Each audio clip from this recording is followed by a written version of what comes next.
Alright guys, welcome back to the part 2 of LeetCode clone tutorial series. In the first part, we did a lot of stuff that was related to authentication, as well as we added this home page with tables. So with the table with problems, we have this mock data, which we have solution, category, difficulty, title, and for the status, we said that we're going to be fetching them from our database, which is going to be Firestore, and we're going to be implementing that in this part. So now we can log in. Let's try to remember our user in the first part, which was johndoe@gmail.com, and it was John Doe. And now let's try to log in. Now yours user could be different, so it might not log you in. So if not, just create an account and try to log in with that credentials. So yeah, now we're logged in. We can log out, as well as we can see our email. So far this is the current state of our application, and now let's try to take a look at what we did. So I just give you a quick summary of the current state of the app. So we created our project by initializing with Next.JS and TypeScript configurations, which we got a script from the Next.js website, and then we pasted it into our terminal. And then what we did, we initialized Tailwind CSS, we added our colors, and we will be changing this file at the end because we want to purge some CSS classes. If you don't know what that really means, I'm going to explain that, but it is basically when you don't want to when you want to remove the classes that you didn't use. So it'll really decrease the size of this bundle, and it'll make our app a little bit faster. And it is kind of best practice also when you use Tailwind CSS. And then, so we're going to be changing this file if you see anything strange here. And then what we did was we create a Firebase project where we had our API key, domain, so this configuration object that Firebase gave us. And then we change it with this process.env so that we can use it as local data, so our keys, right? And we did this because once we push this repository into GitHub, we don't want anyone to see our credentials. So that's why we did this. And for the Firebase authentication, we initialized a package, we installed it with npm, and it is because this package is really useful. If you don't use it, you can still implement your authentication logic, but this makes everything a lot faster and easier. So let me just show you example. So we use a useAuth state, so which gives us our user if he or she logged in or not. So if you didn't use this hook, what we would do is to create our own React context with a provider, and then every time we would call our own hook with the user, and it just takes a lot more time and a lot more code. So that's why we use this package. It works really cool with React because everything is wrapped around these hooks. So with that, we also used Recoil, which has atoms. It is for global state or like state management, something like React Redux or maybe React Context, but a lot easier than them. So we just have this file for each of our atoms. We have our initial state, such as is open is false and type is login, and it determines if you are in the login component or in the register or in the forgot password component. And yeah, and also we created a lot of components that was not really complex. So we have our models, navbar, problems table, topbar, as well as buttons. Yeah, so that was the quick summary of our app. If you don't remember anything, so just check back the part 1, which I have explained everything. And if you don't understand some parts, I have created a Discord server that you can see the link from the description down below. Just join them and ask me and to other developers that is also watching this tutorial. So yeah, with this, I just did some 3 optimizations, which it is in the navbar, topbar, and index.tsx. So let's go to navbar. So here I have changed this line to this line. Okay, you can delete this and add it like this, because now if we have this, do you see that we got a warning because in Next.js we need to use, or it's like kind of best practice to use this image that is coming from next image. So you can still use this line, but it is kind of cool to use this because it does a lot of lazy loading stuff and image optimization. So that's why I deleted this line. And also in the top bar I did the same thing, where I changed this line to this, and the only difference is we're deleting the class name and give it a height and width depending on the size that we want it to have. So if you want to make this bigger, you can play around with this height and width. So I delete this line as well, and then also inside the index.tsx, where not this one, but so which one was that? So in the authentication page. Okay, so let's go to auth here. So I deleted this image and I changed it with this one with the height and width of 700. So delete this. Yeah, that was all that we need to do for this part 1, and close everything. Now collapse everything. Now what do we want to do? So when we click one of these problems in our demo application, which you can check from this URL, and now let's try to go to TwoSum. It navigates us to problems/TwoSum. And if we go to another problem, we again navigate it to another problem. So this problems part is static, and then we have a dynamically changing the problem ID. That's why we'll come to inside source pages, create a folder called problems, which is going to be /problems, and then we'll have a dynamic URL. So for this, open the square brackets and type PID, which stands for problem ID, and then close that bracket and .tsx, and then we'll say tfcd and click, so select this PID, Control D to select all of them, and say problem page. So save it. Now if we come back to here, /problems of maybe TwoSum, we'll get this have a good coding. And then what we want to do is every time when we come to this page, we always want to see a top bar. Okay, so top bar, import this, we already have it, and we're going to be mutating this component. So save this and let's take a look at. So here we have the same nav bar that we have inside the home page, right? So actually it is exactly the same top bar, but the difference is inside this problem page we have something in between that is problem list that goes backwards and forwards, and then on the right we have this clock icon. So this is what we're going to be implementing. So really this is the difference, and inside the home page we have this top bar as centered, but here we're not going to be doing that, so everything is spaced between. So let's come back here, and we're going to be changing this as depending on if you are in the problem page or not, which we can pass a prop into this. We'll say if you are in the problem page, so this is exactly as doing this. Okay, so problem page is true, or we can basically make it like this. And then inside the top bar we're going to get a prop, so that's why we didn't delete this type. And now we'll say it's going to be a problem page type of boolean, and it's going to be optional because in the home page we are not passing that, right?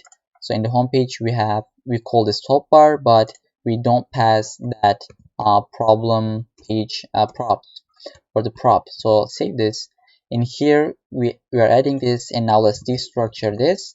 We got our problem page, and depending on that we're going to different something in between that we see. We had this problem list that is goes to next and previous, and as well as our clock. So now below this link we'll say if you are in the problem page, then render this portion, which will have a div as always with some class names that is going to be flex items center, and we'll have gap for flex 1 justify center, and then inside we'll have another div that is going to have again some class names, which is going to be flex and like items, if I can type items, is going to be center. And then what do we have? Let me just check. It's gonna have justify center, and rounded dark fill 3. On hover, we'll change the background. We'll say hover bg dark fill to 2, and then so that should be separated. And then we'll have height of 8, width of 8, and we'll have our cursor pointer. And then inside we'll have an icon which is coming from React Icons. It's going to be fi Sharon right, or maybe it should be a left. And then we'll import that coming from React Icons /fa. And then after this div, we'll have another link that will take us to maybe homepage. So let's call it, and then import this. So did we already got that? Yeah, we already have it. And now we'll have an href that will take us to homepage as well as some class name.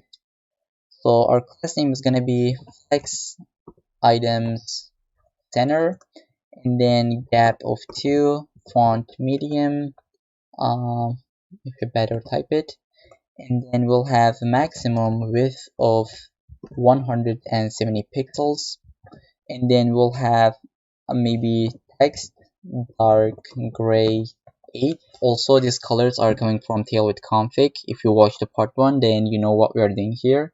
And then we'll have the cursor pointer like this, and inside what it should say, it'll have a div that is going to be containing an icon that says bs list, and we import this.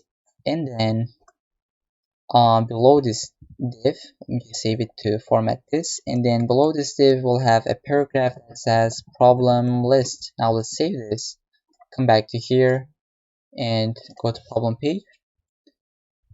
Oops, it didn't work out, so because we didn't finish it, right? And maybe something is going on here.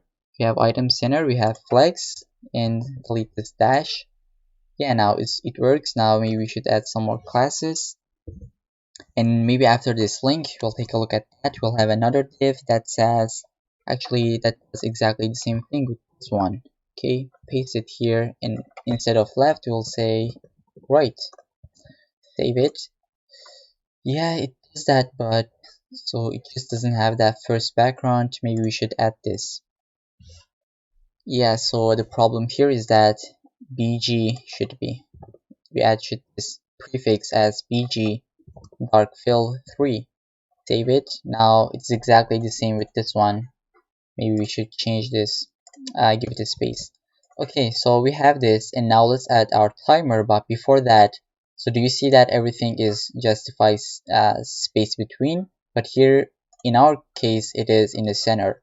Now let's just change this, where we're gonna come to here, delete this line, okay, just, or maybe Control X, cut this, because we're gonna paste that. So we'll say if we are in the problem page, then paste this classes, but otherwise we're not gonna have anything, and it should be not problem page. So if we are in the home page, right, we will have everything in center, which will have the maximum width of 1200 pixels, and it should be MX Auto. But on the problem page, we're not gonna have that container where everything is gonna be justified between. Now save this. As we can see, we're in the problem page. We don't have that container, the width of 1200 pixels, but in the home page we have that. So yeah, this is what we did. Now it's time for us to add that timer that we'll have on the right. And for this, I want to have its own component so that we don't, so maybe we want to use this in other parts of our application. So I want to make it reusable. So for this, come back here, collapse everything. Inside the components, I want to create another component called timer. And then we'll say Timer.tsx. Use tfcd to get our boilerplate. And so inside timer, let's first add our markup, and then we're gonna code the logic. But first I want to have one state that is gonna be show timer, and set show timer, at first it's gonna be false. Now import this. So we can also use something like this caret. I don't know how do you call it, but it should be caret brackets, where we put the type of this use state, what's going to take the value as type, which we're going to have for this boolean. And then show timer, we have the state because either user is want to show that timer or not. So far show timer is false. When you click that, show timer is true. Now it shows that. So that's why we have that state, and we'll say if show timer is true, then we want to render something, otherwise we want to render something else. So here we'll say, let me just check, we're gonna have a div with a lot of class names again. So because this we are using Tailwind CSS, so flex items center, we'll say space x2, as well as bg dark, not fark, but dark fill 3, and padding y is gonna be 1.5. Cursor is gonna be pointer, as well as we're gonna give some border radius, and then hover state, on hover we'll say bg should be dark fill 2. And yeah, so inside we will have our, maybe we should have a div. So inside div, we'll now hard code it. This will say like 0 hours, 10 minutes, and 12 seconds. And then below that, we want to show a refresh icon, which is going to be fi refresh ccw, and then import that from React icons. Now format these and format that, maybe tab. And then so let's come back to this else case, where we're going to have another div with some class names, as well as inside we're going to have an svg. So let's say class names for this is going to be on, before doing that, maybe we should say like flex items center, and padding 1 should be, so padding should be 1, height should be 8, and on hover state we're going to say bg should be dark fill 3, and then it should be rounded, as well as it should be cursor pointer. And then inside I'm gonna have an svg, which I'll copy and paste it. You can grab that from our GitHub repository. So I copy that. Now I'm gonna paste this, and I'm gonna try to save it. Yeah, so let's take a look at that. So first, we are not rendering that because inside the toolbar, where maybe here we'll say if it is the problem page, then we wanna render our, oops, we wanna render the timer. So import that from our components and then close it. So save it. Now we'll see that timer in our problem page, but not on the home page, right? And then when we click this, so we cannot see that because we didn't implement the logic. But now let's say if this show timer is true, then it'll be, we will have this so this component, right? And then it's time for us to add that dynamic so logic. But before, I don't know why it doesn't work. Maybe we didn't add that padding y 1.5, so it should be this portion, to be honest. So maybe not padding y, but padding, yeah, it should be maybe padding 1.5. And now we want to add the logic, and for this what I did, I actually asked it to ChatGPT to give me the logic. So I just go to ChatGPT and I said, can you just create a timer component for me? I'm gonna use it in my React Next.js application, and what I want you to do is I'm gonna have a clock icon, and when the user clicks that, I want to show that timer in this kind of small div, small container. And then I just asked him to write all of the HTML, CSS, and so the logic. The HTML and CSS it gave me was really poor, so I implemented my own with SVGs and class names, but I just copy and paste the exact functionality that it gave me with functions and use effects. So I will just copy and paste it, and I walk you through. And I just want to say, like, this is where ChatGPT comes into play. This is where you might want to use it. So it really reduces the time that you waste, and it makes your productivity really 10x, so like 10x boosted or whatever you say. So I'm gonna copy and paste that, and I will walk you through again. Okay, so I copied. Now I'm gonna paste that where we have our use effect, import this, and then so let's see. We have a time that is another use state, which the value is 0 for now. And for here, we'll say instead of this, we delete this, and we'll say format time and pass the time. And then when we click that clock, where was it? So here, once we click that, what do we want to do? So on click, we might want to call this function, or maybe we just can cut it from here and paste it inside an arrow function. So we say that when we click that icon, clock icon, we want to show the timer. So delete this, and so the initial value should be false. And then let's see. So once we click that, our time show timer state, it changes, and use effect runs. It says if show timer is true, in which case it is, and then it initializes a set interval which will run in every second, and every second it'll add +1 into our time, which was initially 0, and so every time it passes, every second it just adds +1. And then since time changes, it is a state, right? We are updating it, so it re-renders our component, and we have our time state, which we pass it into this format time, and this function takes that number and it converts that into a string, and it returns us a string. And so this return type is something like that we just typed, so maybe 00 and like 0 hours 10 minutes and like 22 seconds, right? 0 hours 10 minutes and 22 seconds. So this is what it does. It just it calculates the hour, puts colon, and then minutes, and then once again a colon, and then it gives us the second.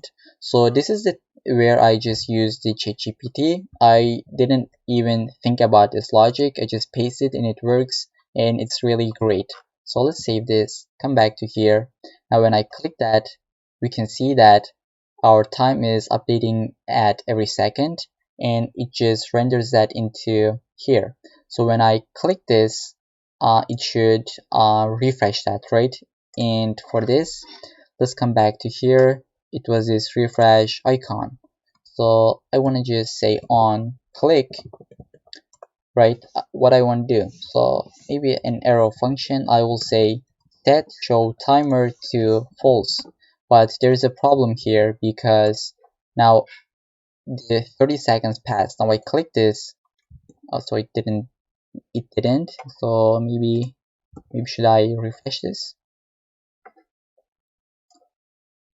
Okay, now let's wait for a second. So like 5 seconds has passed. Now I click this. Okay, 6 seconds has passed. Now if I start that again, it'll be continuing from that 6 seconds.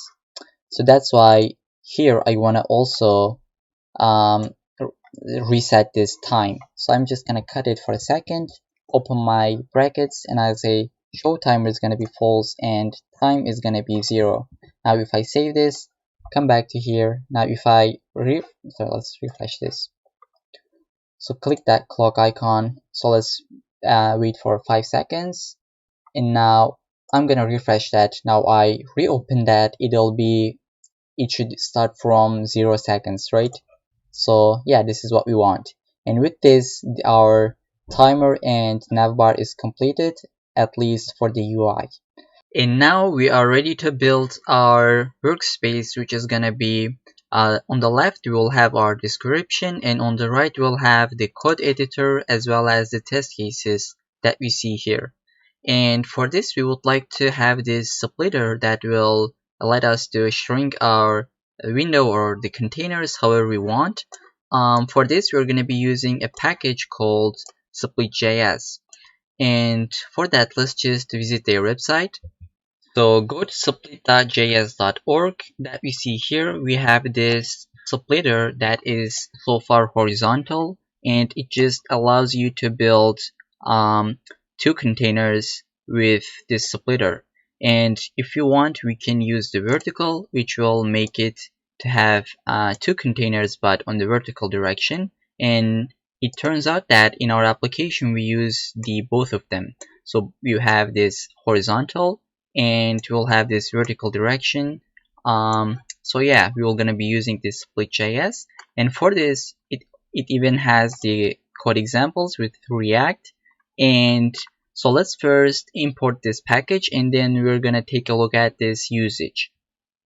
So go to Google, type npm react split and click the first link, and then it'll give us this command. So copy that, come back to VS Code, where go to terminal and just paste it and click enter. It'll download that, and we said that we're going to have a workspace. So this entire container is going to be our workspace, and on the left we'll have problem description, and on the right maybe we'll have the playground, which we'll call the first container as our editor, and for the bottom section we'll call it maybe test cases or something like that. So for this, come back to VS Code. We would like to have this inside the PID, problem ID page. So we'll say import the workspace component, which we will need to create it first. So come back to components folder, create a workspace folder, and then inside we'll have Workspace.tsx. So we're going to use tfcd to get our boilerplate. So maybe we can call this workspace. Save it, and then here let's import this by clicking Control and space. It'll give us this auto completion. And now save this. Inside our workspace we said that we're gonna have a problem description, and then on the right we will have our code editor. So let's say inside workspace we will have problem description, and then we'll have a file that is going to be ProblemDescriction.tsx. So let's say tfcd, and you could say problem description, save this, and then here what we would like to have is this split. So we want to import this split, and then if we have this split component, we can put two different divs that is going to be one on the left and the other one is going to be on the right. So let's just do this. So we'll come back to here, we'll say import, so was it a default? Yeah. So we'll say split from React split, and then replace this with split component, and then was it the class name? Yeah, the class name is going to be split, and then we'll have two divs. So the first one is going to be the one going to be on the left, so which was going to be the problem description. So import this, and then maybe for the right we can say the code editor will be here. So this is some kind of placeholder. Now let's save this, and if we take a look at here, they also give us some CSS classes. So for this, just go to the GitHub gist or the GitHub repo, take all of the CSS that I have added, and I will walk you through when we come there. But when we get there, so basically we have these that we have already added to make the Tailwind CSS work.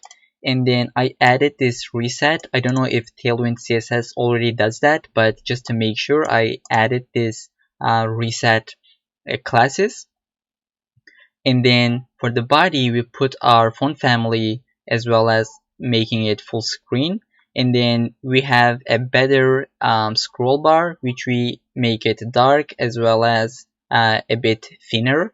And also these are the classes that we got from the split.js site. It gives us this, for the split it's going to be display flex direction is going to be row, but when we come to here for the vertical we'll have so this direction is going to be vertical. But once we came there, so once we get this portion, we will take a look at that. So far let's just build this horizontal, and it gives us some gutter. And what is gutter is that this thing that this blue thing that you see, it is gutter. And for this it gives some background image which makes this to have these square dots. This is what it is, and it just does some cursor to color resize as well as background color, and I have changed it to make it have a black background color, and on hover we make it blue so that it looks just exactly the same as LeetCode. So these are the classes that you can get. And as you can see, we also have some additional styles for some other classes, which we'll explain that once we get there. So just copy them from the GitHub gist or the repo and then paste it into the global CSS. We also don't need this home.module.css. You can delete this. I don't know why we put this until here, but we just need to delete that. And then let's come into the maybe the description side. So actually I'll just save everything and let's take a look at in our demo. So this is the result that we got, something on the left and something on the right. So it doesn't have any width or like height. This is why it shows it is very small. But now let's just make this problem description to have maybe height to be screen. That will make it full screen. Save this, and yeah, this is the result that we would like to have. So now let's build this right side, and then we're gonna let's build this left side, which is gonna be the problem description, and then we're gonna building this code editor side. So in our problem description component, we have a description tab, and then below that we have the problem title as well as the problem category, if we have solved it or not, like counts, dislikes counts, and then if we have started or not. And then we have the problem statement, which consists of paragraphs, and then below that we have our examples. Each example has the structure of input, output, and then explanation. And explanation is optional because some of them doesn't have that. And then for the constraints, which will have them at the very bottom of the page, and it will be consisting of an unordered list in a way that LeetCode does. And then, so first we're going to be inserting this data as hard-coded, and then in the upcoming sections we will be updating that as like dynamic data. And as always, this is not a CSS course, so we will not be focusing on CSS. I will just be copying and pasting this component that we have, this problem description, and I'm gonna paste that and we'll just do a quick walkthrough. And if you don't understand some part of it, you can always ask me from the Discord server, or you can just pause the video, take a look at the CSS classes for 10 to 15 minutes. And with this, now let's just copy and paste it. So I have grabbed that from the GitHub gist, which you can, after this return, delete everything and just paste it, which we are gonna have some imports. For this, maybe we can click Control dot to add all missing imports. So this is kind of pro tip that you can get from the VS Code, and for some reason it doesn't import this TI star outline. So maybe we can say import TI star outline from React Icons TI. So save it, and let's take a look at our browser in the local host. So this is exactly the output that we would like to get. And so there is one thing that we would also like to add. So do you see, like, it doesn't shrink 100%, and it is because in our split we would like to say min size should be 0. So save it. Now we can so let's take a look. Now we can make it 100% shrink or grow. And let's take a look at the output that we just got by pasting this code. So we have a BG dark layer 1, which is going to be this black color as our other div. And then below that we have our tab, which is going to be this description. It has some border radius and some text inside, as well as some padding top. And then below that we have our problem heading, which is going to be this one like first to sum. And then below that we have the category, which is going to be this text olive, BG olive, inline block, rounded 21 pixels, so background opacity of 0.15, and so these other classes. And like right next to it we have this icon that says if we have solved it or not, and then we have likes count, dislike count, as well as our star icon. And then below that we have our problem statement, aka paragraphs. So below that we have 3 paragraphs, I guess, and there is something that we can see here, that is this code HTML tag, which gives this effect that it has its own container. It has some border, border radius, border color, and background color that is coming from the global CSS that I said I'm going to be explaining that. So it has border radius, border width, and background color, border color, text color, as well as some font weight, font size that you can see here. This is what it gives this effect. And then we have, after the problem statements, we have examples, and each example is wrapped with this example card div, or with this class, and inside it is a pre-HTML tag. So with this pre-tag we have also added some classes that is gonna have this background color, and then it has border radius, so we change the font size, so we give some more margin bottom and padding, and also all these classes that you can see here. And for the strong tag that we wrap this input, output, and explanation, we change the color as well as the font size. And after our examples we have our constraints, which is going to be an unordered list. We can specify that by saying list.disk, and we have our constraints, some of them inside our code tag, some of them in our strong tag. So that was the component, and you can feel free to just pause the video for like 10 to 15 seconds, just watch or like take a look at the code. And most importantly, we have this overflow, maybe that should be Y auto. So do you see that, like once we have this content is overflowing, it just gives us this so scroll bar, right? It just looks like some different page, and it is because of that overflow Y is equal to auto. Now we can make this bigger. So that was the problem description component. If there is something that you didn't understand, feel free to ask me in the Discord server or in the comments. And now let's try to build our code editor, but before that we would like to have this language support, as well as settings model, and then so this full screen functionality, or maybe we will add that icon and then we will add this functionality. And then below that we're going to have our code editor and our test cases. So let's get into that.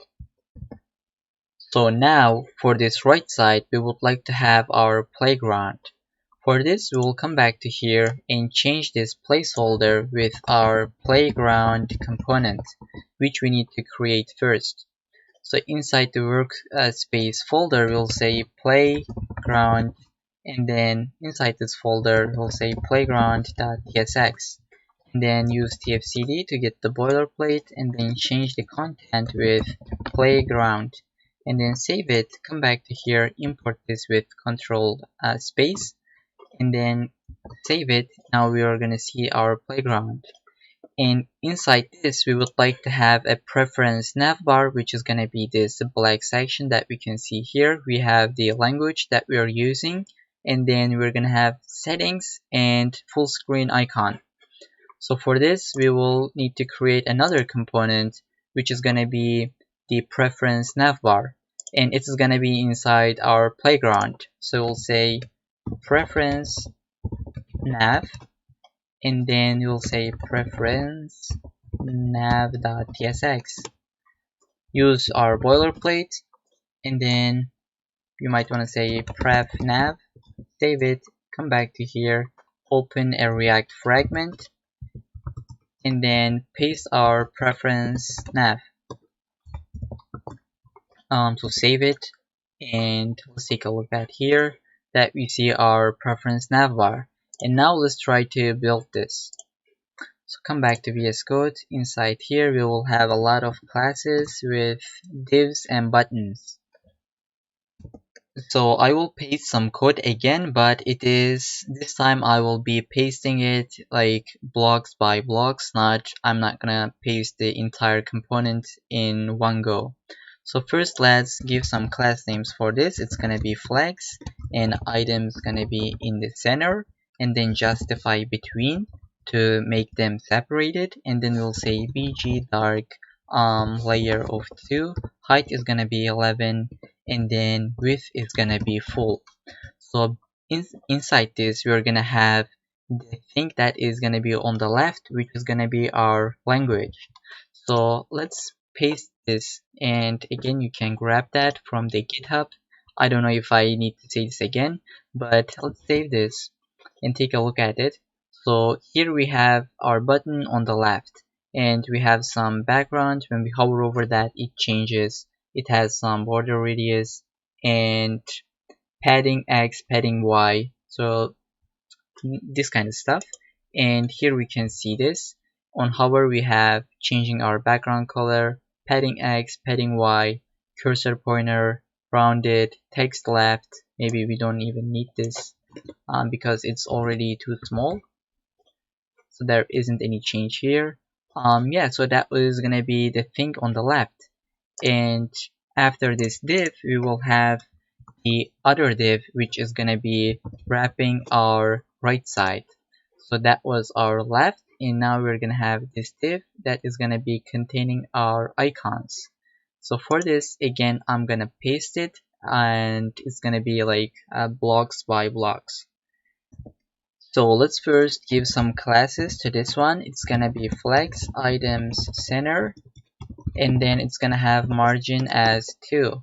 And then below inside this we're gonna have our button as well as, and so it is gonna contain an icon and then the text which says settings. So save this, come back to here, that we have our settings. So when we hover over this we get this tooltip that says settings, and it is because it is again so that should be scale 0 at first. So where is it? Yeah, so scale is 0, but when we hover over this group, which is gonna be this button, when we hover over this settings div is gonna be 100% scales, and then it is gonna have this absolute position, so that's why it's gonna be on the right 0, and then top 5, so that will make it to in this position. And then we would like to have another, so one more, this button. So let's just copy this and paste it below, and it is gonna have, it's gonna say full screen, and then for the icon we would like to have AI full screen, I guess, and outline AI outline full screen. Save this, come back to here. Now we see this full screen, and again it has this tooltip. And now I can give you a real quick tip that we can see here. We have two buttons, right? This is the first one and this is the second one. And both of them has the same class names, and it is really huge in Tailwind CSS. So we can cut it from both of these, and we can create something called components. So we can come back to our global.css, even at the very bottom of the page, or really anything, anywhere. So we can say add layer, and we'll say components. So inside here we would like to create our own custom class name. So for this we can say it's gonna be preference button, and inside we will say apply, and we're gonna paste the classes that we just copied. Now if we save this file and come back to here, so just copy this as well. If we come back to here, for this class names we can put it like this. Now it is really clean, and it is repeated code. We have repeated code previously, but we just separated it into this file. And then we also have the exact same thing for this tooltip, that we can see we have the exact same classes.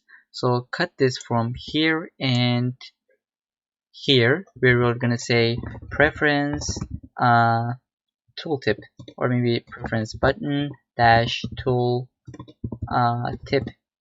So again it's gonna be the same here, preference button tooltip. save this file, come back to here, and then below this we're gonna have our button class name. It's gonna be preference button dash tooltip, and then we'll say apply the classes that we cut. And now if we save this, there isn't gonna be any change. So it looks like there is, but what it says, so what's going on here? Let me just take a look. Okay, so the problem here is that it says apply should not be used with the group utility.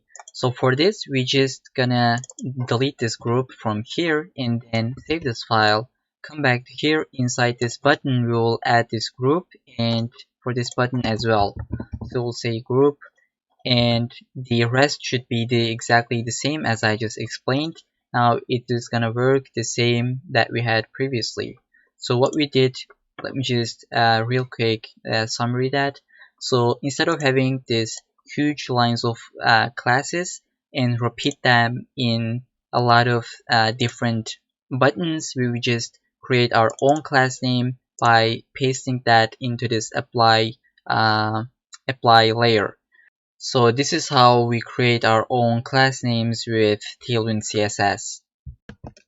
Alright, now that we have added our preference navbar, now we would like to build this split where we'll have our code editor on the top and the test cases at the bottom. And so it's going to be just like this that we have here. And for this, it's very obvious that we're going to be using split.js once more, but this time it's going to be in the vertical direction.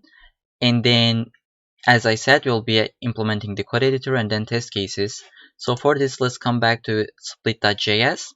So we're going to be using the vertical direction, and it's going to be something like this.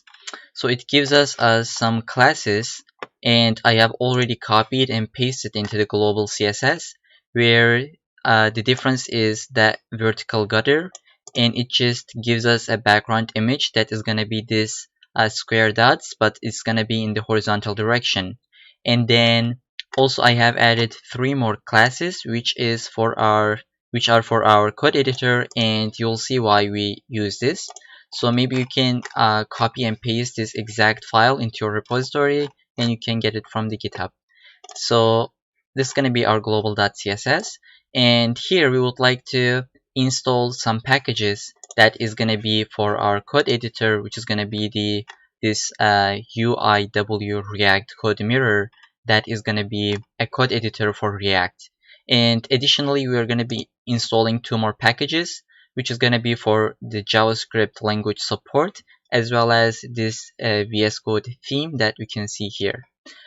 Okay, for this, let's come back to our project and open up a new terminal, and then let's say npm install and paste these commands where we'll have React code mirror as well as the JavaScript language that is coming from the code mirror, and then the VS Code theme. So let's install this. Okay, now it has been installed, and let's try to wrap this preference navbar with a div to give some class names, which is going to be flags of column. It's going to have the vertical direction as well as background dark layer 1, and then the position is going to be relative. And then below this preference navbar, we would like to have our split. So let's import this from React split, and it's going to have some class names, which is going to be height of calculate function, full screen minus 94 pixels, and then close this. As well as we'll have our direction to be vertical so that it'll be on top of each other. And then for the sizes, it's going to be the first container on the top. Do you see here, like this is a bit wider than this bottom section. So let's try to, yeah, so it's like kind of 60% to 40%. So that's why I would like to say 60 to 40. And then here we'll say minimum size, it's going to be 60 pixels. And you'll see once we have this. And inside this, we would like to have our code mirror. But before that, let's have some class names, which is going to be width of full, and then overflow is going to be auto. So here we'll have our code mirror that is coming from the package that we just installed. It's going to be self-closing tag. So it's not going to be React code mirror, but So import code mirror from, it's going to be that package that we have here. So it's going to be add UIW this React code mirror, and close this, import that, and it's going to have some values or like the props, and the first prop could be the value as a JavaScript code, and then we'll have our theme that is going to be VS Code dark that is coming from this package, and we import this. And then for the extensions, which is going to be the language support, it's going to have the JavaScript. So import this and call that function. And lastly, we can say for the font size, we could have as maybe 16 pixels. So yeah, that's going to be the first section, the section on the top. And then below this div, we will have our test cases. So let's have a div that is going to be test cases is going to be, so let's say test cases.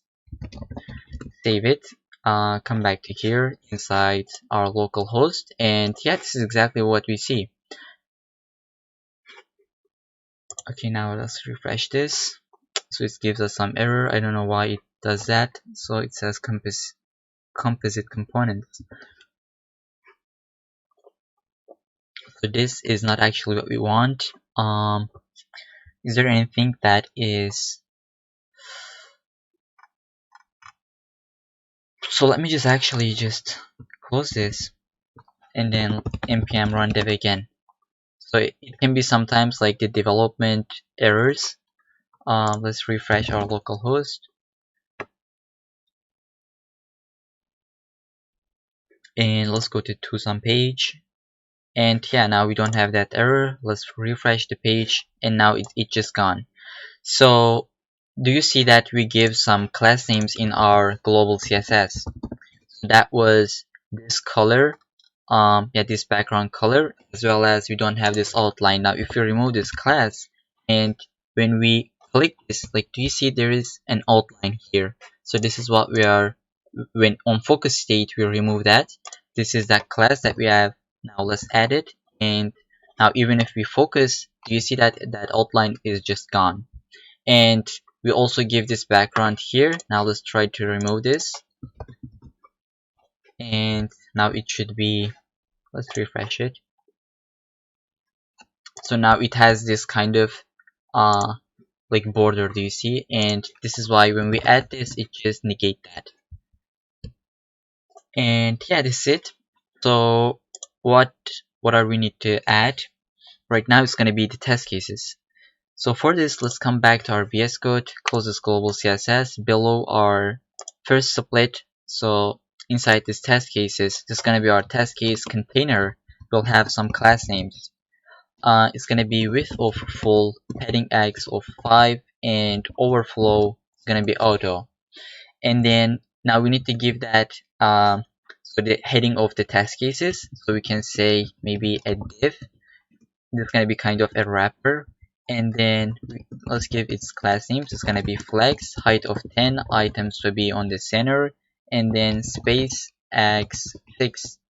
And below this, we're going to also have one more div, and it's going to be the, actually, so it's going to be kind of again a wrapper. So we're going to have some class names that is going to be relative, and then flex, height of full, and flex column, justify center, and maybe cursor is going to be pointer. And then we'll have a div that is saying like test cases. That is going to be that heading, and it's going to have some class names as always. It's going to be text small, font medium, font medium, and then it's going to have the leading 5 as well as text color of white. And then below this, we would like to have an horizontal line, which we have with HR element tag, HTML tag. And then it's going to have some class names, which is going to be absolute, bottom of 0, height of 0.5, and then width full, rounded, full, as well as border none. And background is going to be white. So save it. and hopefully it's gonna work. And here we got like full width, but maybe do we miss the relative positioning? So let's say it's not gonna be width full, maybe so we don't get this, maybe width of, you can say 12, maybe that could be 16. And yeah, this is almost exactly the same with this one. And now we would like to have these test cases boxes, and for this let's come back to here again below this so below this div, where after the heading, so we can say this is gonna be our test case heading, and we can even shrink this. And here we'll have a flex container, and below it we'll have, let's say, case 1, and then we're gonna build this, and then we're gonna copy and paste it. So we'll say with a div that is gonna have class names of margin right of 2, items start, and margin top 2. Text is gonna be white. And inside this we will have 2 more divs. So this, like, a lot of wrapping stuff is going on here, but this is the classes and structure that I copied and pasted from the LeetCode original site. This is how they do this. So if you don't understand some part of it, you can take a look at the code for like until you get it. So basically, and then let's have some class names. That is gonna be flex wrap, and items is gonna be on the center, as well as we'll have gap of y of 4. And then this is where we're gonna have our so the case 1 text. So it's gonna be inside a div, let's say case 1, and it's gonna have really long class names. So it's gonna be font medium, and then items to be on the center. So I think we're gonna give some flags, and so it's gonna be transition all. And on focus, we don't have to have an outline, so it's gonna be outline none. And then it's gonna be inline flags. It's gonna have bg dark fill 3. And then on hover, we'll change that background color to be bg dark fill of 2. And there is going to be relative position, it's going to be rounded LG, and padding X is going to be 4, as well as we'll have padding Y of 1 cursor pointer, and maybe we could say white space no wrap. So now let's save this, and hopefully it's going to work. And now, yes, it's working, and now we can just copy and paste this case 1. So I copied this. Now I'll say case 2 and paste it below this, and then I will say case 3 and paste this one as well. And now let's change the content. It's going to be case 1, case 2, and case 3. So this is the output that we got. It's exactly the same as here. And then below this, we would like to have this input-output structure, where it is basically the example, but we only got the input and output, not the explanation. So we can create its own div with this structure. Let's actually code this up as well. So below this test cases, where we got here, and so text heading, so I think it's going to be below this flex. So let's come back to here below this flex, and what is this div? So it's actually the complete test cases. So here we'll have our div with class name of maybe font to be semi-bold, and then here we'll have a paragraph that is going to be saying input with colon, and then it's going to have class names, text of small, and font is going to be medium, and then margin top is going to be 4, as well as text color of white. And below this, we need to have a div, and it's going to be saying the output structure, or maybe, so it's going to be actually the input itself. So it's going to be this nums of, so now it's hard coded, but we're going to be changing that once we get there. So we'll say 2 to the 7, 11, 15, and the target, so maybe we could have a comma, and then target is going to be 9. And it's going to have again some class names where we'll say, so class name, and it's going to be width of full cursor text, and then it's going to have rounded LG. Border is, it's going to have a border padding X of 3, and then padding Y is going to be some default value where we'll say 10 pixels, and then we'll say BG dark fill of 3, and then we will have the border to be transparent. The color, text color is going to be white, and margin top is going to be 2. So let's save this. And do we have, now we need to also add this output structure below this div. It's going to have the exact same classes with the input, so it's going to be output. And now we can copy this input structure, paste it, where we'll say the answer, I guess, or like we'll just put the answer here. It's going to be 0 and 1. And that should be it. So let's save it.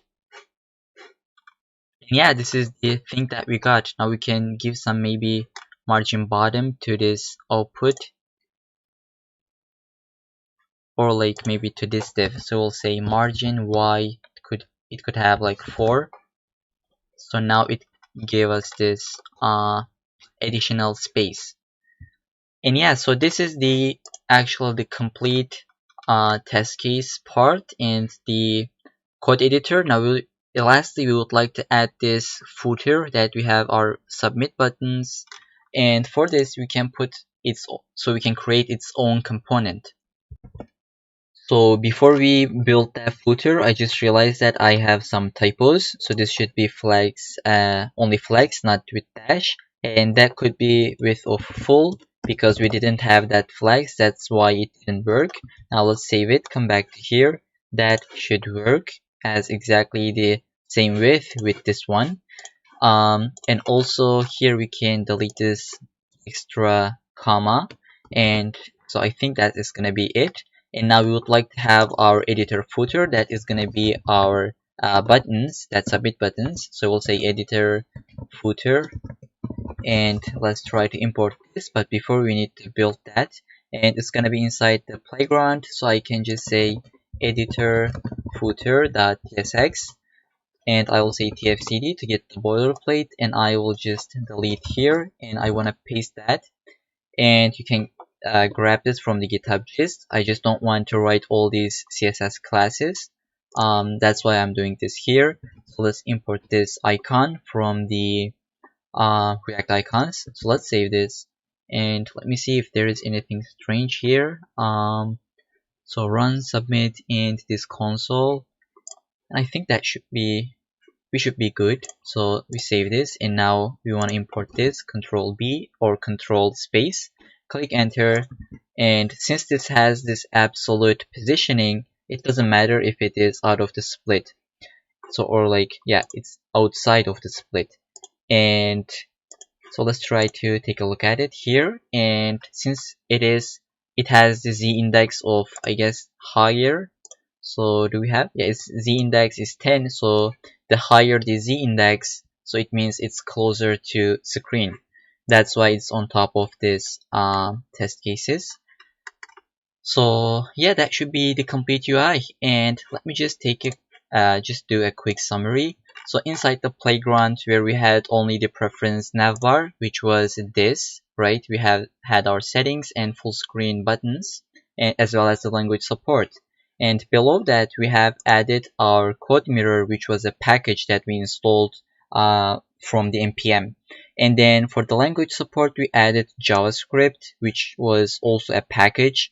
And then for the theme, we installed the VS Code Dark. Now there is a lot of other themes that you can take a look at from the documentation. So I left that part for you for your research. And if you want to change it, maybe you would like to have some different themes, you can do that. And So we give this split so that we have our vertical split, and on top we had our code mirror, and below that, so the first div is the top one, and the below one is the second div is our test cases. So we added our test case heading, which says test cases, and below that we have our cases, and then our editor footer that we have here.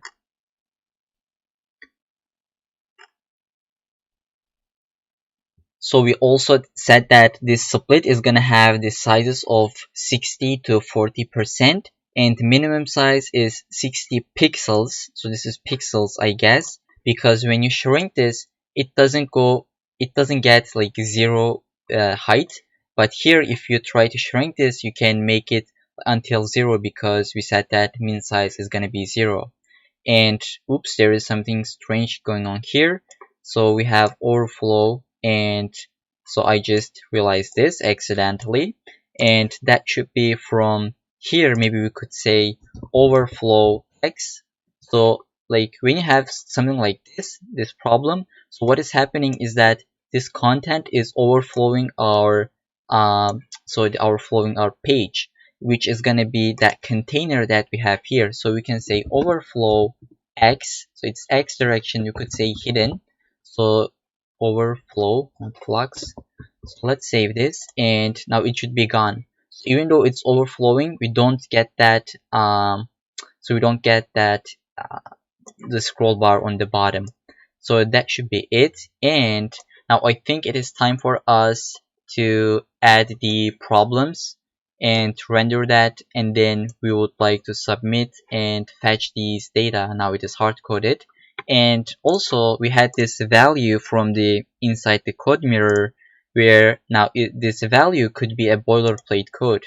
So let's try to just do this, and then I will explain. So we can say boilerplate, and we can say to open up backticks, and then we'll say function is going to be toSum, which is going to have the nums and target. So click enter, go to the bottom, and then we will press the space 2 times and open up this comment, and we'll say write your code here. And then below this, we would like to close this function, and now let's save this. Okay, so this formatting, it should be exactly the same here, because we will paste this into this code mirror. So for the value, it is going to be this boilerplate. So save it. Now once our user refresh this page, or once they get to this page, they will first see this boilerplate code, so that they know what kind of function they should type in.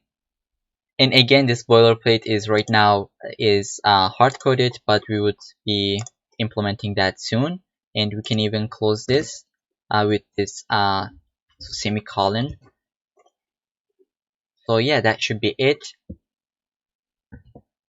Now let's take a look at our data handling.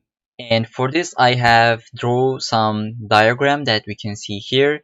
And now you might think that we will had all of these data in the database, but this is not the case actually. I just wanted to mix them and to make it a bit more easier and interesting.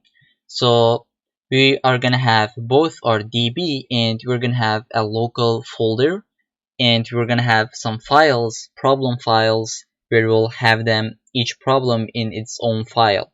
So let's first take a look at our database. So we will have a problems collection, and then we're gonna have our users collection.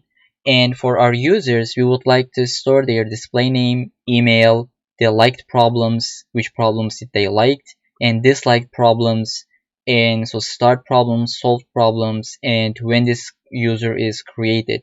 So this is not actually mandatory, these 2 fields, but it is just kind of best practice to have. Maybe in the future you would like to add the profile page into this application, and you would like to show this user has joined, let's say like 1 year ago. Then you would like to fetch that data from this created at field. And then we will have our problems collection. For each problem, we will have its ID, title, category, difficulty, so likes count, dislikes count, and video ID as well as the link. So video ID and link is optional. Some of them will have the video solution ID and some of them will not have that video ID, and some of them will have the link and some of them will not. So it looks kind of messy, but like when you click this merge intervals in our original demo, since it is not solvable within this demo, that will take you to the LeetCode original problem, as we already mentioned in the intro. So this is the code. So this field just takes us to the link where this problem is originally stored. It's going to be the LeetCode link. So with this long explanation, and so we can go back to our local, and in our local we will only have our problems. We will not have any users data because that should be as dynamic. That is going to be always changing, right? The like problems each user will have is going to be changing, and for the problems we will have some static data. And what is that? So the problem statement, which is, so let's take a look. So this is the problem statement. So this is always the same. We almost never change this. So we would like to store this in our local, and so that we can immediately render this portion. And then we have our examples. Also, it's going to be for the test cases. So we will have our constraints, the order, and we're going to be using this order to make this navigation. When you go to next one, it somehow calculates what is the order of this one. So it's 2. When you go to next one, the order should be 3. That's why we have that order. And we have that starter code where we just did this boilerplate. So this is going to give us, so that boilerplate. So all of these is boilerplate for the linked list problem. And then we also have a handler function.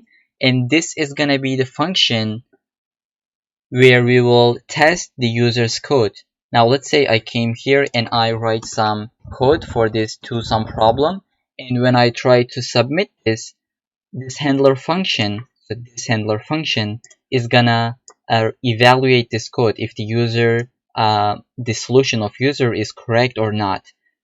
And that's why we are gonna store this handler function in our local, and then we will have the starter function name, which is kind of strange field, but I will explain that, and it's definitely useful, and once we use it I will explain that. And this is going to be our database and local, so the files and collection structure. This is how we are going to store our data. So again, why we're having this both DB and local, because we would like to have dynamic data on the DB where the likes and dislikes and maybe the video ID link of the problem will change over time, and as well as the users like, disliked, this start, solved problems count. So for this we would like to have that in our DB, and the other stuff we will put them in our local. So that was a really long explanation. Now let's try to first add our problems into our local, and then let's work on the DB. Alright, now we can collapse everything and close everything. And here we would like to have our utils folder. And then inside here we'll have our problems data. For this I create problems folder, and then we'll have all of our problems here. So the first one is going to be TOSUM. I will separate it by a dash. So I will say 2-sum.ts,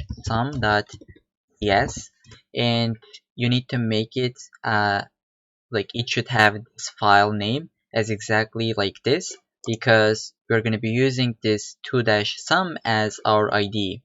So for this I will paste something, but before that let's import a new package where we'll say npm install assert, and this package is needed because we're going to be using that to compare if the function that user passed in gives us the correct code. So it is for comparing stuff. And let's import that assert function. So assert from assert, and then so I'm gonna paste some stuff here and I will explain that. So we will come back to here in a little bit. So here we have our TOSUM problem object where we have its ID, it is TOSUM, we have its title, it is 1.2 sum, and then so this one is the problem order, so to say. And then we have the problem statement, which is going to be a string we will fill here. So we'll have our examples. It's going to be objects, an array of objects, or the objects, and then we'll have our constraints. And handler function is going to be the function that is going to check if the user has the correct code or not. And then starter code is going to be that boilerplate. So here where we had this boilerplate is going to be that starter code.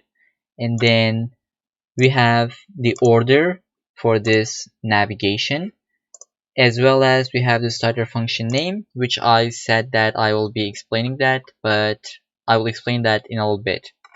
And then, so now we have the problem type.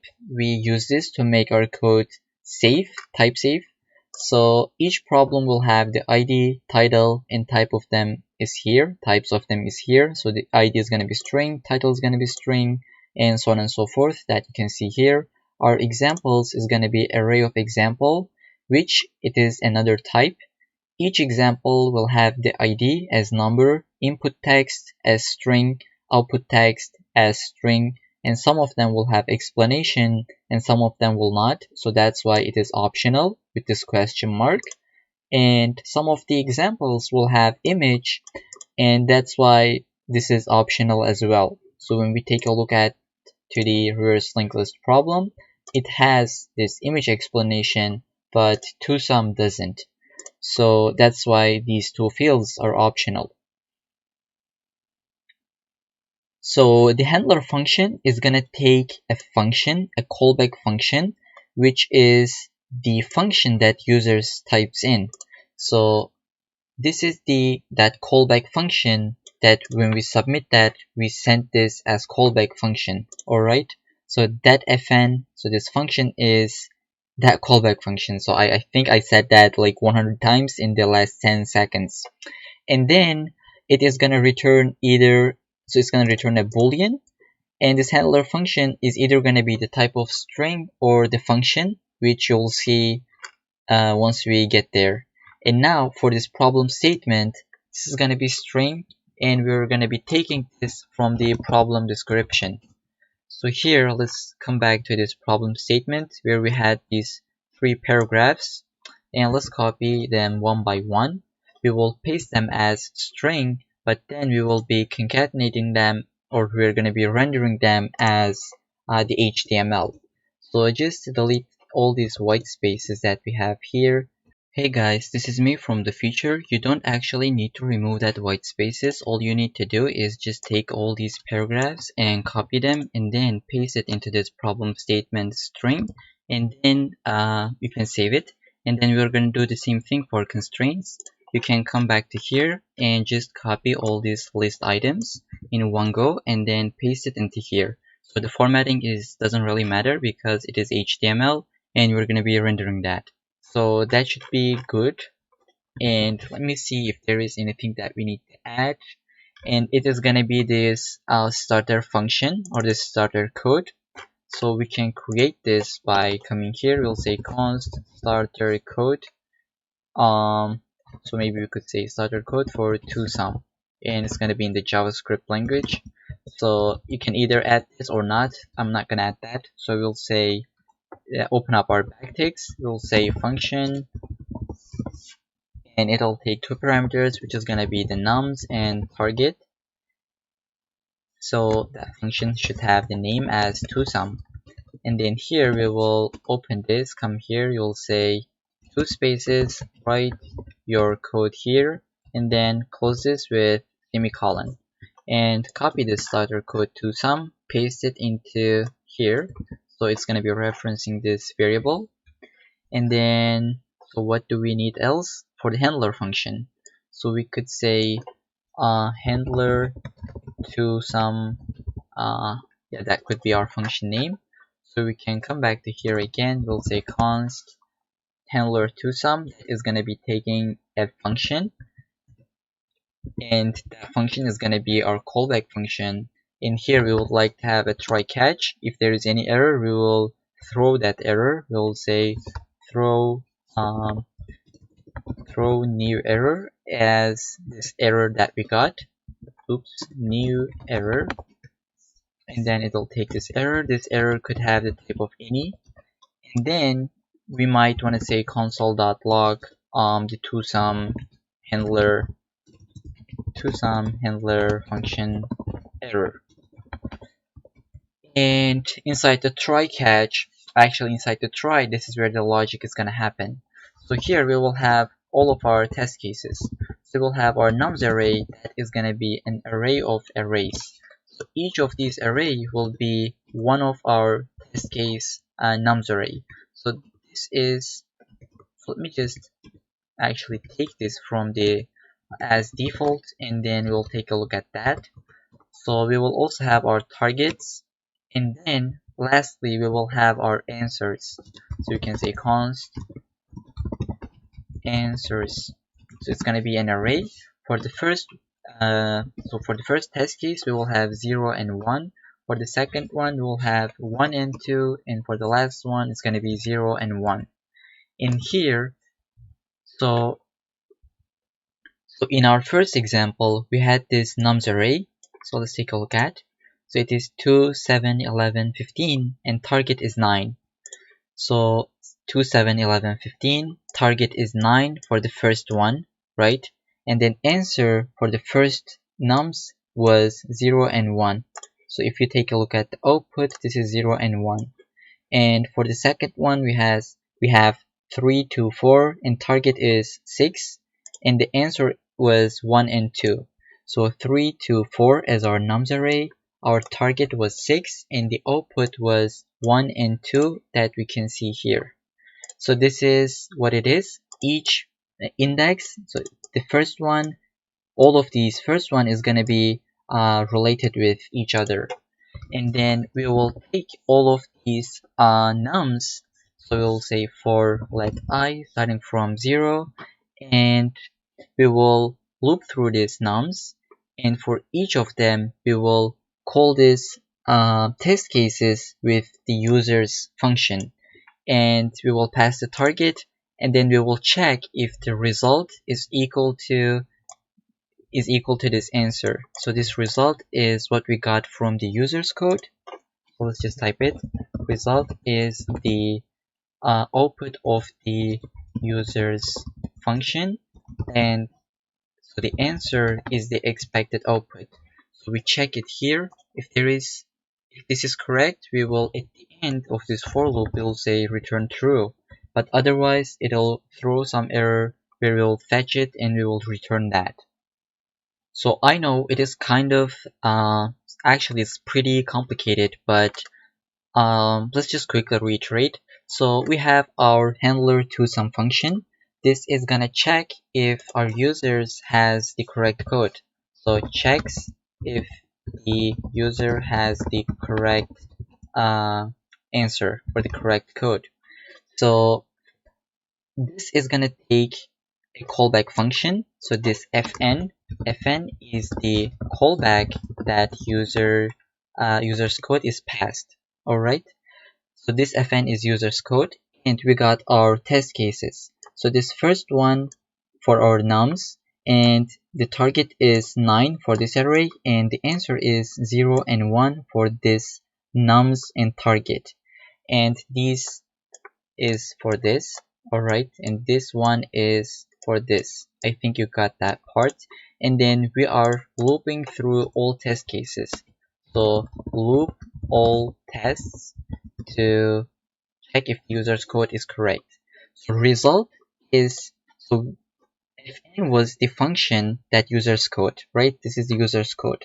Inside that code we pass this test cases and we got a result, and then we check if it is equal to, so the answer is equal to that result, and if so we will at the end return true, otherwise we will get an error. So basically this is what we're doing here.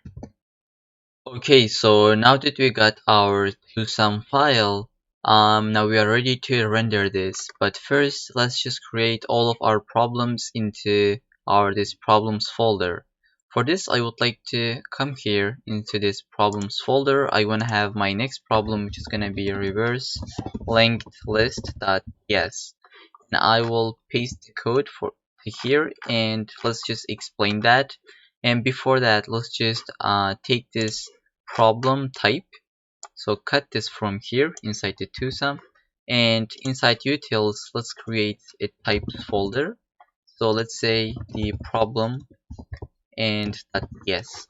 So let's paste it and export this type from here, save this file, and then come back into TwoSum.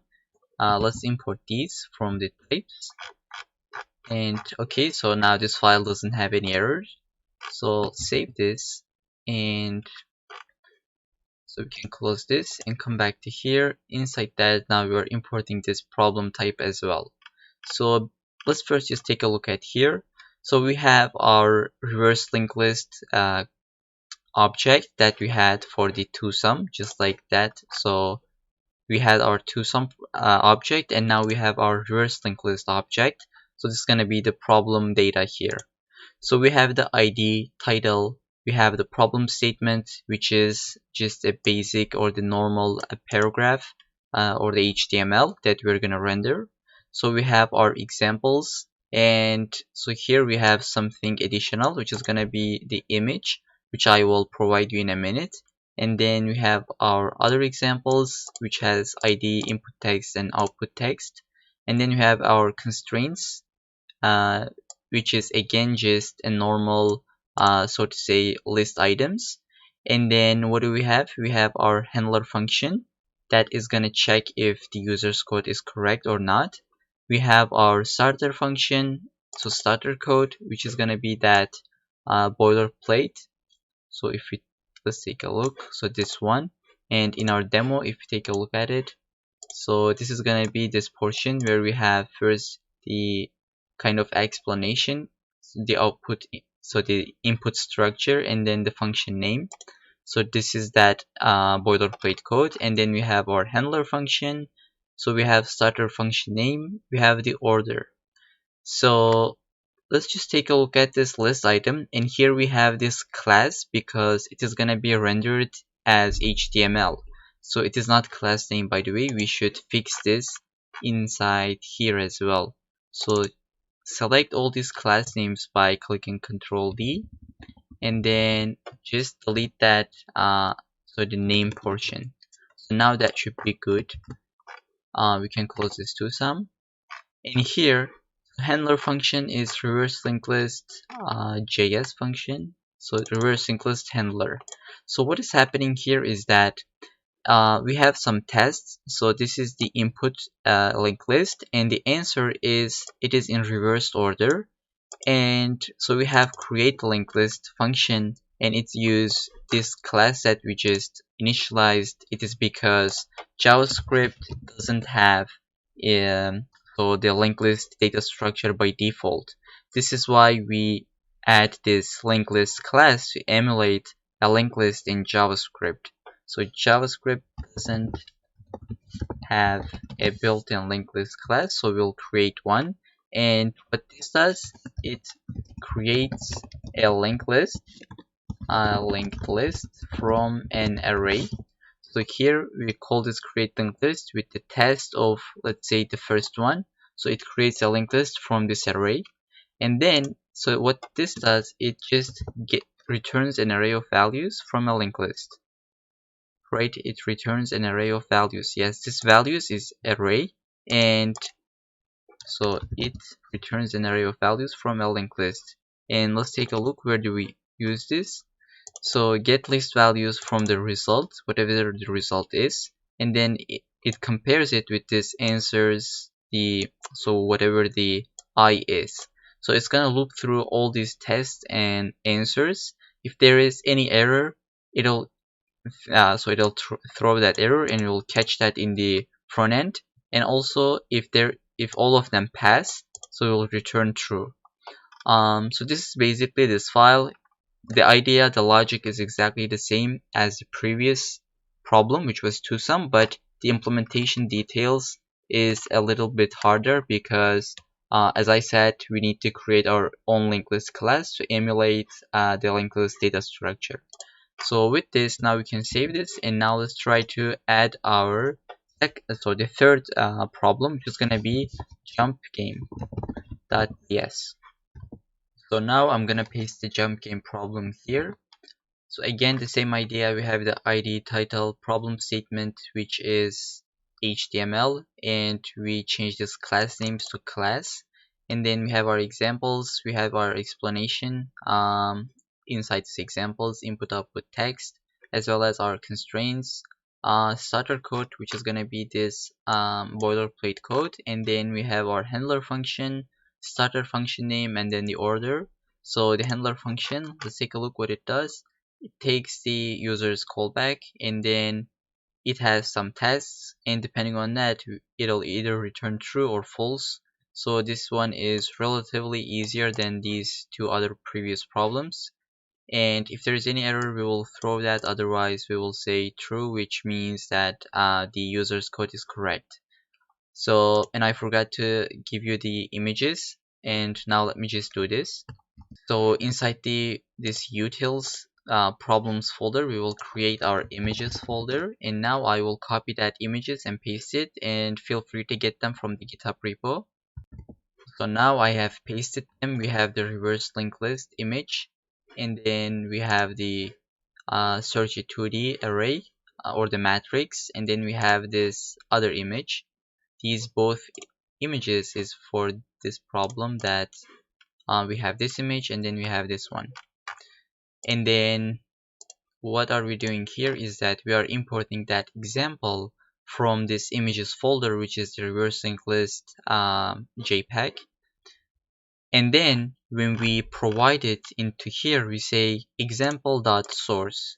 So this is how it works. It'll reference to that image. And now we added our jump game problem as well. Now let's add our fourth problem. So which is going to be the valid parentheses. So we'll say valid dash parentheses dot yes. So I copied that. I'm gonna paste it. So again, the same thing: ID title, problem statement, examples, and constraints, handler function, starter code, which is gonna be this boilerplate. We have the starter function name and then the order. And inside the handler, we take again the callback, the user's function, and then we loop through this test with the answer. We check if all of them passes. If so, we will return true. Otherwise, we're gonna catch that error and throw that. So save this, and now the last problem, which is gonna be, so what should be search a 2D matrix. Let me just actually copy this name like this, and then come back to here, create new file .ts, and now I'm gonna copy and paste it. So now I paste it, and again, ID title, problem statement, examples. We have images, which we are importing that as example 1 and example 2, and these are these images. And then we have our boilerplate code as always, and then we have handler as well as the starter function name and then the order. So inside our so we can delete this console log. Inside our handler, we are again looping through the tests and answers, and we are checking if eventually it's gonna return true or it's gonna throw an error. So with this, I think we are ready with our problem's local data that I showed you in the diagram, and now we can try to render that in our code editor or like in the problem page. So for this, we would like to go to inside this PID, and here we would like to do so first we wanna fetch that data that we just created, right? So we need to fetch the local data, and for this I want to use something called static site generation. And what it really means is that, so SSG, so the pages will be pre-generated on the server. So when we take a look at our demo, so let's go to home page, and now if I try to go any of these problems pages, it is not going to have any loading state. It will immediately render something to the page. So it is going to be like super fast. So when I click the jump game, so do you see that everything is already rendered because that job is done for us in the server when we build our project. So when I go to the ToSum page, so it's already built it, already rendered, and so there is only one loading state, which is gonna be to fetch these data from the Firestore. So this is where when I click this, do you see that for like 1 second it has that loading state, and this is the client side fetching and static side generation in like we mix them. So to use static side generation in Next.js, we have two different functions. The first one is get static paths. So get static paths. So what this does is it creates us the paths that should be so it's gonna give us the dynamic routes that should be pre-generated on the server. So for this, so let me just type actually, and then let's say export. So it's gonna be an async function, and it's gonna be get static paths. So here we would like to have our paths, and it is gonna take. It's gonna be array actually, and then it'll have objects. So let me just type it. So we'll have const paths, and we will use object.keys to get the keys of that. And actually we didn't build it. Okay, so inside this problems I want to have an index index.ts. So here I'm gonna export all of these problems. So for this I'm gonna say export const problems, and then it's gonna be an object where we're gonna have so let's say the ID of the problem is gonna be ToSum, and then it's gonna be ToSum problem that we are exporting from the ToSum file. So this is gonna be that. And then for the reverse linked list, we're gonna have this object reverse linked list. For the jump game, we're gonna have this constant, and so on and so forth. So let's go to inside this index, and then now we're gonna have that reverse linked list. We're gonna import this, and then we're gonna have the jump game. So let's put this comma here, and then we will have the jump dash game, and it is gonna be that jump game constant. And then we're gonna have so search a 2D. So what did we call it? Search a 2D matrix. And then we will import this search a 2D matrix, not the handler but the function itself. And then eventually we will have, so I think we skipped one, which should be the valid parentheses. So order doesn't matter really. We could put it like this. So we could put it like this. It doesn't really matter because this is an object, not an array. So now we can create a type for this. So we'll say export, or actually we don't need to export. We could say interface. So basically interface is the generally used in the same way in an object. Of course there are some differences, but it would be, I think, something like advanced if we take a look at that. For this I'm just wanna show you how you use interface. So for this I'm gonna create an interface of problem map. So what it really means is that this problem is gonna have the key as string, and then the value as the problem type, which we're gonna import from the types. And now we can say this problem is gonna be the type of, or the its interface is gonna be the problem map. So with this we are ready, and now we'll say object.keys. We are gonna get all of these keys, and each of these keys is gonna be our one of our routes. Okay, like do you see we have reverse linked list, and then so this is that route reverse linked list. We have ToSum jump game, right? So we have ToSum, we have jump game. So we are giving these keys into our static paths. So we are saying to this function, you need to pre-generate pages for these routes. Okay, so far we have only 5 of them. So we're gonna say object.keys we will say the problems, which is coming from the utils problems, not from the mock data. And then what are we going to do? So we will try to now, we need to map this to get an array. And for each key, we will say we need to return an object actually. So that object is going to have the params field. And then for this params field, it should also be an object where we'll say the PID is going to be that key. And PID is, so it is PID because this is what our file called. And then we'll say key. And then at the end, we will return an object, so which is going to be the paths, and it's going to be like this. For the paths, we are returning this array, or we can simply put it like this. And then for the fallback, we will say false, which means that don't, so when we go to a page, so let's say we have the jump game 2. Since we didn't give this jump game 2 to this paths, right? We don't have jump game 2 here. So fallback means is that if you got a URL that is not pre-generated, return 404. Now jump game 2 is not inside the paths array. If I try to go there, I will get this 404 error. So this is what fallback means. And then now that we got our paths, we need to have another function which is going to be get static props, and it basically fetches the data.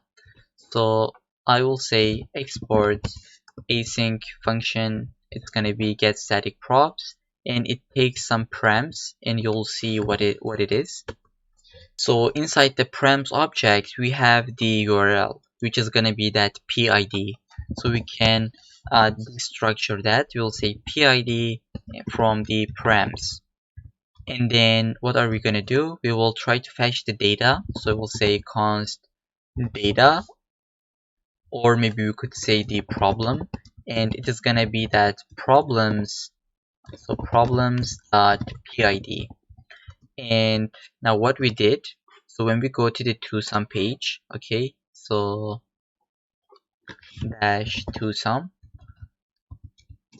like this. When we go to ToSum page, so that PID is now the ToSum, and from this problems object, we are fetching this ToSum, which is going to be that constant, that object. And then now we are going to say if there is not problem, okay, if we couldn't find it, we will try to return not found to true to give 404 error. But otherwise, we will say return an object which has the props, so props, and it's also going to be an object. And here we will return the problem, which was this data. And now we can take the problem from here, and we can so render that data. So here we have some TypeScript errors. For this params, we can give a type, or maybe we can immediately say that this params is going to be an object that has the fields of params, and then it's also going to be an object with the PID to be the type of string. And so we got out of that error. And now let's try to save this. So this problem is going to be what we are fetching in our component or the page. So we will say get the problem. So let's try to just import this, or like console.log the problem, not importing. And we can create our type, which will say the problem is going to be the type of problem that we had. Problem. So import this. Now let's try to see that in our console. So go to localhost, open up our console. What are we going to see? Try to refresh our page.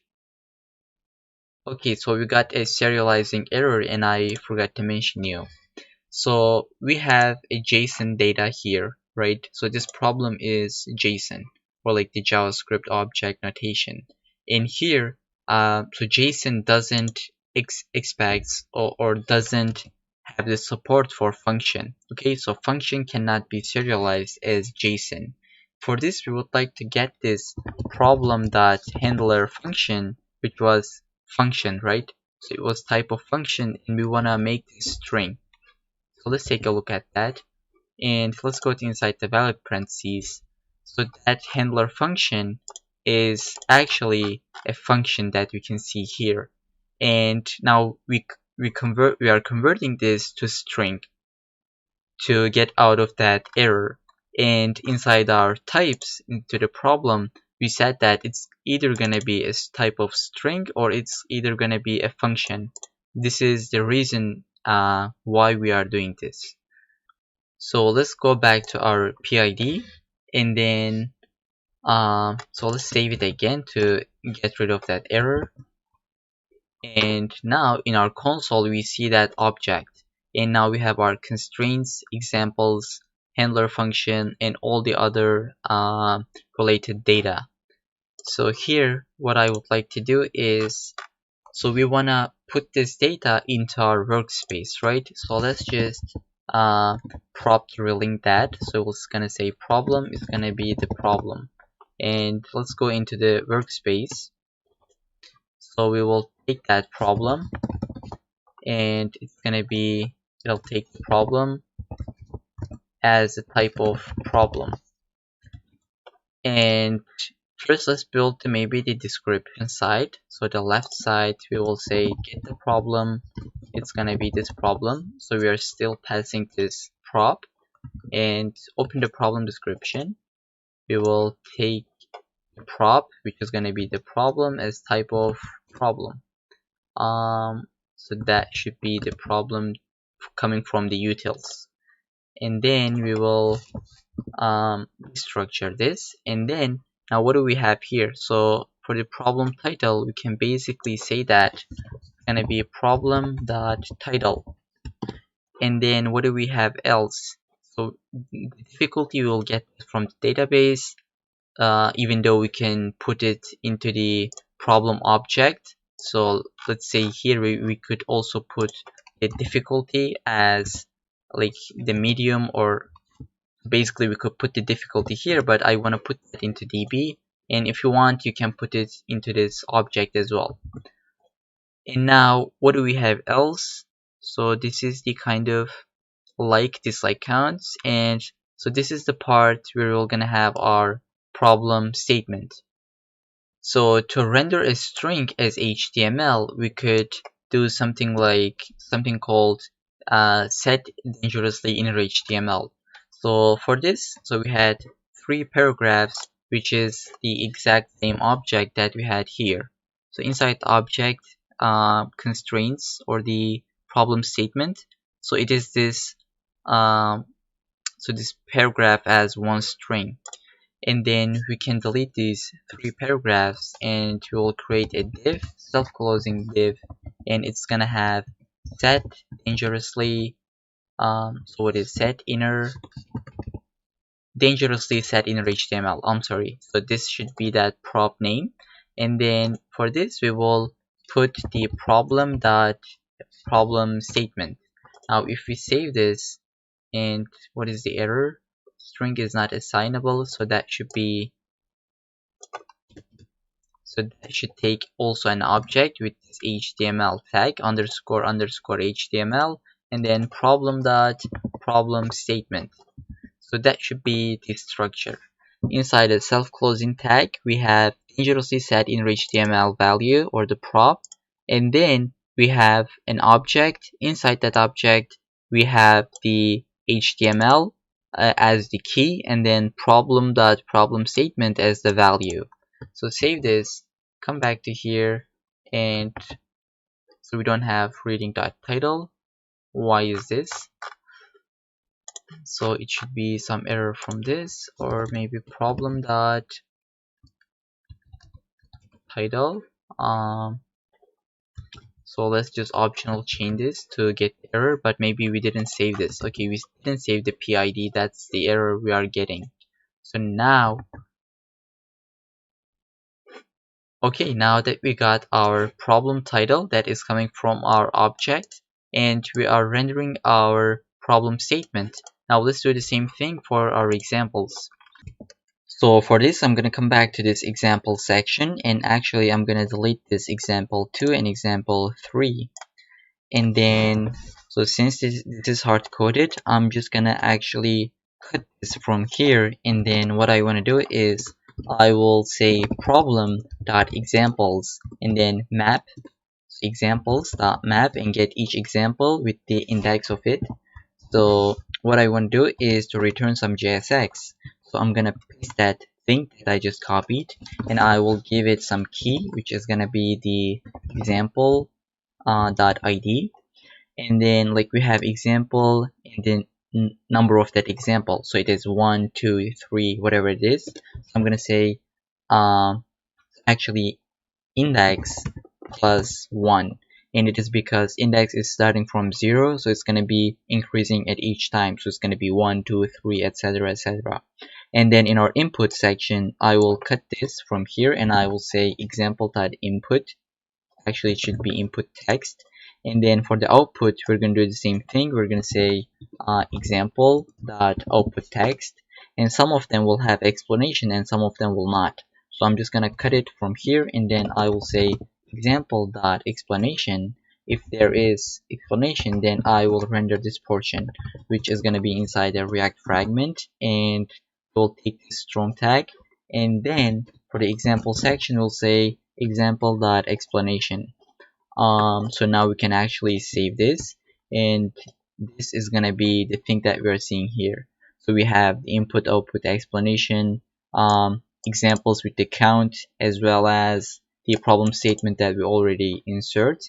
And now actually we can do so we can even add our images. So we'll say if, so below this paragraph we're gonna say example dot, so it should be image.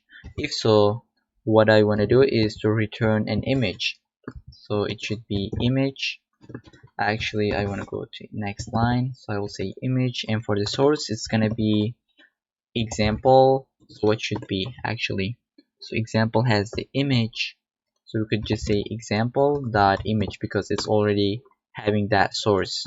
So now save it, and now if we come back to the reverse linked list, so we should be seeing this image, and maybe we could even give it some so actually yeah, we could give it some margin top, right? So I want to say like class name is going to be margin top, maybe 3. Let's take a look. Now I think it looks good. And maybe we could go to the next one, which was the search a 2D matrix, and now we have our images, and it looks actually pretty cool. And the one thing that I just want to mention, inside this problems folder we had our index.tsx, and for the problems I said that we should have their file should be exact same as this URL, but this is not the case because we are taking this URL inside this PID page, so the PID page, right? We are taking that PID from the URL, and then we are associating this PID with this problems object, which is going to be this index page. So right, so this object should have the exact same IDs. So if this is twosome, then we are going to come back. So once we get to this 2-sum URL, we'll see this problem. And now if we go to valid parentheses, so let's just copy this and paste it here, and we're gonna see that problem. Otherwise we're not gonna see that because we so we related them in this PID page. And with this, now what do we want to do to add our constraints? So I'm gonna come back inside the problem description. So we have our constraints, which is gonna be this list items. I can cut one of them, or actually I can just delete all of them, right? So I believe we had them in our list items. Yeah, the HTML is already there, so all we want to do is just render them. So we're gonna say div, or maybe one div, and it's gonna be closing div because we want to do that thing that we just did above. What it was, so this thing dangerously set in HTML because is a string that we have. So this is a string that we have, and it is already in HTML, right? We want to take that string and render it as HTML. So I'm gonna paste it, and that was taking an object which has the underscore underscore HTML, and for the value it had the problem.constraints. So let's save this. Now let's take a look. So we got our examples, we got our constraints, and actually we can give it some margin y of maybe 4, so it'll take that spacing for us, and it didn't because that should be we already has it actually. So margin 5, we already have it, so we're gonna say margin y of maybe 8. So let's take a look in our inspect. So it should be this. So not this one, but yeah, actually it should give us margin bottom, right? So it doesn't give us for some reason. So maybe we could say padding bottom of 3 or maybe 2. Let's save it. Okay, now it looks better. It's for some reason it doesn't give us margin y. Maybe some overflow is happening, but I don't care. I want to say just padding bottom of 4. Now it should work. Alright. So now we want to put that boilerplate code into our code editor. For this, I'm going to come back to our PID. So we got our problem, and then I want to send this. I already sent it into the workspace, and now inside the playground I'm going to also send that problem, which is going to be this problem that we're taking. And inside the playground we will take that problem as a type of problem that is coming from utils, and then I will say just get that problem for us and delete this boilerplate. And now I can say problem.boilerplate, or maybe it was starter code, right? Now save it and save this one here, and now we got our valid parentheses for this problem. Now if we go to the toSum, we will get the toSum, right? That's starter code for this. And now we can work on these test cases, and it was inside the playground. So we had our test heading, and so that should be that cases. So I'm gonna delete all of them actually. So cut this from here, or maybe just delete it and get this. So wait, so this has okay, so they has exact same structure. So we can delete this. We can delete this as well. And then I can cut this. So this one. And then what I want to do is to say problem, so like problem dot test cases, or maybe it was examples, right? Examples dot map get each example, and for this I want to render that thing that we just cut. So I'm gonna say for the key it is gonna have the example dot id, and what do we have, like case 1, and that should be case idx, or maybe index plus 1. So we got our, so this is going to be that kind of heading that we have here, how many test cases we have. So for the maybe reverse linked list, so we have still 3 of them. For the jump game we have 2 of them, right? And then now here, this is where we are getting this input output structure. So we have our input text, and then the input itself, and then we have the output, and then output itself. So this is gonna be kind of a dynamic part where we're gonna, when we click one of them, it is gonna be changing depending on which test case that we are currently at. So maybe we could add that functionality later. Actually, let's just implement it right now. So inside our so this playground, so maybe we could have a state that is gonna say the current, or maybe the active test case. So we'll say active test case ID, and then we will say set active test case ID. We will get that from the React use state, and it's gonna be type of number, and also, so let's say use state, and initial value is gonna be 0. That is stating that when the user first come to this page, it is going to be showing the first test case. And then okay, so now we can save this and come back to here. What are we going to do here is that whenever we click one of them, so we should have maybe an onClick. So onClick function, we want to say set active test case to that current index that we are, so the current test case, right? So if we click this, now the test case is going to be 0. When we click this, the test case is going to be 1, right? The index of this one is 0 and this one is 1. So now we can save this, or maybe before that, inside here, we're going to say, so you can delete this, and we're going to say problem.examples. So should we get this from the index, right? And then we will get that input text. And we're going to do the same thing for this, where we're going to say problem.examples. We get the active one and then show the output text of it. Now save it, and now it's going to be dynamically changing. So let's just refresh the page. So in the initial load, our active test case was 0, right?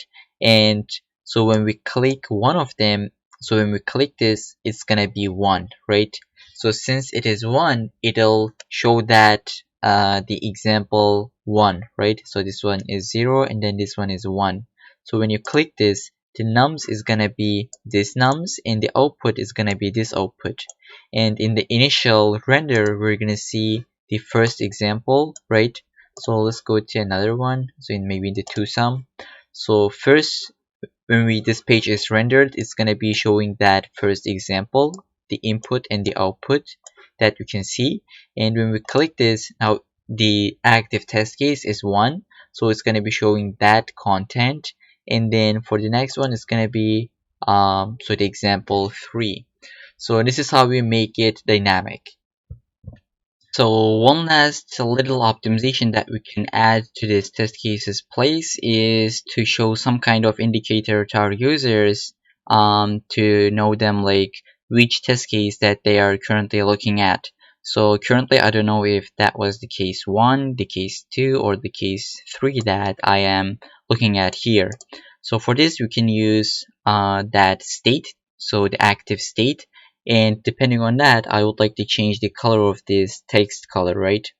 So I'll come back to here. Inside this, I'm gonna change this with a backtick, and I close it right here and close that curly braces as well. And now I'm gonna say actually Copilot can write it for me. So I'm gonna say if the active test case is equal to this index, right? So if this is the current test case that we're currently at, so maybe we could change the text color. So I'm gonna say text maybe white, or maybe let's say gray 500. Otherwise it's not gonna add any class, it'll be text white. So let's save it, and now let's take a look at it here. So actually let's make it in the reverse order.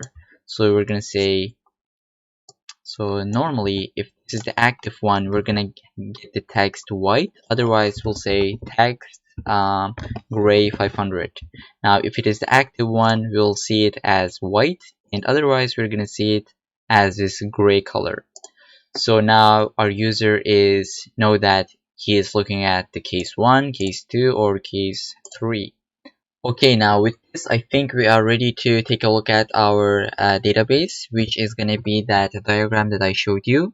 Now we added our local phase where we had the problem, so the problem title, ID, problem statement, examples with test cases. We got our constraints, order, starter code, handler function, and starter function name.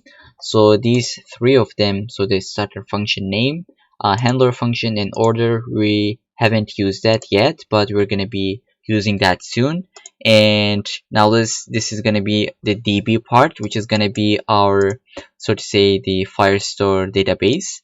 And here we're going to have two documents, one for problems and one for users. So for this, let's go to the Firebase console. So I am at firebase.google.com, and then I'm gonna go to the console. So I'm gonna click this, and I'm gonna find that project. I will click that as well. Now inside this build, you should click this Firestore database, which is going to be our real-time DB. And then here we're going to say like create the database, and we want to start in test mode. So we will click the thing in the bottom at first, so it'll allow you to read and write for the until next month, but you should be changing this once you get your application to the production, which we're going to be doing that at the end of this tutorial. So for now, let's just continue with the test mode. So let's click the next, and the cloud Firestore location could be the one that is closer to you. So I'm in Europe, so I'm going to click that and I'm going to enable that. So now let's wait for a second.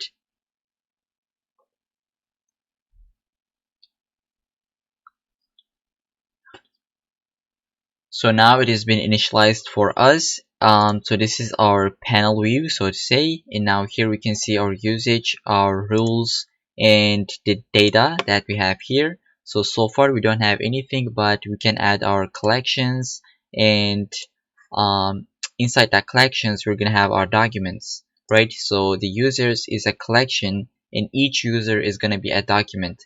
So this is kind of in the same structure with MongoDB if you have used it before. So this is kind of like NoSQL, and it is like document-based database. So we could come here and manually start a collection. We would say the collection ID is going to be that problems, and then in the next, so we'd say the like document ID. So each document is kind of like a row in SQL database. So now the first problem is going to be that toSum, and then if we take a look at these fields where we have ID, title, category, difficulty, likes, dislikes, video ID, and link. So we could add all of them manually. So that would be for the ID, it's going to be, let's say, type of string, and the value is going to be toSum. Now let's add one more field that is going to be the title, the type of string, and then it's going to be 1.2 dash sum, or maybe 2sum. And then for the category, we would have it's going to be type of string, and then it would be in the type, so the category of array. So we could add all these fields, and then we would save it, and we would be doing this for all of our problems and like for all of our users. But this is not what we want. This is too slow and not user friendly. So for this, we would like to add some kind of dynamic form in our application, and once we submit that, we would have that data in our collections, so, or like in our database. So for this, let's go back to VS Code and let me show you how we can do this. So before we get going, just click cancel to cancel this process. So this HTML form is going to be something that we're going to be using only once, and so for that reason you can put it wherever you want. I'm going to put it in our home page, and we're going to be deleting that soon. So at the very bottom of our main tag, I'm just going to come here and I'm say temporary form, and then I'm going to create a form element. It's not going to have any actions. So inside it's going to have some input fields. So it's the first one is going to be the type of text, and the placeholder is going to be problem ID, and then it's going to have the name field which says ID. We're going to be using this name field once we use React useState. And if we take a look at our so this diagram that we have here, so we have the problem ID, title, category, difficulty, likes, dislikes, video ID, and link. So this video ID was the solution ID, and link was that it took us to the original problem on LeetCode. So we're going to be adding all of these, and for them we would like to have input fields. So we got our ID. Now let's just duplicate this, where we're going to have the title that says problem title, or maybe basically title, and it's going to be the type of text. We also would like to have our difficulty, category, video ID, link, and something that I forgot to mention, we would also like to have so the order of the problem, right? So let's just say order, because when we when we populate these problems in our homepage, as you can see, it starts from the first one and then goes to the very last one, right? So it has some kind of order, and this is so this field that we are using that to make it go from in ascending order. So that's why I wanted to add this so to say the order field. Now let's do, so this one is gonna have the difficulty, right? So it's gonna have the placeholder as difficulty, and then it's gonna have the category. So I can just copy this and paste it, and after that we're gonna have the video ID, and it's gonna have the link, the video link, or the problem link, I'm sorry. So also we're gonna have the order. So for the link and video ID, we can put question marks to show them like it is optional, right? Some of the problems has video ID and some of them don't, and some of them has links and some of them don't. So let's just change this, put the optional at the very bottom, and then so to submit this, we would like to have a button that says save to Firestore, or like save to database, whatever you want. So now let's just save it and take a look at in our demo. So it doesn't have any slides, so let's just give it. So we would like to make it, so give it some paddings, right? So padding maybe 6, and then flags column to put them vertically, and then maybe max width of small as well as the gap of 3. So save it, come back here. Okay, that looks cool, but we don't see that button, so let's just say class name as background white, maybe. Okay, so that looks good to me because it is temporary anyways. So we would like to have now state for this, right? We need to, like, when the user types something in, we just like to put that whatever they type in, right? We want to save it. So for this, let's come to here and we're gonna say use state. We're gonna say we'll have some inputs and set inputs. It's using use state, and initially it is gonna be an object.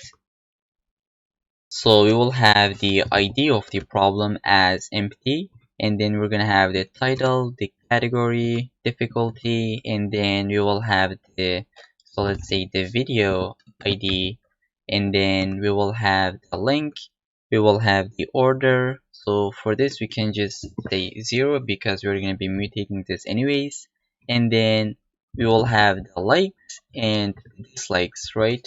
This is going to be, so we don't even need to type in the likes and dislikes count because it's going to be 0 anyways when we first built the problem. So we don't have anything missing, right? So we have the likes, dislikes, order, link, video ID, and everything. Okay, so now when we type in, we would like to call that onChange event on all of these. So let's just select all of them, and then let's add onChange handler. So we'll say handle input change. I'm gonna create this function above. So here const handle input change, it's gonna take an event. This event is gonna have the type of React change event with HTML input element. And then here what we'd like to do is just set inputs, right? Oops, so it's gonna be set inputs. It's gonna be taking the previous values and only be changing the one that we are typing in.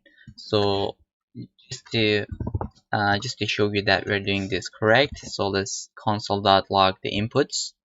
Now here, open up our console, and now problem ID is, let's say, toSum. So it's only changing the toSum. Now the title, toSum problem. So it doesn't change the rest, it only changes the one that we are typing. The order is 2, let's say. So now it has that order field changed, and as you can see, order is now the type of string. We would like to make it type of integer, right? But before that, now let's say we type everything here and then we want to just submit this into our database. So for this, let's go to Google and type add data to Firestore. So I just typed in add data to Firestore and I'm gonna click the first one. So this is gonna be the Firebase documentation, and we already initialized our Cloud Firestore. We would like to actually add a document into our database. So here it gives you some methods, some alternatives. We're going to be using the first one, which is this set document method. And in this case, you would like to, so you actually need to provide the ID of the document. But if you would like to have it auto-generated, you can just skip that part and use this method, which is the add document. And in this case, we would like to add this ID because I think we're going to be using that in the upcoming sections. So I just want to copy this and then come back into the VS Code where we would like to create a function when we submit this form, right? We will say on submit, actually handle submit. And then this handle submit is going to be a function handle submit, which is going to be an asynchronous function. And then first we would like to prevent the default so that it doesn't refresh the page, prevent the page refresh, right? And then what we would like to do is just paste that line that we copied, and then the set document, import that from Firebase Firestore, import this document method, and then EB is going to be our Firestore that we got from our, so once we initialize that, right, that's why we initialize this. We got our Firestore, so like the Firestore database, and we export this. Now we are importing that from here and we're going to be using that. And then inside the collections, it's not going to be cities, actually it's going to be the problems collection. And then the ID, we can say it's going to be inputs dot ID. And for the data, we could actually put that inputs, but what we would like to do is we want to convert that order field into integer. So actually it's already integer, right? We didn't, so it is integer here, but once you type in something inside this input field, it's by default gonna be string. So that's why we would like to convert that into so integer, right? So convert inputs dot order to integer. So for this, we can create a new problem. So we'll say the new problem object, it's gonna have all of the inputs field, but we're gonna say order is gonna be now the type of integer. And so we can either use this, or we could say like number and put it like this, and then we'll say new problem. So we got our new problem, which is this input that we just created, and then we changed the order. Now we would like to save it into our database. So after this, let's alert, and let's say save to DB, save it. Now come back to here. So in our database, we don't have anything, and let's just fill this fields. And for this, actually, I'm gonna be using the mock problems data that we got here. So this is gonna be our ID, right? I'm gonna paste it and then come back to here. So I'm gonna copy this, so it's gonna be easy. Category of array order is gonna be 1, and actually I can copy this video ID and come back to here. So the title is gonna be 1 point dash so 2 sum, and then the difficulty is gonna be easy, category is gonna be array, and then order is gonna be 1, video ID is gonna be this string. It's not gonna have any link because we can solve it in our project, right? When you click this, it allows you to solve it from our demo. But if you have a link, that would take you to the LeetCode original problem that we got, in this case this problem. And so let's take a look at this, and we put all of our data. We can skip this link, it is optional anyways. Now save to database, it says save to DB. Now let's come back to here, refresh our page. So now that's great, we got the problems collection, and then we got our document, right, which is the toSum. And then we have the category of array, difficulty of easy, 0 dislikes, 0 likes, the ID of the problem, link, order, title, and then video ID. So this is basically how we add a data into our Firestore database. And now let's just add the rest of the problems, which is going to be in total 10 problems. So let's come back to in our home page and then come back to in our VS Code. Inside the mock problems, we have the reverse linked list right now. So we can get the problem ID from here, and then we're just gonna be pasting that into here, and then for the title it's gonna be 2 dot so the reverse linked list, and then difficulty is gonna be hard, category is gonna be linked list, and then the order is gonna be 2, video ID and link gonna be empty for now. We don't have it in our original demo as well. So as you can see, the solution is coming soon, and then it doesn't have a link. When you click that, it takes us to our demo application / problem / reverse linked list.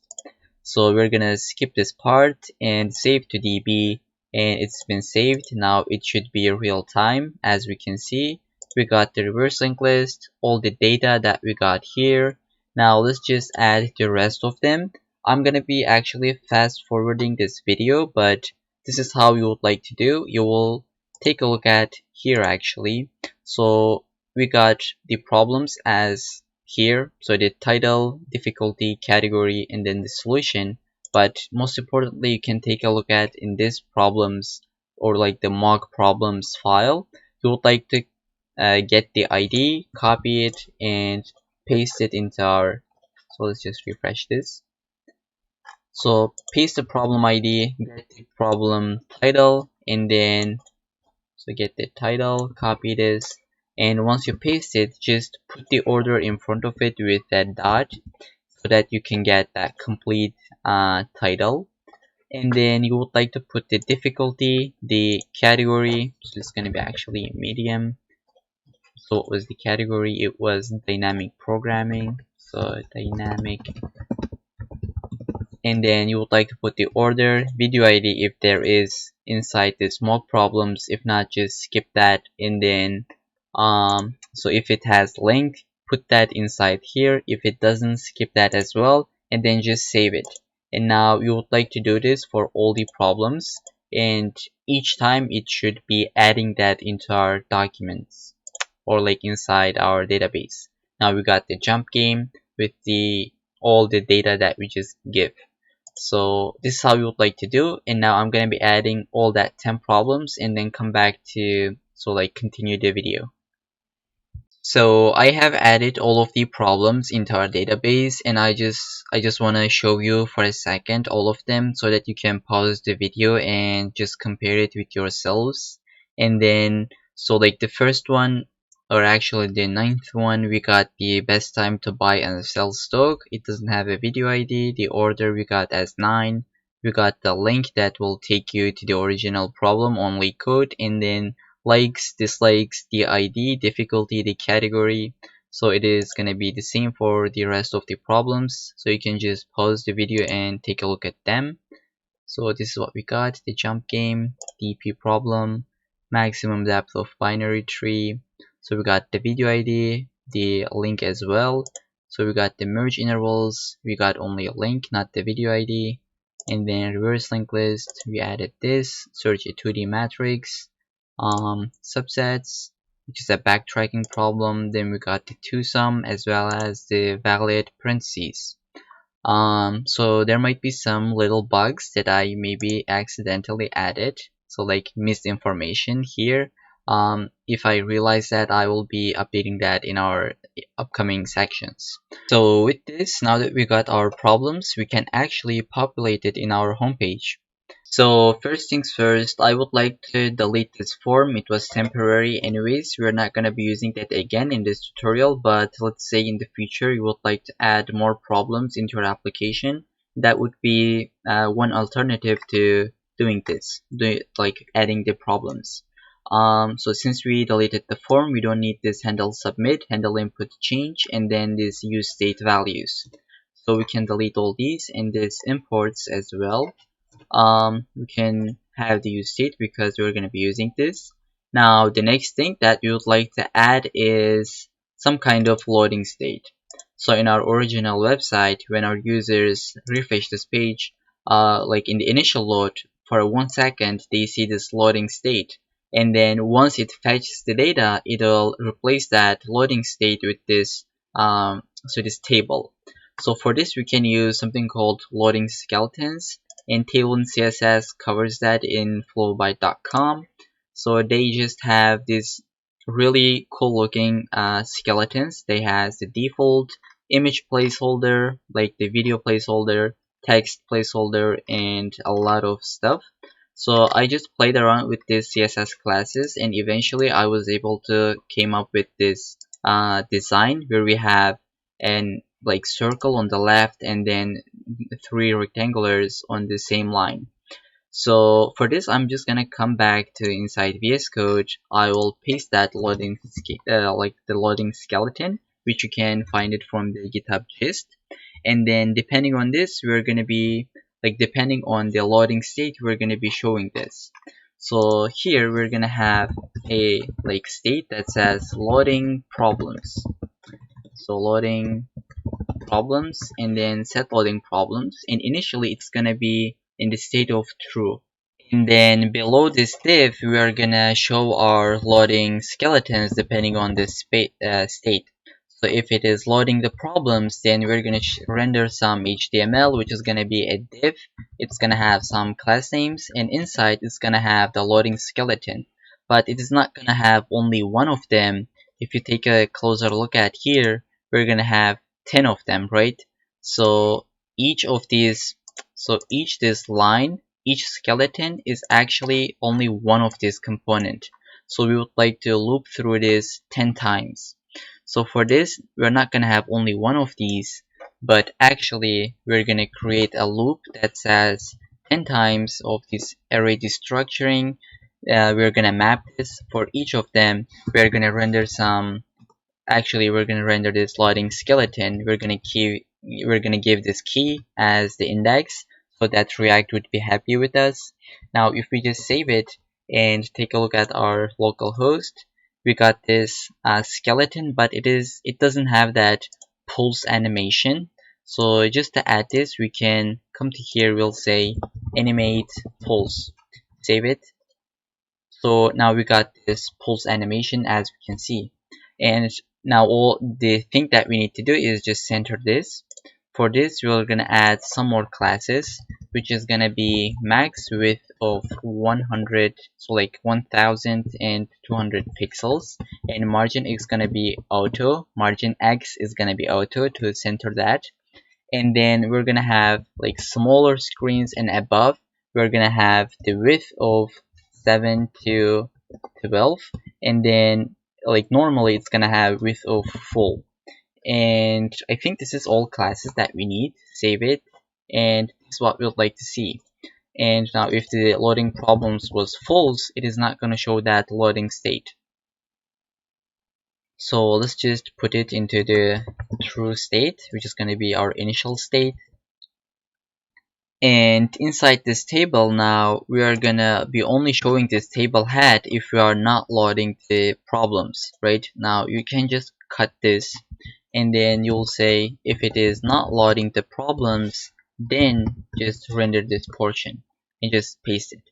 And now if we save this and it is not loading the problems, let's say actually that should be, it is not loading.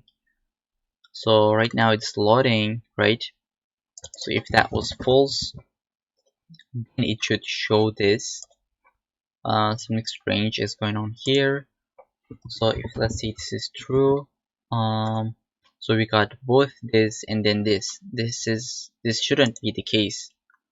Actually it's coming from the problem table. Okay, my bad. So we're gonna go inside this problems table where we're gonna have fetching our problems, and we're gonna be changing this set problems. So what set loading problems, right? Just copy this and paste it. We're going to be changing the state inside our problems table component. So open this, and here what we're going to have is we would like to get this set loading problems, and it shows that it's not going to be actually optional, but it's going to be the type of React dispatch, and it's going to be in the type of Boolean.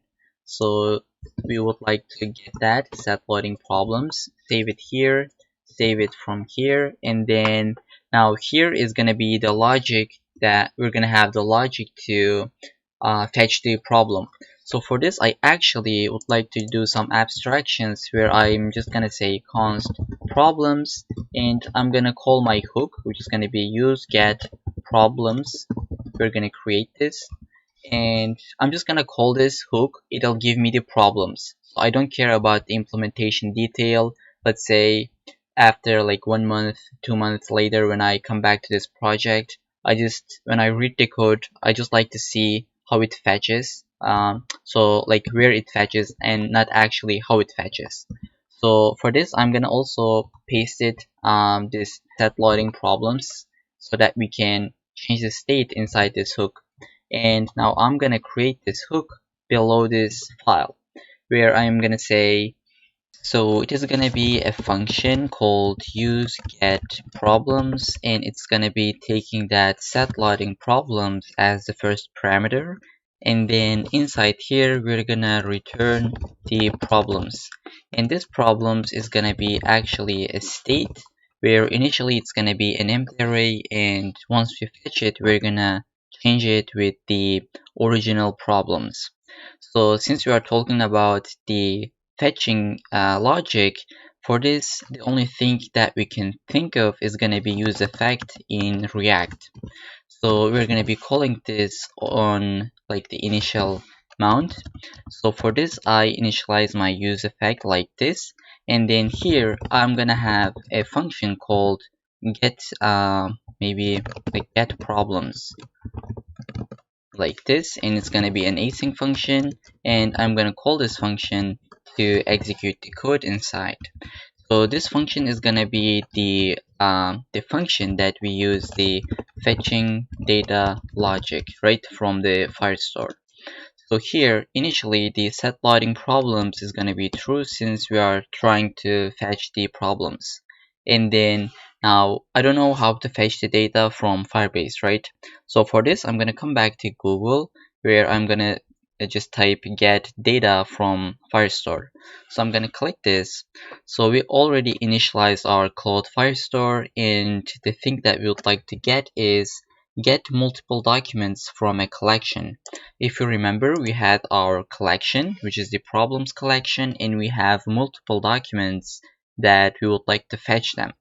So this is what I would like to do, and what they show us is a kind of code example, or like example of a code block. So we have a query which uses this collection, and it passes our database, which is going to be our Firestore, and then from the collections it's going to be problems. For our case they use cities, and they also have a different query, but in our case it's going to be order by. We're going to be ordering from this depending on this order from ascending order, right? So it's going to go from the first order to the very last. So this is what we would like to do. So let's just come back to inside the VS Code where we're gonna say const query is gonna be a query that we import from Firestore Firebase. So it is coming from, let me just show you, Firebase Firestore, and then below here we're gonna have a collection. So inside we're gonna pass our Firestore, which is coming from this file which we initialized at the beginning of the project, and we are importing this Firestore object so that we can use our database. And below here what we'd like to do is pass our collection, which is going to be the problems. And then what we'd like to do is, as I said, we're going to be using order by. It's also coming from Firebase, and the field that we would like to order by is going to be that order field, and it's going to be in ascending order. And if you just control space here, you can see also there is this descending option if you would like to use. But in our case, we would like to use ascending order, and then we would like to pass this query inside getDocs. So the function, the method they just show us. So I'm gonna say const query snapshot is gonna be await. So getDocs, not doc, but getDocs, and I'm gonna pass that query inside. So let's just take a look at this query snapshot, what it is. So I'm gonna save this, come back to our the local host. So now if we just take a look, so it's already in loading state, we didn't change this. So here, if you take a closer look, we have our data or like documents here, right? It has array of 10 because we have 10 problems, and each problem has like a lot of data that we don't need. But if we take a closer look at here inside the underscore document, inside the data, value, map value, fields, so this is the data that you'd like to do. And for this, they show us like they have this the document.data function. They so it only returns you the data that you would like to get. So I'm just gonna copy this line. Okay, I control so I copied this. Now I'm gonna just paste it here, and now let's just take a look at the data that we got. So just refresh this page. And as you can see, we got the ID as well as the problem itself for all of them, right? So we got the twosome, jump game, all the way down. So each problem has only these fields that we give in our database. So for this, I am gonna just keep this, the thing that I just copied, but I'm gonna have a temporary array. And the reason is for this because we don't want to get that unrelated data. So we only need the problem data. So for this, I'm gonna say temp, and it's gonna be an empty array for now. And inside this, for each, what I am going to do is I will say temporary inside this array, just push an object for all of them. So it's gonna have an ID field, which is gonna be this document.id, and we're gonna just structure that document.data. So now if we take a look at this temporary array, so let's just console.log temp, save it, and here what we're going to be seeing is that we have an array of objects, and each of them has the only problem data. This is what we'd like to do. And now I can easily say that this set problems is going to be this temporary array, and now the set loading problems state is going to be false. And we can also remove this warning with just passing this set loading problems to make ESLint happy. And this temporary array, for now we can just say so we have an error here, which is going to be TypeScript error, but we're going to handle that later. So now I think this is gonna, so this should work perfectly. Now I'm gonna save this, and if we take a look at these problems that we are taking, so we are getting them from database, not mock data anymore. So we can just delete this, and this is the problems that we are getting, right? Each problem has the difficulty, it has the ID. So right, this document we can actually change them with maybe problem. So let's just control D for all of them, and I'm gonna change it with problem. Oops, problem. Now, so we have the difficulty, we have the video ID, we have category, so title, ID, everything. Now I'm gonna save this. If you take a look at here, so this is the data that we are getting from our database. So let's just come here for the twosome. Maybe we can change the difficulty to medium and update this. Now refresh our page. We are going to see that difficulty has changed from easy to medium. So now we really know that the data is coming from our database. So I'm going to change the difficulty to easy again. Update this. And yeah, this is what we would like to do. And so let's just resolve this the type error we're getting from TypeScript. So here we didn't give any type for these problems, right? This is why we are getting this. And for this, let's just come back inside our types where we had, so this is the type that for the local data, right? The local problem data. So that was, we are holding that inside this folder, right? So that has like the starter code, starter function, or like handler function, starter function name, examples, constraints, all this stuff. And what we have in our database is actually a little bit different. We have the video ID, so maybe the difficulty, dislikes, likes, and all this stuff. So for this, we would like to create another type, which is going to be actually also a problem type, but we're going to call it something different. So for this, I'm going to create another type, which is going to be, maybe I could call db problem, and maybe you could change this to local problem, so however you want, but I'm not going to do that in this tutorial. So it's going to have an ID. So the ID is going to be type of string, as we can see here. Then it's going to have the title, it's also going to be string. We're going to have the category, it's going to be string. We had difficulty, so we had likes, it's going to be number. We got dislikes, also number. We got order, it was number as well. We got the video ID, so video ID, it was an optional field and it was a string type. We also got a link, which was also optional, and it was string. So now we can save this and we're exporting this. Now we can come back here where I'm gonna say this is gonna be db problem, and so just like this array of db problem. Now if we take a look at here, what do we get? So this temporary is also gonna be db problem, type of db problem of arrays, right? And then we can cast this as db problem.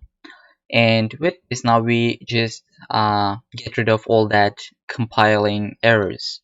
So we can save this and everything is gonna work perfectly as it before. We can refresh this. We got our loading state, and now as we can see, once it fetches, we don't see that loading state anymore. So in the home page, everything works other than this status field, where we're gonna handle that soon. So then as the next step, we would like to maybe add this user data once we log in or create our account.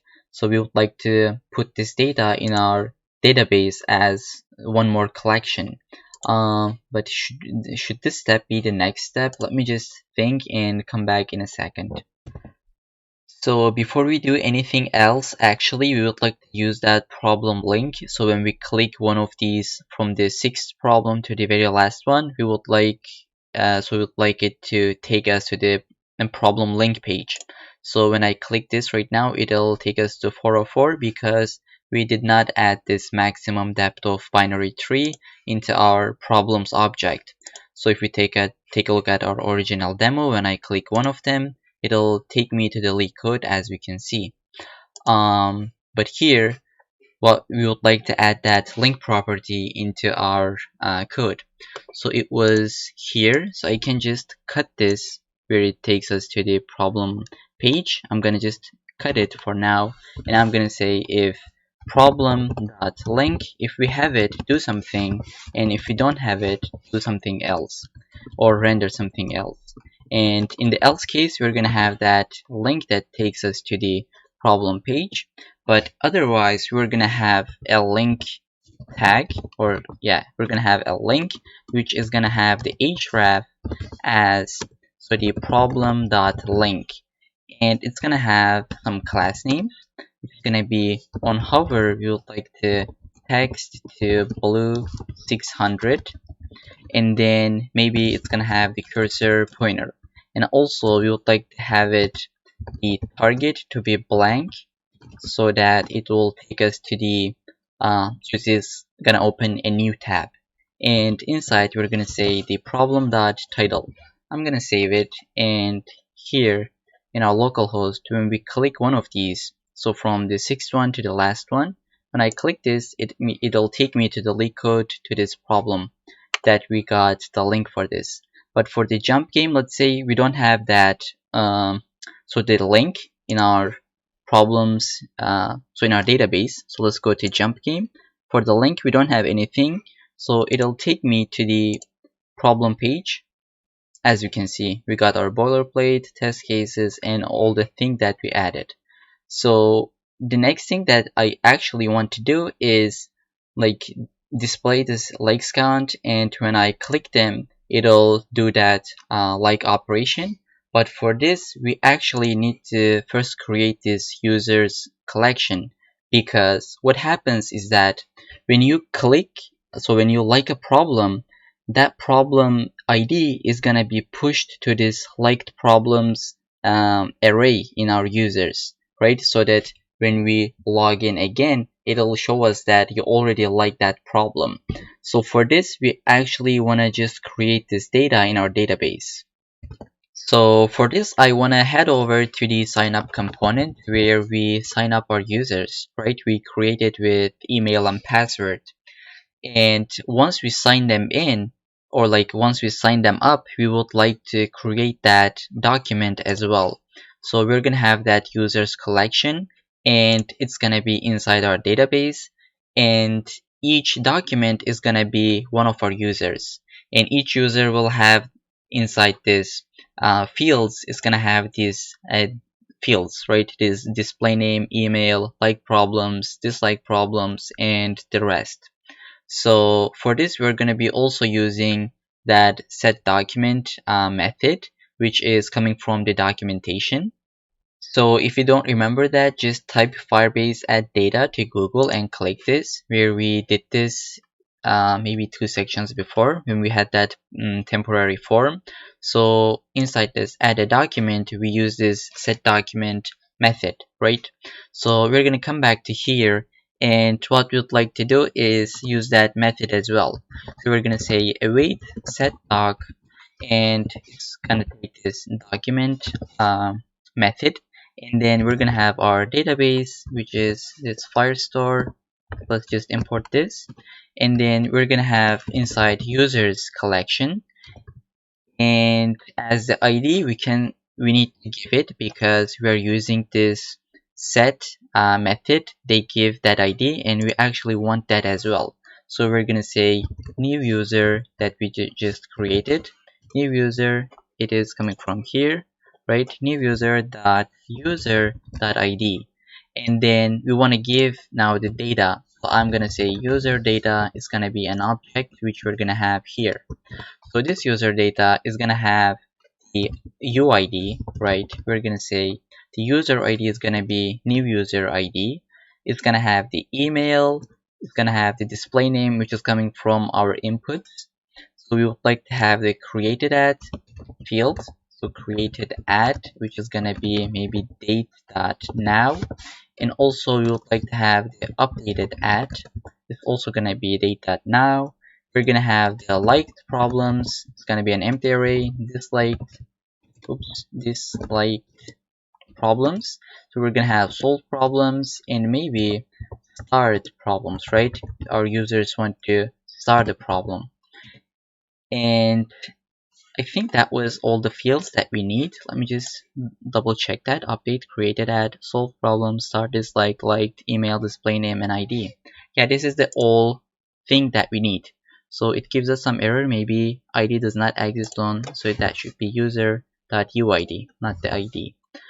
And this field is coming from the Firestore, if you don't know. And after this, maybe we would like to do some the maybe user-friendly stuff where we're gonna import our toast. It's gonna be toast.loading, where it's gonna say maybe creating your account, and then we can give it some object as like the position is gonna be top center. We're gonna have also the toast ID, which you'll see why in a minute. So toast ID could be maybe the loading toast, and then once we have an error, we would like to also do toast.error, and we would like to show that error.message in our top center. We don't want the toast ID, so we can just delete this and open this. And finally, either it's so either we success or we have an error. We just want to remove that floating toast. So now you can toast.dismiss with this ID that we just give. Now the toastify will know that it should only remove this loading toast from our screen. And I think with this we should be ready to go.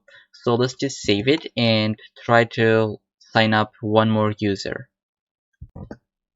So I will come back to here and I would like to log out from this account, which was John Doe. So I will click this and I just realized that there is some bug here. We don't want this timer to be here when we don't have a user, right? When we logged out, we don't want to see this timer. So for this, I will come back to here. I think it was inside the top bar. So we had this if we had in the problem page, we would like to show the timer, but it should be if we have logged in and we are in the problem page, then we would like to show this timer. Now save this, come back to here. It should be, yeah, like we don't see that right now. So now let's try to sign up with a new account. I will create an account. I'm gonna say testing at test.com and display name could be test. We're not using that anyways. So for the password, we'll say John Doe. So let's try to register. We see that creating your account, and yes, this is awesome. We have our user, we are logged in, and now let's just check our collections in our database. So refresh this, and hopefully we're going to see that user's collection, and there we go. So we're going to click this. So this is the UID that we got, and we have all these fields created at, updated at, dislike problems, like problems, they are empty arrays for now. And we got the email, display name, and everything really. So all the data that we just provided here, right? So this object is passed into our database within our user's collection. And for the ID, we give the user ID. And yeah, now we can delete that John Doe because so the first John Doe that we created because we didn't implement this part. Now if John Doe liked the problem or disliked the problem, it'll not be added into here. So we can basically come to here and just delete the John Doe from here. And yeah, this is the only user now we have. If you realize, we have like user ID starts with J, G, and maybe SJDD. If we take a look at here, we'll also see that ID as the user ID, right? So it is because we are using it from here.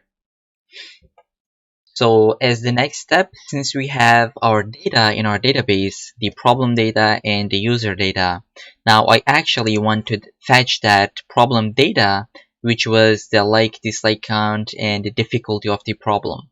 So for this, I will come back inside this the problem page. So let's just collapse everything for now. Inside the pages, inside the problem page, PID, where we sent our workspace, right? Inside workspace, we had the problem description, and it had it was this left hand side, right? We had the like and dislike count.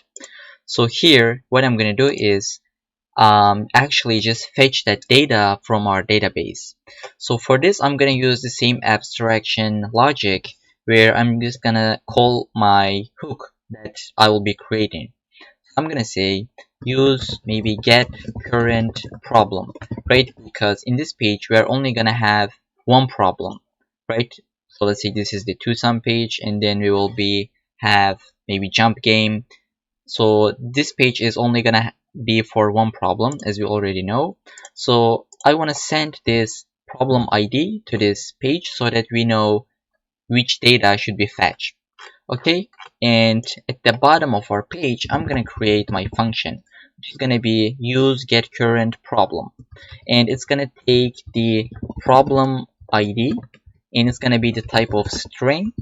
And inside here, we're gonna do some data fetching logic, right? Since we are going to be doing data fetching, the first thing that comes to my mind is that use effect.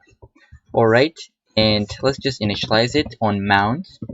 and we need to import this. Let's do control space. It doesn't suggest us for some reason, so I'm gonna just delete this React, and I'm gonna say use effect coming from React. So below this, what we're gonna be doing, like we're gonna have that fetching data logic, but we need to have some state, right? So first thing that we'll have is gonna be that current problem, and it's gonna be type of actually DB problem, right? We are fetching that from the database.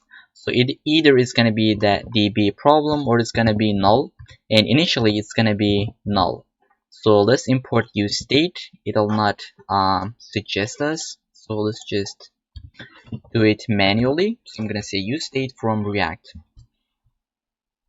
and then the next thing that we need is going to be that loading. So set loading is going to be boolean, and initially it's going to be true. And also we'll need the problem difficulty class. So maybe, yeah, difficulty class, and then set difficulty class. So set problem, and yeah, so initially it's going to be actually an empty string, and you'll see why we use this. So actually, like, depending on the problem type or like the difficulty of the problem, we're going to have different classes. So here I want to fetch the data, but before that, let's just say return an object with the current problem that we fetched, the loading state, as well as difficulty class. So here I'm gonna have an asynchronous function, so get problem from DB. So it's gonna be const get maybe like get current problem. It's gonna be async function, and inside this, first we'll say set loading to be true, and at the end we're gonna say set loading to false. But let's just do the intermediary step, which is gonna be fetching the data. So I don't know how to fetch the data, so I'm gonna go back to Google to the Firebase documentation. So just type get data from from Firebase and open the first link. So get a document, right? We previously did get multiple documents from a collection, but now we would like to get only one document. So click here, and it'll take us to this code example. So in the example, they use this document method, which they pass the database as well as the collection name, and then as the last parameter, they pass this document ID, and they use getDoc to get the document, and then they check if it exists or not. So we're going to be doing pretty much the exact same thing. So let's just go back to VS Code, where I'm going to say, so first get the document reference. So I'm going to say const document reference is going to be that document method coming from Firebase. If we take a look at it, it is coming from here, Firebase / Firestore. And then below here, we're going to say, so we're going to pass actually our database. It's going to be Firestore, and then we're going to pass our collection name. It's going to be problems, and then the so the data that we would like to fetch is going to be that problem ID. So we're going to pass the problem ID. Let's say it is TwoSum. It is going to fetch this TwoSum object, and it is going to return us this data. So that's why we're passing that. And below this, we're going to say const document snap, and it's going to be equal to await document ref.get. Maybe that was the old way, that's why Copilot suggests us, but we're going to say getDoc, and that should be importing from Firestore as well. And we're going to pass this document reference. So this is how it works with Firebase. So now we're going to check if the document exists. So we'll say const problem, and it's going to be document snap.data. And now actually we can just console.log this problem, and we could say current problem is here, and then we need to call this function, right? It's going to be get current problem, and for the dependency array we're going to add that problem ID that we're getting as the parameter. So let's just save this and take a look at our local host, refresh the page, open the console, and we'll get the current problem. So this is the data that we have in our database, right? For the TwoSum, we got the title, ID, category, difficulty, likes, dislikes, order, and the video ID. So for this we can, so let's do the rest actually. So at the bottom, once we got this data, we would like to change our state, right? So we'll say set current problem to be an object. So we'll say it's gonna get the ID, which is gonna be the document snap.id, and then we're gonna just basically destructure the problem as be a problem. So the last thing that we would like to do is going to be updating this set problem difficulty class. Now it can be either be easy or like medium, or eventually it's going to be hard. So we'll say set problem difficulty class.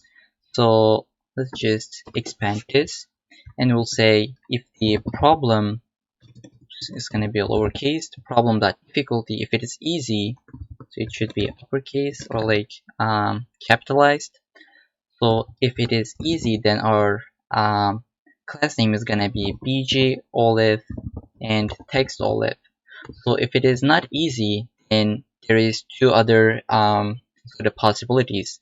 Either it's gonna be medium or it's gonna be hard.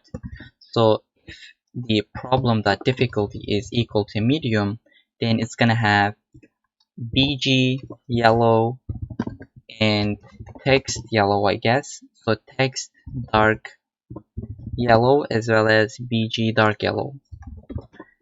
And if it is not medium, then there is only one chance or the option, which is going to be that bg dark pink for the hard problem, and then text dark pink. So just like this, and eventually we can set our loading state to false. And now just save this one, come back to here. So take this data from here, we're gonna destructure it.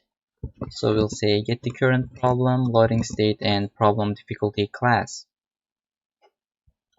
So now this is the div actually we would like to replace the data with the real data. Right now we have the like count, dislike count, and the difficulty. So I'm just gonna actually cut this div from here, and for a second I'm gonna cut it, and I will say if it is not loading and if there is the current problem. If we got this, now we want to render this, so I'm gonna paste it again. So here it's gonna be current problem dot difficulty, and then here we're gonna have the current problem dot likes, and here we're gonna have the current problem dot dislikes. And so far that should be good, but also we would like to have that class name that we got, so that should be inside this one. So we can delete this text olive, bg olive. This is going to be dynamic, so $, and then curly braces, we're going to say problem difficulty class that is coming from our hook. So now let's just save this and go back to our local host. Now this is the data that we got for the twosome. Right, so it is easy, 0 likes, 0 dislikes so far. Now let's just update this twosome with difficulty of medium, and let's say it's gonna be medium. Update this, refresh this page. It is gonna be that yellow color that we can see here, and if we make it so, if we make it hard, then it's gonna get that pink dark color,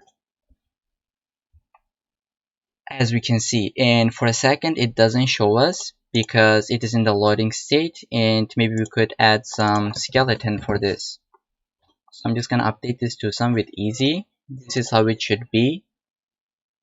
So now this is the correct data. We're gonna come back after this where it should be. So after this loading stuff, so we'll say if it is loading, then we're gonna return something else. So and render this portion. And now let's take a look what are we doing in our original demo. So if you can see here, now let me just slow down this a little bit. So fast 3G, refresh the page. We have one rectangular, one circular, two more rectangular, and one more circular skeleton. So this is what we'd like to have.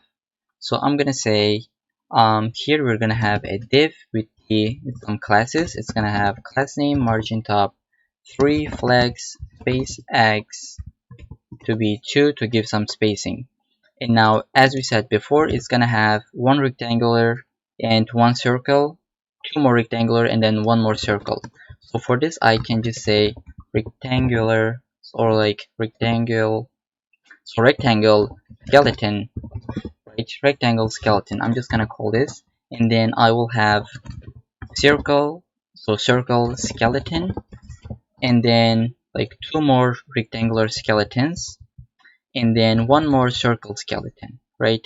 And I'm just gonna create this at the bottom of our file, or maybe let's actually create its own file. So inside the components, we're gonna have our skeletons folder, so if I can type skeletons, and then we're gonna have the circle skeleton, that should be tsx, and then rectangle.tsx.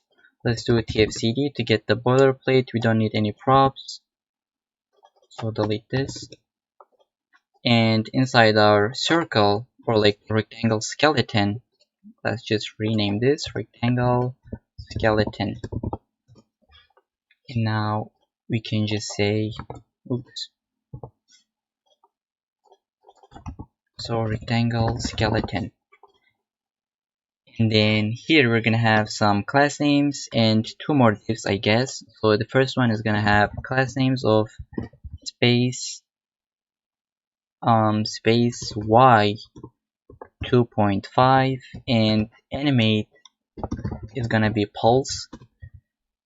And then inside we're gonna have one more div which is gonna have class names of flex, items, center, and width of full, space x of 2. And then inside we will have one more div, and it's gonna have some class names. It's gonna be height of 6, width of 12, and then rounded full, if I can see that, rounded full, and dark, but actually like background is gonna be dark fill of 3, and so it should be bg dark fill 3, like this. And now we can save this. It's gonna be for the rectangle, and for this circle we're gonna have some kind of similar stuff, so we can delete props, and so inside it's gonna have some class names, almost the same thing. I don't know why I typed everything from scratch, so I'm gonna now import these and import this one as well. Now let's save this and change this to no throttling, so that we got our original state. So I'm gonna refresh this. Now for a second we see that loading state. So this is the output that we got. We have that same loading skeletons as we have in our demo app. So now we would like to be able to like the problems and dislike the problems. But before that, we need some data, which is gonna be if we already liked the problem or we didn't. So did we dislike the problem or we didn't? Because now there is no way to know if I already like this problem or not. And depending on this, we're gonna update the UI. So once I like it, it's gonna be that blue button, and then like count is gonna be incrementing. So for this, we need to get the user's data on the problem. So we're gonna create one more hook, and it's gonna be at the bottom of our file. So I am going to call it as function. So it's gonna be a hook, so that's why it should start with the name of use. So use get problem, or maybe use get users data on problem, right? We're gonna give the problem ID, and it's gonna be type of string, and then we're gonna do our logic here. So if you didn't understand still like why we're using this hook, I think you're gonna understand that once we use this and get the data out of it. So if you still didn't understand it, let me just finish this hook and integrate it, and then you're gonna see why we're using this. So as always, fetching data logic is gonna be here. So use effect says I am here dude, don't forget me. So we're gonna import this and it's gonna be in on mount. We're gonna add that dependency array later. So it's gonna have a function that gets the user's data on the problem.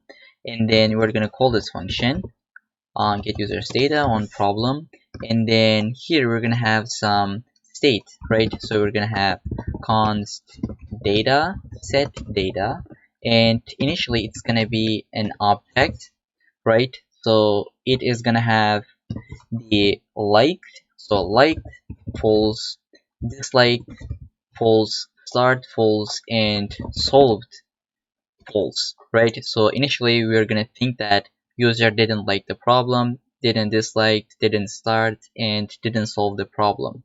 So it's gonna be initial state, and like immediately after we call this, we're gonna be fetching that data and then update this. So here we would like to also get our user, which is gonna be coming from our old good friend, which was use of state, that is coming from React Firebase hooks. So we're gonna pass our authentication object into this. So and now we are ready to actually build this function. So I'm gonna say const user ref. It's gonna be the document Firestore users. So I will import this, import the document maybe. So actually we already imported that because we used it up here. So from the users, we're gonna have from the users collection, we will get the user.uid. So we can say it's gonna be we are gonna always have this user object, so we can show it with a question mark. And then below this, we're gonna again have the user snapshot. So that should be const, if I can type, const user snap, and then it's gonna be await get the document user ref. So we will say if user snap exists, right? If it exists, then we'll get the data from it. So it's going to be user snap.data. So if you remember in this data, so inside the database for a user, we had the liked problems array, solved problems, start problems, and disliked problems array, as well as these other so the fields. And in this case, we would like to just get this arrays, right? So it's gonna be const destructure this. And by the way, I think here I said that we are destructuring this, but actually we are spreading this. Okay, that was kind of mispronounced. So here we are gonna get the solved problems, and then the liked problems array problems, and then disliked problems, as well as the start problems, right? And it's gonna be coming from the data. And we would like to set this data if this liked problems array includes this current the problem. So we're gonna do the same thing for disliked problems, start problems, as well as the solved problems, and this is gonna be our state.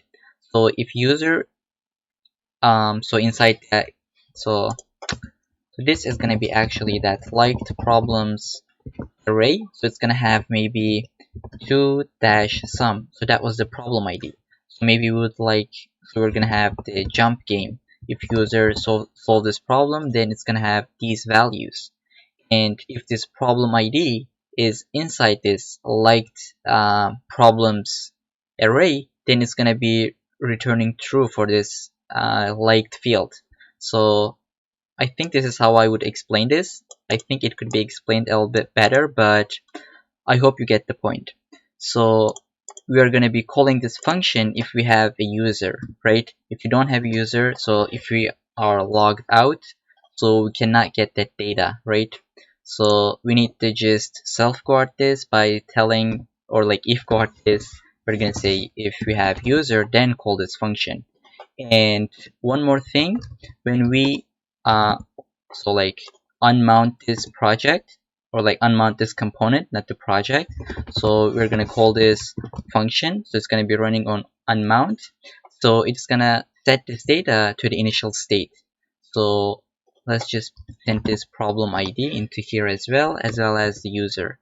So when in our original demo, when I go to the next problem, it is gonna just so it's gonna set this liked, disliked, and solved and start state to false initially, and then it's gonna fetch it. So when I go to the previous one, this unmount function runs inside useEffect, and it set this data state to this object, which is exact same as with this the default state, right? So this is why we are doing this.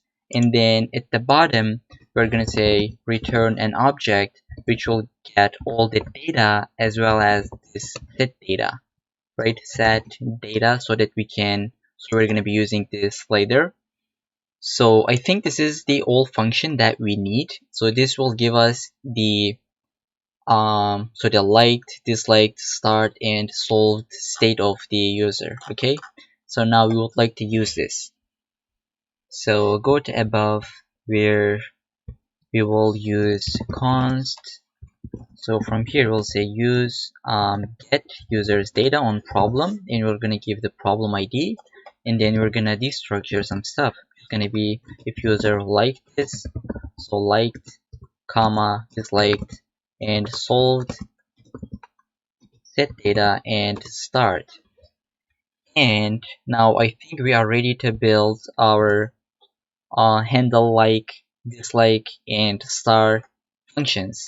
So when we click this, it's gonna like or unlike, and we're gonna click this, it's gonna dislike or like undislike, and then it's gonna start a problem or it's gonna unstart a problem. So before we implement that functions, I just wanna do that hard coded because I just wanna show you. So inside this like stuff, so where it was, let me just find it. Here, so it is gonna be here actually, and we're gonna say if we didn't, so like open a curly braces, we're gonna say if we like the problem, okay, we're gonna show this AI feel like, okay, so we're gonna cut this and just paste it, and that should be maybe end. So if you like this, we're gonna give some class names, which is gonna be text dark blue s. Alright, it's coming from that Tailwind config if you remember. And then if it is unliked, okay, if we didn't like this, then we're gonna show that without any classes. So now save it, and initially it is disliked, right? We cannot like it so far, that's why we are seeing it in this way. And we have the user testing, so I'm gonna go to my database, and inside the users liked problems array, I want to add some field into this. It's gonna be 2-sum. So add this. Now this user has liked this problem. So refresh the page, and hopefully we're gonna see that blue button, right? So this is what I mean. So liked is now true because this user, so the liked problems array includes that problem ID, which is the 2-sum, and this evaluates to true. And inside the dislikes array, let's say it doesn't have that 2-sum, right? So inside the dislikes, dislike problems, or solved and start problems, it doesn't have any fields.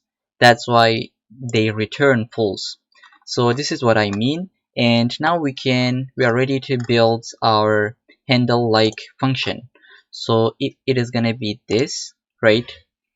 So we're gonna say when we click this, actually it's gonna be this, okay, this function. I'm sorry, it's gonna be this button. I cannot speak today, so I'm gonna say on click, it is gonna reference the handle click function, which we are gonna create right now. So I'm gonna say const handle click, or maybe that should be handle like. So copy this, paste it, and then it's gonna be an asynchronous function. We're gonna do the like so the like logic here. So first I'm gonna say if we don't have a user, so if we don't have a user, then what I would like to do is I just wanna return from this function, so it is not gonna run anymore, and we have got some problems, it could be, so we are missing this arrow. So if we don't have user, we're gonna return, and before that we're gonna say tossed the error, and we're gonna say you must be logged in to like a problem, and we can give some for the object, the position is gonna be top center, as well as the theme is gonna be, let's say, dark. And we don't have this user, it's gonna be this user. Let's copy this, come here, paste it, so take this above, and yeah, now if you don't have user, it's gonna give us this error. So save it, come back to here, maybe in like now, log out, so save it, just refresh this. If I try to log in, or I'm sorry, if I try to like this, it's gonna say you must be logged in to like a problem. So I want to actually make this to top left so that it'll give me from this side. So try to like, it's gonna come from here. I think it looks better. So now I'm gonna log in. So it was testing at test.com and John Doe. Now log in, it's gonna, oops, so it is not right. So testing at t.com, wasn't it like this? Testing at test.com. Now log in. So now we're inside, we're gonna go to TwoSum, and we'll like this for some reason because we added it into our database. So I'm gonna just exclude that from our liked problems array. So I'm gonna delete this. Now if you refresh this, it's gonna be false and we're not gonna have that blue button. So now there are three states. So our user might be already like the problem, or maybe like this state. He didn't like it or he didn't dislike the problem. When he click this like button, the button will convert, like the transfer to the blue button, and then this count is going to be incremented by 1. So watch this. So it's updating, and now it's going to be 11, and now the button is blue. So the second case is if user already liked this problem and still tries to like this problem one more. So like once more, let's just click this. What's gonna happen? So we cannot like twice this, so the user is gonna be unliking this problem, so it's gonna be decrementing by 1, and now we didn't like this. And the last case is gonna be if user is already disliked the problem. So if he tried to like it, what's gonna happen? So is he cannot like and dislike the problem at the same time. The like count is going to be incrementing by 1, and the dislike count is going to be decrementing by 1. Now watch this. I click this, it's going to be 11, and now it's going to be 3. So we got 3 cases. And it is going to be like if he already liked, if already disliked, right? Already disliked, and maybe neither. So didn't like and didn't dislike. So when you click the like button, it's gonna like it, but if it is liked and you click like button again, it's gonna unlike. So this stuff that I just explained. And so this function is gonna be really the most complicated one in this project so far. It is because it is gonna have really, it's a lot of if else statements we need to handle, and then there's one more stuff that is transactions. Okay, we're gonna be using Firebase transactions. And what it really means is that I just created a diagram that I can explain better. So here, when you like the problem, right? When you click that like button, what's going to happen? So there are going to happen 2 different operations.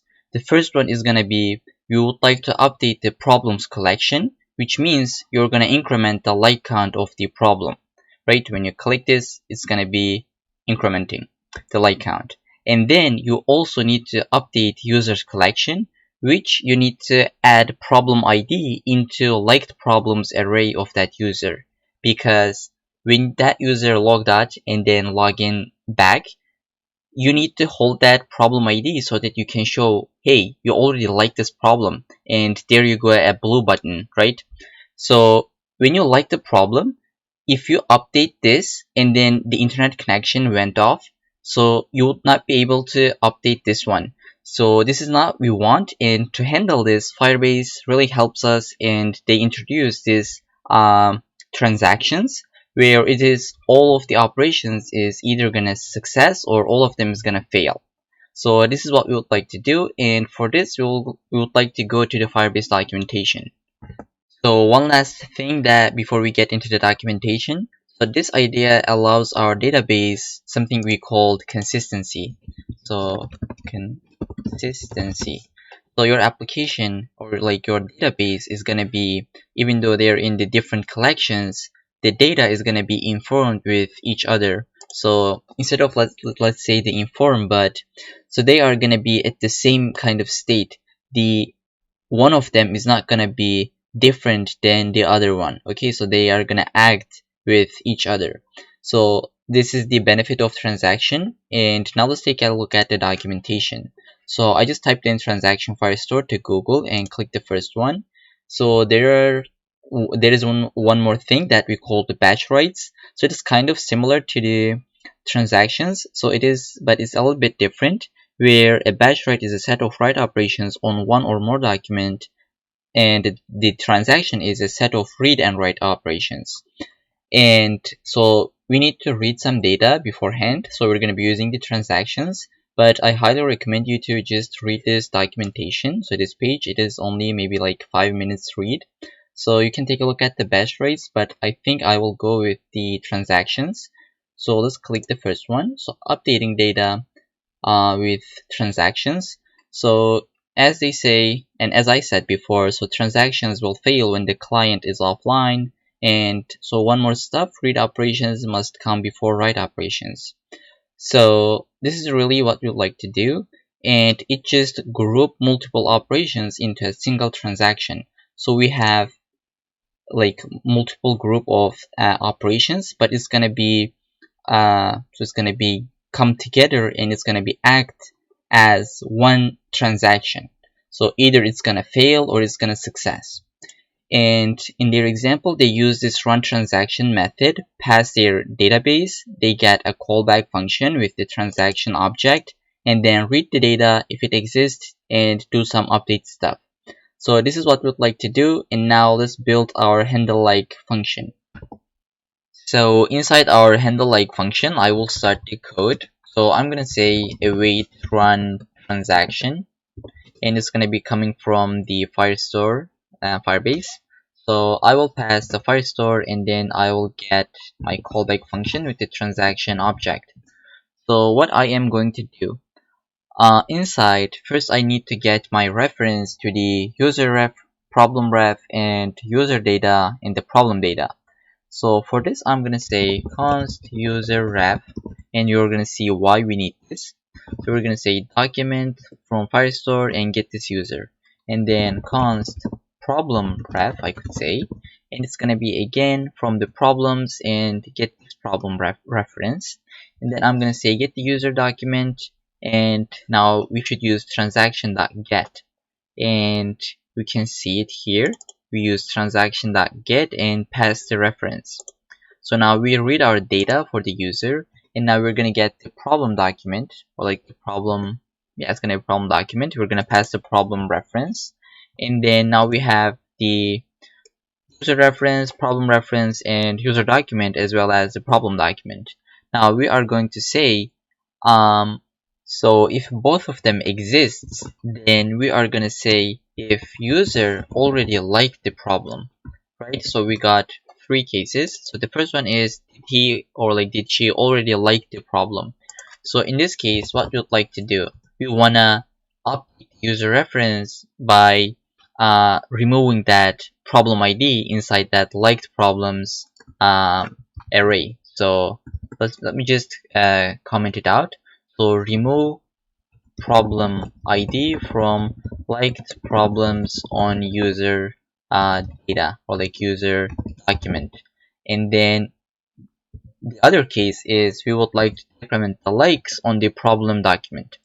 So for this, I'm gonna say transaction.update, and here I'm gonna pass the user reference as well as an object. So this object is gonna say liked problems, and here what I'm going to do, I will say get user document.data and filter the liked problems and just remove the current problem from that liked problems array. And then we would like to now update the problem document. So we're going to get the problem ref and close this. What we're going to do is just decrement the like count by 1. So we'll say likes, get the problem document data, likes count, and -1. Now this is, we did all these inside our database. Now we need to update the UI, right? For this we got some stuff in our so some state, not stuff, but like here I forgot to also export this, the set current problem. We also need to pass this here. So we're gonna get set current problem and we're gonna be updating that here. So I will say control space, get this set current problem. So below this updates, I'm gonna say set current problem. It is gonna take the previous object, like the previous state value, and it's gonna be returning an object with the previous values, as well as we're gonna be decrementing the likes count by 1. So far we got some TypeScript errors, and we're gonna be handling that in a little bit. And then we're gonna say now we also need to, since that liked was true, right? If we liked, then it means the like is true. Now we need to make that false because we unlike this problem.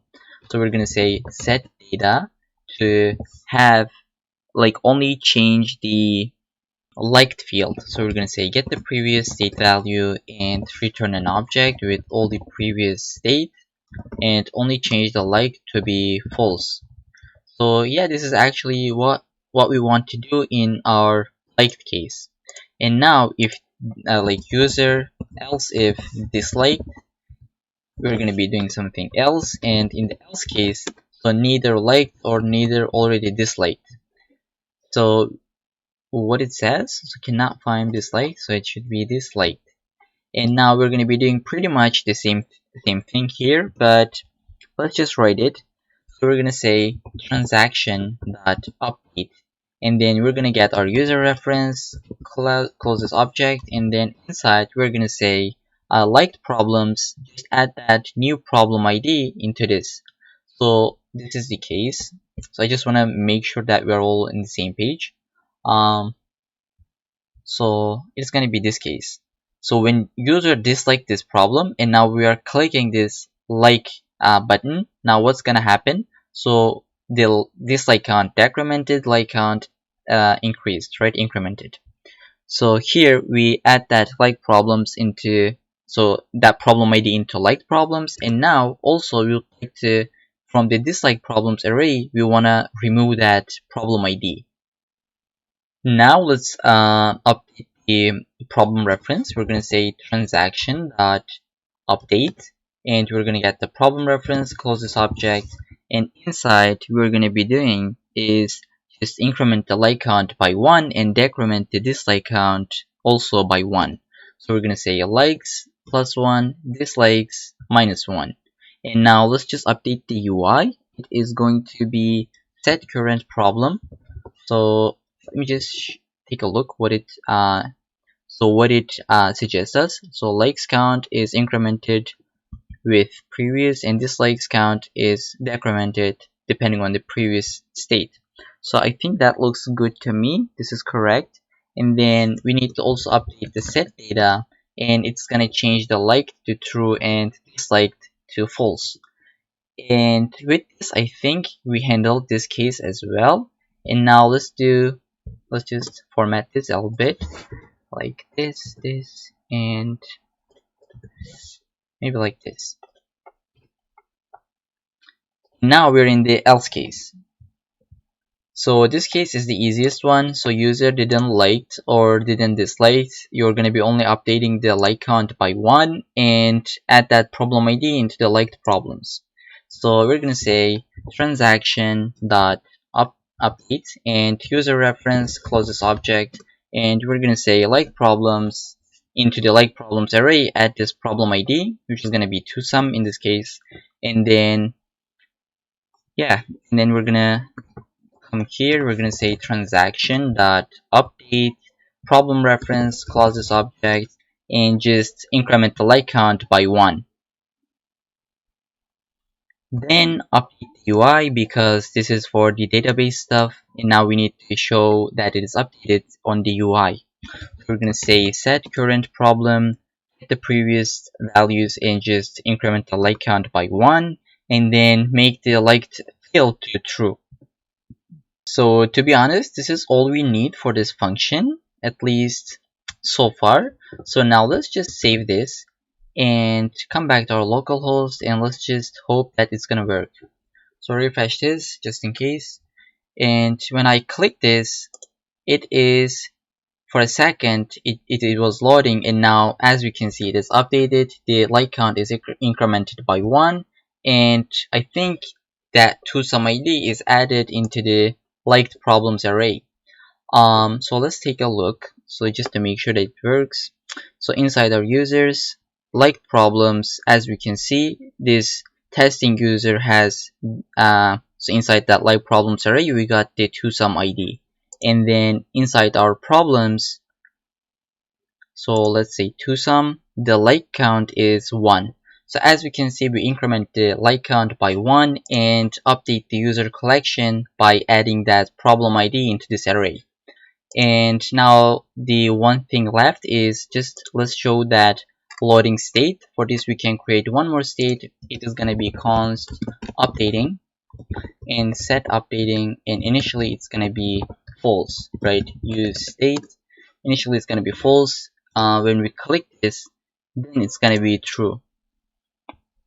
So we can just delete this. So we're going to say set updating, or set updating to be true, and at the end of this it's going to be here, we're going to say set updating to be false. And if it is updating, we don't want to like it again. So if it is updating, we are going to return out of this function. And what it really means, so here in our original demo, so when I dislike or unlike, it's gonna have that loading state for a second. Now just watch this. Now I cannot click this again. It just dislikes me, so returns from that function. So I cannot dislike again. This is what we would like to do. That's why we're adding this line on 28. So now let's just show that spinning animation. So it is gonna be, I guess, here where we add that so maybe this side where if it is light, we show this button with this color.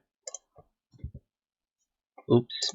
And now here, if it is liked and it is not updating, right, then we want to show this. So I'm gonna just type all of them and then explain. I think you can understand that better.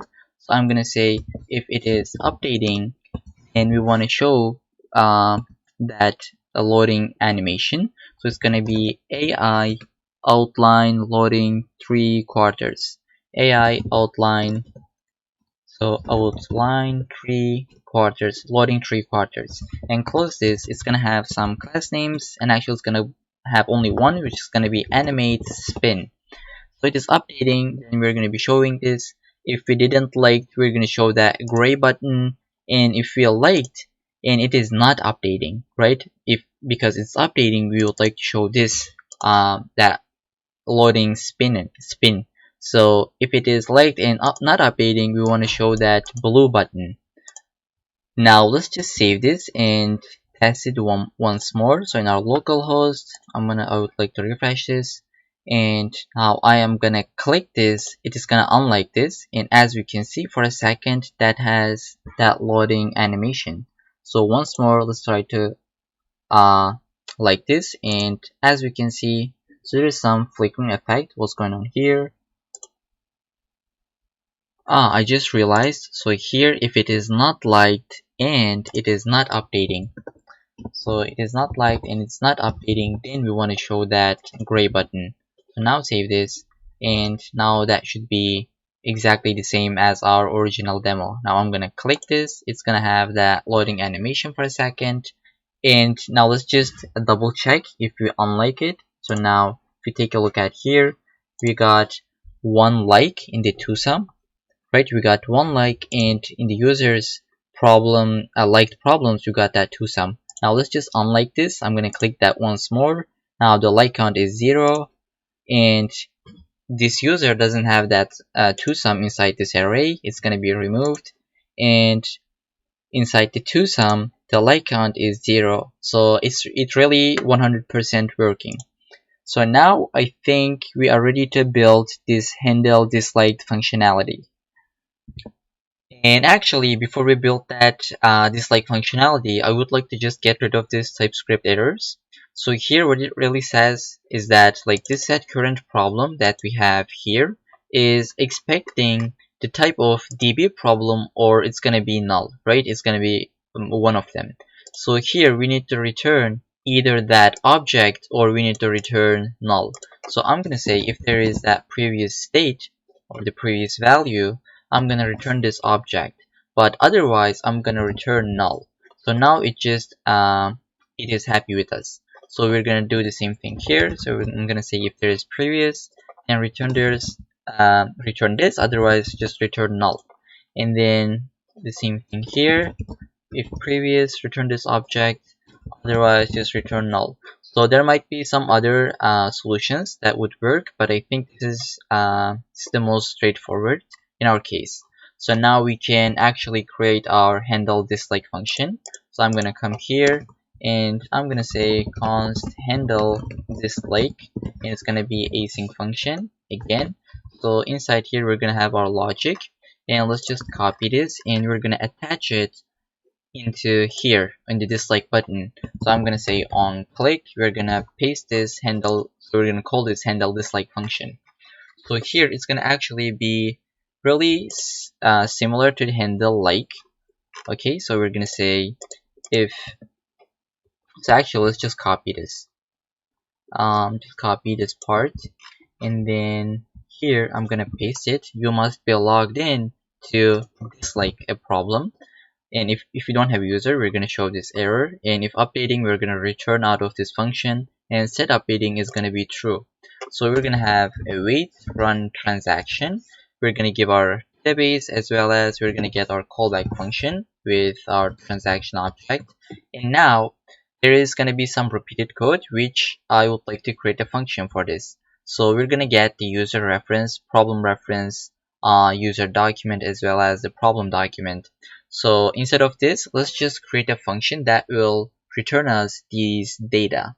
So for this, I'm gonna come back to here, like I'm gonna go here, I'm gonna say const, so what name could we give this? So it returns us the user and problem data. So I'm gonna just say const return user data and problem data. So the name is pretty long, but it doesn't really matter as long as our code is readable. So it's gonna be an async function, and I think it's gonna take a transaction object because, or maybe it doesn't, right? So I'm just gonna call this like this, and I will say, so copy, oops, just copy this and paste it. So we're gonna definitely have a user here. So it's not gonna be null. We can tell to the TypeScript that it's not gonna be null with this exclamation point, and then it says transaction. So it doesn't see this transaction for some reason, and this is because that should be called within this run transaction method. So for this, I'm gonna give transaction parameter, and it's gonna be type of any, and so now it should work, and eventually we're gonna return the user document as well as the problem document, and then here we're gonna check if it exists or not. So now I can safely just delete this, and I'm gonna call return user data and problem data. So pass the transaction into this, and then it is gonna be, so it's gonna be actually awaiting this because it's an asynchronous function, and I am gonna destructure that data. So it's gonna be problem document and user document.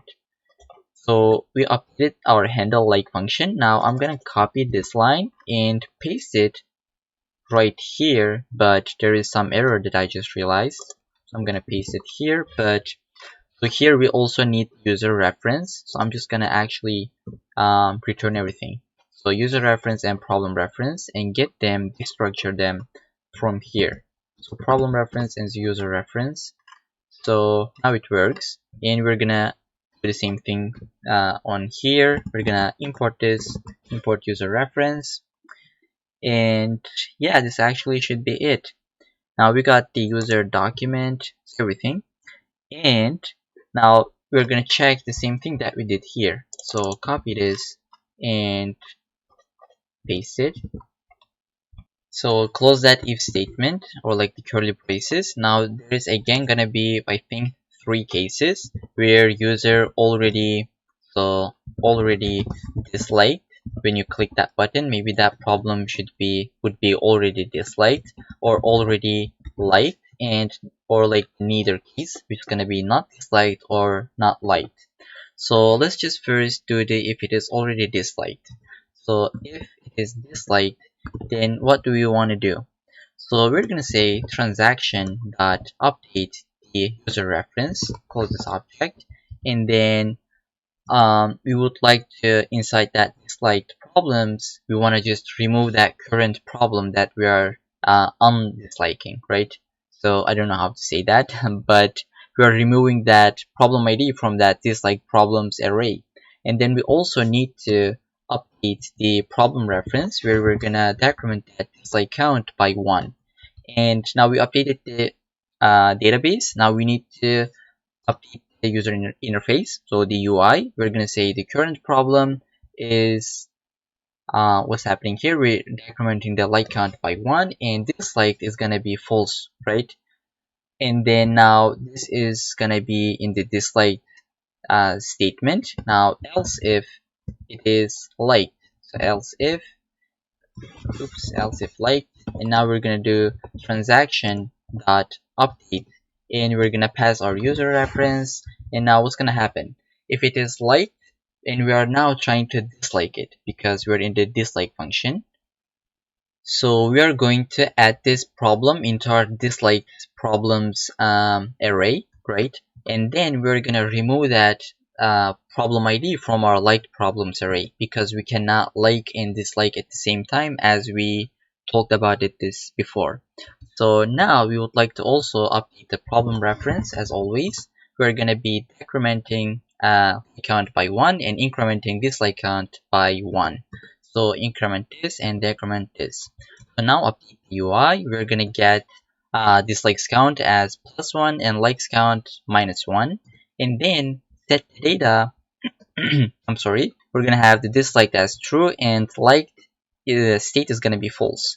And now the last case, which is going to be else. So the user didn't like or didn't dislike, and now tries to dislike it. So it's kind of how to say, like, it's confusing, but I hope you get the point.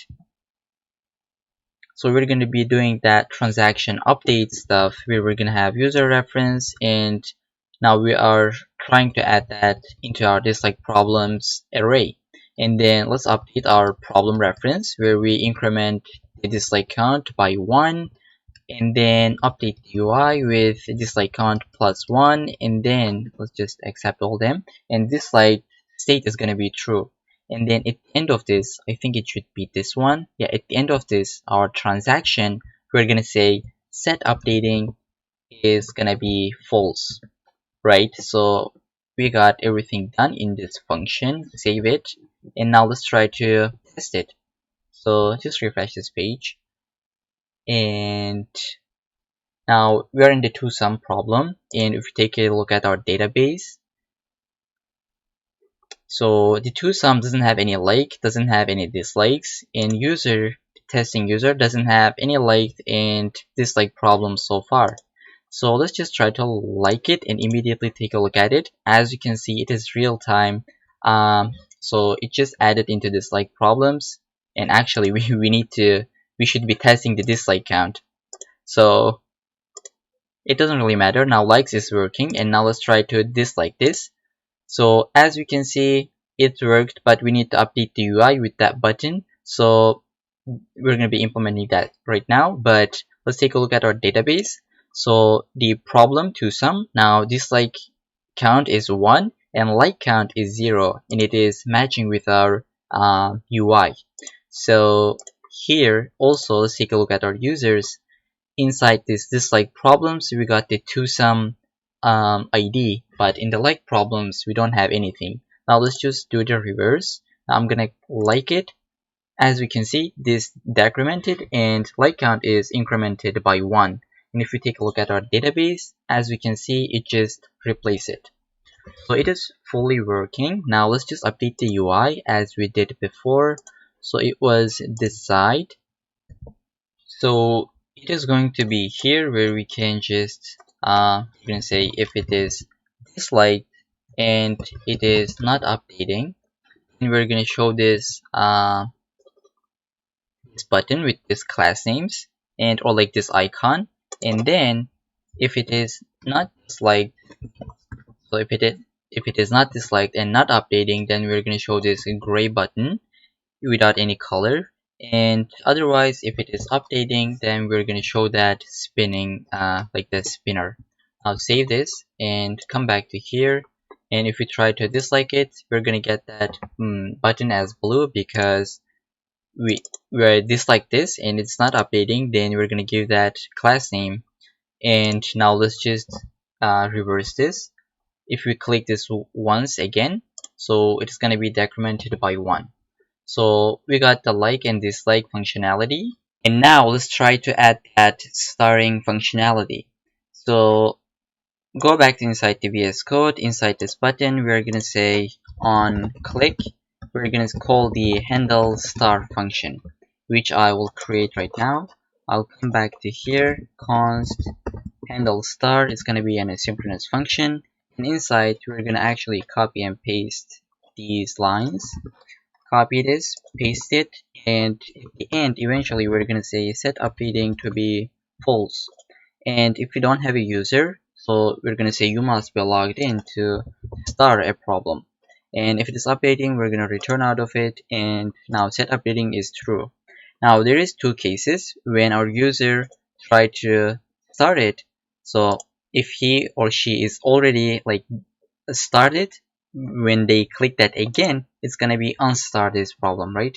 But if it is not start and when they click that, it's gonna be start.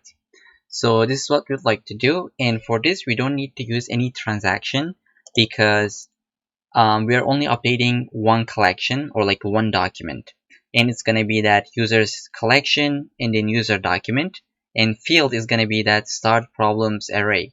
We're going to only be taking that problem ID and then we're going to be appending that into this array. So we don't have any data inside this problem. As we can see inside the problems documents, we don't have any star count or star rate, anything like that. So for this, we'll just use the normal updating stuff, where inside this add document, so the documentation, we see also there is updated document. In here, this is what we'd like to do. So go back to inside VS Code. If user already, if not start the problem actually, if user not start the problem, then we're gonna try to start it. So I'm gonna say const user ref, and it's gonna be document Firestore inside users collection and get this user with given its ID. So this is what they do and what we're doing. And then we are trying to actually update the document. So I'm going to say await update document and user ref close this object, and then we're going to say that start, so start problems, and we're going to say array union and add that problem ID.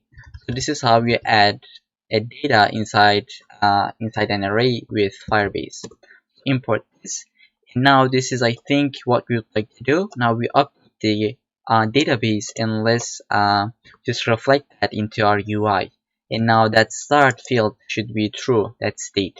And now in the else case, if user did not start the problem already, if did not already start the problem, we are gonna try to I'm sorry. So user did not already start the problem, we run this portion, and if he or she already start the problem, we're gonna undo this, right? And for this, I'm gonna say const get user reference, again the same user, and update the document this user ref, and we're gonna remove that problem ID from this array. I'm gonna say start problems and remove that problem ID and update the UI. We're gonna say set data start is gonna be false and set updating is now false as well. So before we test this, let's just come back to here and add that loading state into this line. So for now, let's just cut this, and what we're going to be doing is actually the same thing that we did here. So if it is start and if it is not updating, then we want to show AI fill star with class name of text dark yellow, text dark not blue but it's going to be yellow. And yeah, this is our class that is coming from Tailwind config. So import this from React Icons AI, and then if it is not start and it's not updating, then we're gonna be showing this let's say not this one but so this icon TI star outline. So after that, if it is updating, then we're gonna show that spinner. And now if we save this and come back here, try to test it. Now I'm gonna refresh this, and as we can see inside our test user, we don't have any problems inside this start problems array. So I'm gonna try to, oops, so we got an error. Okay, that's great. I wanted to show you this actually. So we got a hydration error, but this is not related to Firebase, so we can just ignore this for now. We're gonna be handling that soon. So just refresh this, it's gonna hopefully be gone. So now try to start this, and as we can see, we got that updating, and now it has been started actually. Let's take it, let's so double check it inside our database. So it has been added into the start problems, and now let's try to undo this. It is gonna be removed from here, and it update the UI, and now everything works perfectly as we wanted to have. Now we disliked it and started. Start problems got the two-sum, and dislike problems also got the two-sum, and this is gonna be working for all of our problems. So let's try to go to home page and let's check the valid parentheses and liked it and start it. So here it's gonna be inside the start problems, we got the two-sum as well as the valid parentheses, and inside the liked problems we got valid parentheses as well. So this is working as expected. And now also let's just remove this like check icon if we have not solved this problem yet. So where we're gonna say, but actually we don't have that solved field, right? So it's actually false. Yeah, we got this. So that should be, what was it? I don't remember. So maybe BUI, okay, B as check to circle. So maybe we'd like to say just cut this for now, and if it is solved, so if it is solved, then render this and paste it. So since it's gonna be false, it's not gonna show us, and we're gonna be implementing that as well.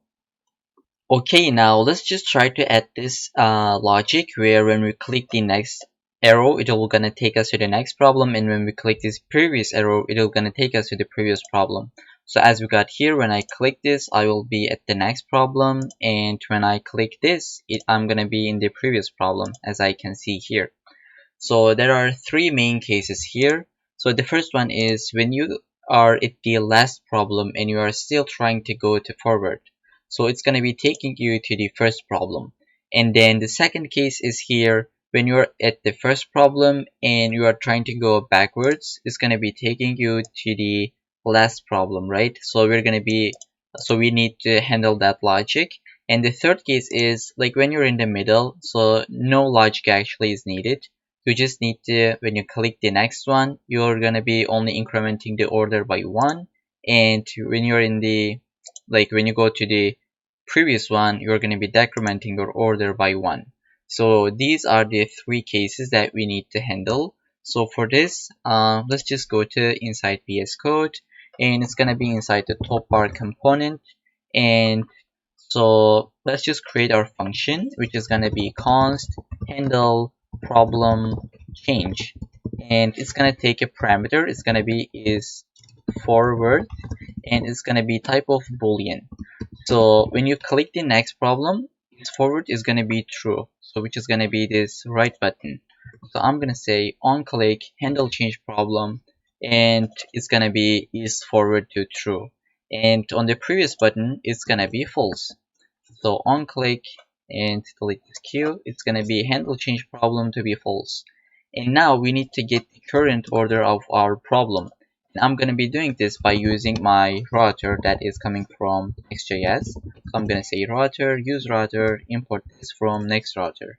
So now if I just try to console.log router.query, okay, so I'm gonna save it and open my console in my local host, and when I click this next button, I'm gonna get my router.query, and it has a field called PID because this is what we called our file right inside. So as we can see, the problem page ID was PID, that's why we get it.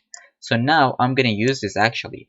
So I'm gonna say so let's just get the current order, where I'm gonna say problems that is coming from utils problems, and then router.query.pid.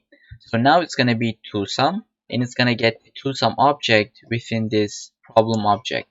So I'm just gonna console.log this just to make sure that we are in the same page. So save it, and now if I click this, I will get the toSum object.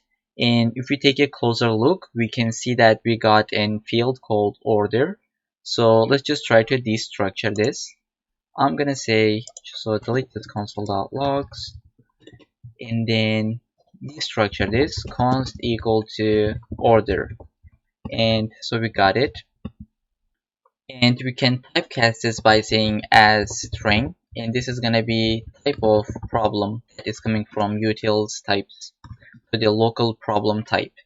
And then so our direction is gonna be, if it is forward, then it's gonna be 1, otherwise it's gonna be -1, right? And then so get next problem order now, const next problem order, and it's gonna be order plus the direction.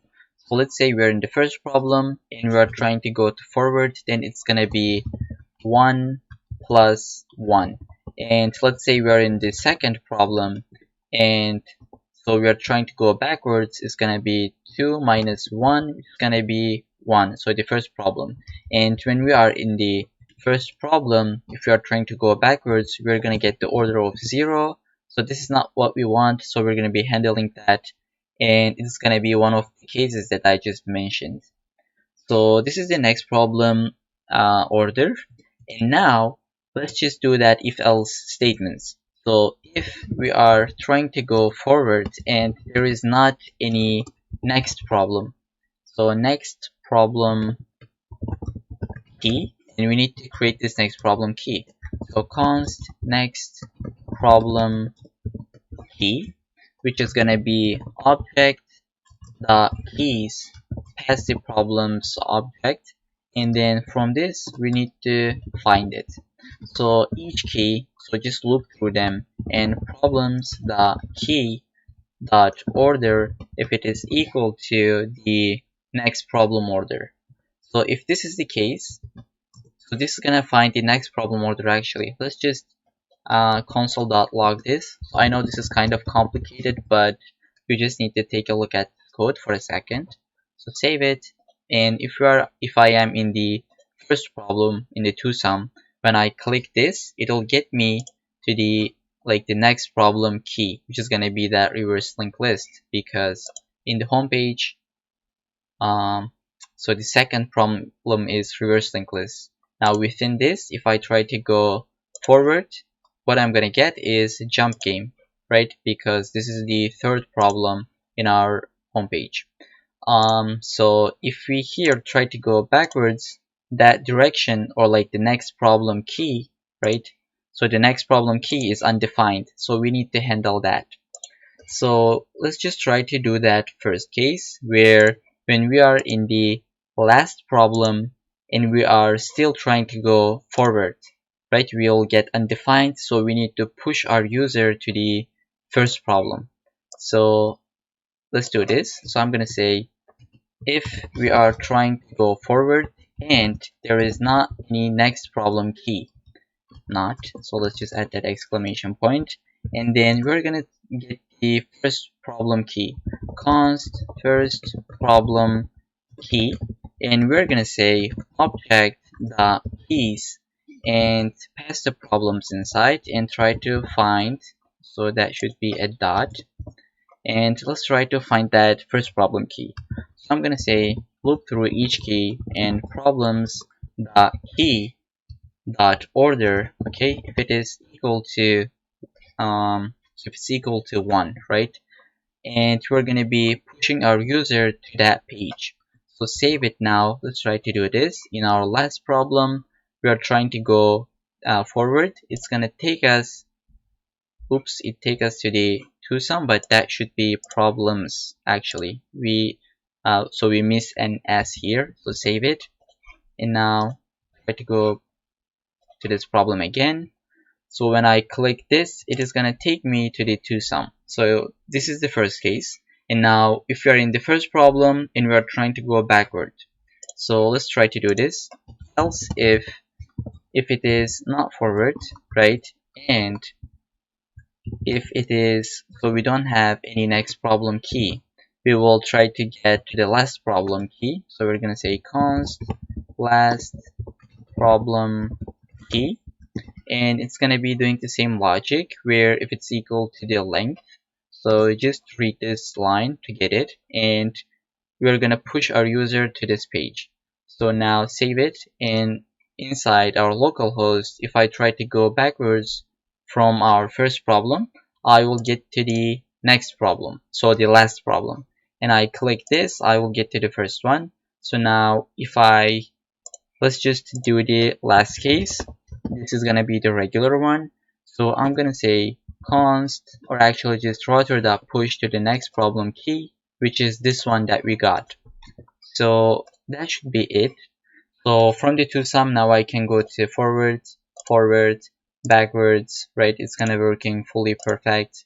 And this is what we'd like to have. So I kind of feel like this function looks like a little bit complicated, but just pause the video and read it for a second, like maybe 5 minutes at most. You should be able to understand it. Not really complex stuff. There's only like a lot of key handling going on here, but this is our function that we have. Okay, so previously we got an error of hydration, and I said that we're going to be handling that soon or later. Now it is time to handle that, and to handle that you need to understand what hydration means. And I like highly recommend you to read this great blog post that is being written by Josh, and it just covers everything that you need to know, and as well as the solution. I will immediately get into the solution, but basically what hydration really means is that what is being rendered on the server and client, if they don't match, you will get an error. So, and specifically you will get a hydration error.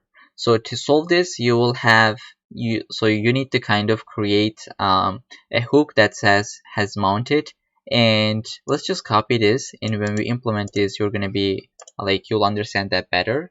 So inside the VS Code, so let's create hook. So collapse everything inside source, not public. So let's have a folder called hooks, and I'm gonna say use has mounted dot ts. So I will just paste it. So what we got, and maybe instead of React, we could just import the use effect from here. So import use effect and use state from React. So just delete this, and eventually at the end we would like to return this has mounted state. And also the component, I'm gonna say export default use has mounted. So we have a state. Once this hook is been initialized like on mount, we got this has mounted to be true. So now just save this, and inside the home page, so that should be index.tsx. So that was our home page, and now we can basically use this. So I'm gonna say const has mounted, that is coming from use has mounted, and just call it. So here, if it is not mounted still, we're gonna return null. So we're not gonna return anything until our component has mounted. And this is the solution. So I again highly recommend you to read this blog post. So at most it's gonna take you 10 minutes to read all of it. And yeah, this is our solution. So now let's try to add code submission. So this is the correct code for the two-sum problem, and when we submit this, we get this confetti as well as this congratulations message if it passes. So for this, we're going to be using a package called React Confetti. So let's just install this. I will come back to here, open up a new terminal, and I'm going to say npm I react confetti. So just install this, and we're going to be adding this into the workspace. So inside the source components workspace, so here we're going to have that confetti. So I'm going to say import confetti from React Confetti. So this is going to be that container. So I'm going to say confetti, and so it's going to have some parameters or props. So the first one is going to be the gravity. So it's going to be like how fast it's going to be coming down. So it's going to be a 0.3, and we're going to have tween duration. It's going to be basically like how many seconds it's going to take. And for us, we're going to put 4 seconds, and then it's gonna have the width and height. So for now, let's just skip that. So save it, and now here in our demo,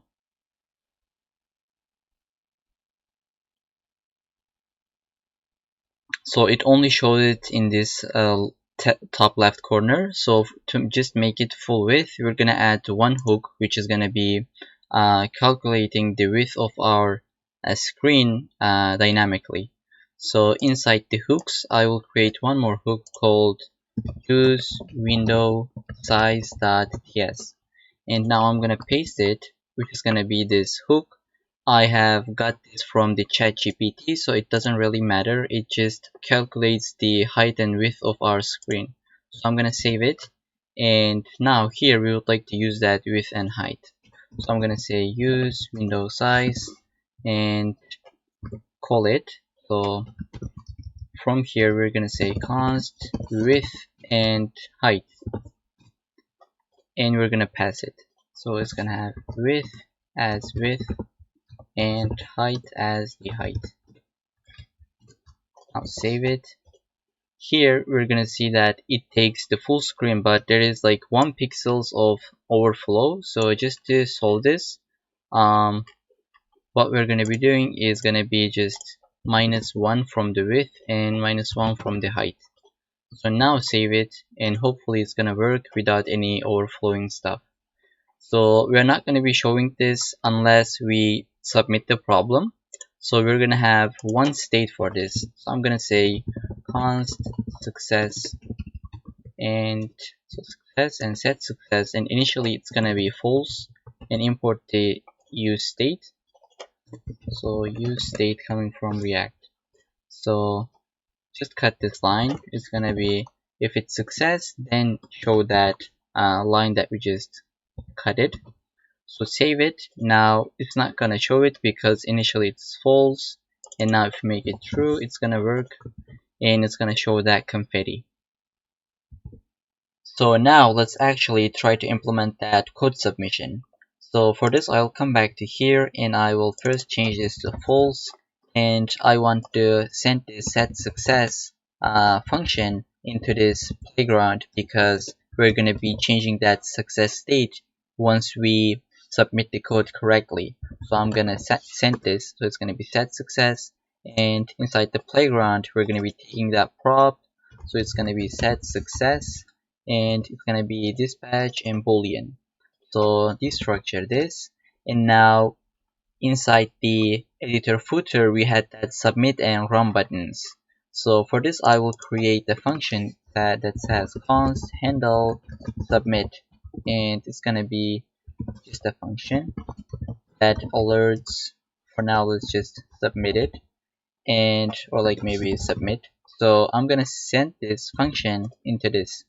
So I'm gonna say handle, or like handle submit, and I'm gonna say handle submit function. So this component need to take this function. So I will click this, and as prop we're gonna say handle submit. It's gonna be a function that returns nothing. So destructure this function, that's gonna be handle submit, and on click to this function as well as this function, or like this button, we're gonna say on click, just call that handle submit. And so let's save this, and save this one. So when I click to this buttons, it's just gonna alert as submit. So this works as well. Now here, what we're gonna be doing is that inside the code mirror, like that code editor that we had on change, we are gonna call a function called on change. And let's just initialize it, const on change, so it's gonna be taking a value, it's gonna be the type of string, and then here we're gonna say console.log the value. So save it and take a look at it in our console. So I'm gonna open up here, and in the localhost, now if I try to write something, I will get that latest code that I had in the editor. So now I would like to save this, right? This is the user code. So I'm gonna say const user code and set user code. It's gonna be an empty string, or actually it's not gonna be empty string, but it's gonna be that the starter code. So it's gonna be that boilerplate initially, and then once we try to change, or when we type something in, we would like to update that state with the latest value. Now we are ready to build this handle submit function. So first, if we don't have a user, right, we would like to just return some errors. So I'm gonna say if not user, and let's get the user from here. We're gonna say const user is gonna be use auth state, and then we're gonna pass the authentication object that we had. So now if we don't have a user, I'm gonna say toast and import this error, please log in. Oops. So toast.error, please log in to submit your code, and let's give it some so to say like options. I'm gonna say position, position, and it's gonna be top center, and auto close is gonna be 3 seconds, and theme is gonna be dark. And then we're gonna return out of it, so we're not gonna run the rest of the function.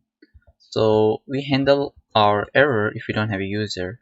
Now what we'd like to do is to try to run our code, right? So I'm gonna give some try and catch block, and I'm gonna make this asynchronous so that we can do some database stuff here.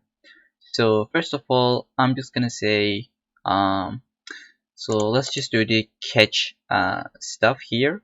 So I'm gonna say just toast, or maybe like console.log the error for now at least, and then in the try block we will try to run the user's code.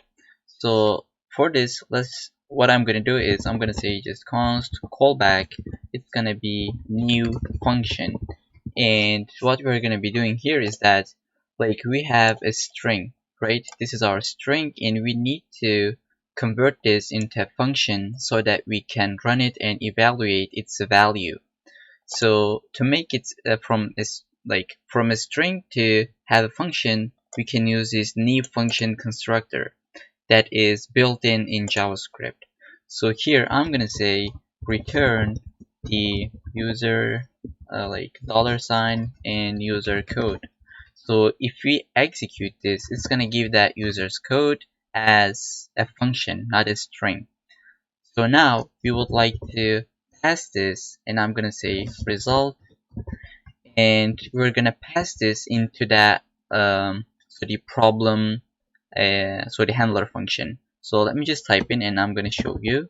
It's gonna be from the problems that is coming from utils, and we'll say PID, which we're gonna take from our so the router. So I'm gonna say const router, and it's gonna be use router. Now if you remember, router was an object that has the query field, right? Query, and then query had the PID field.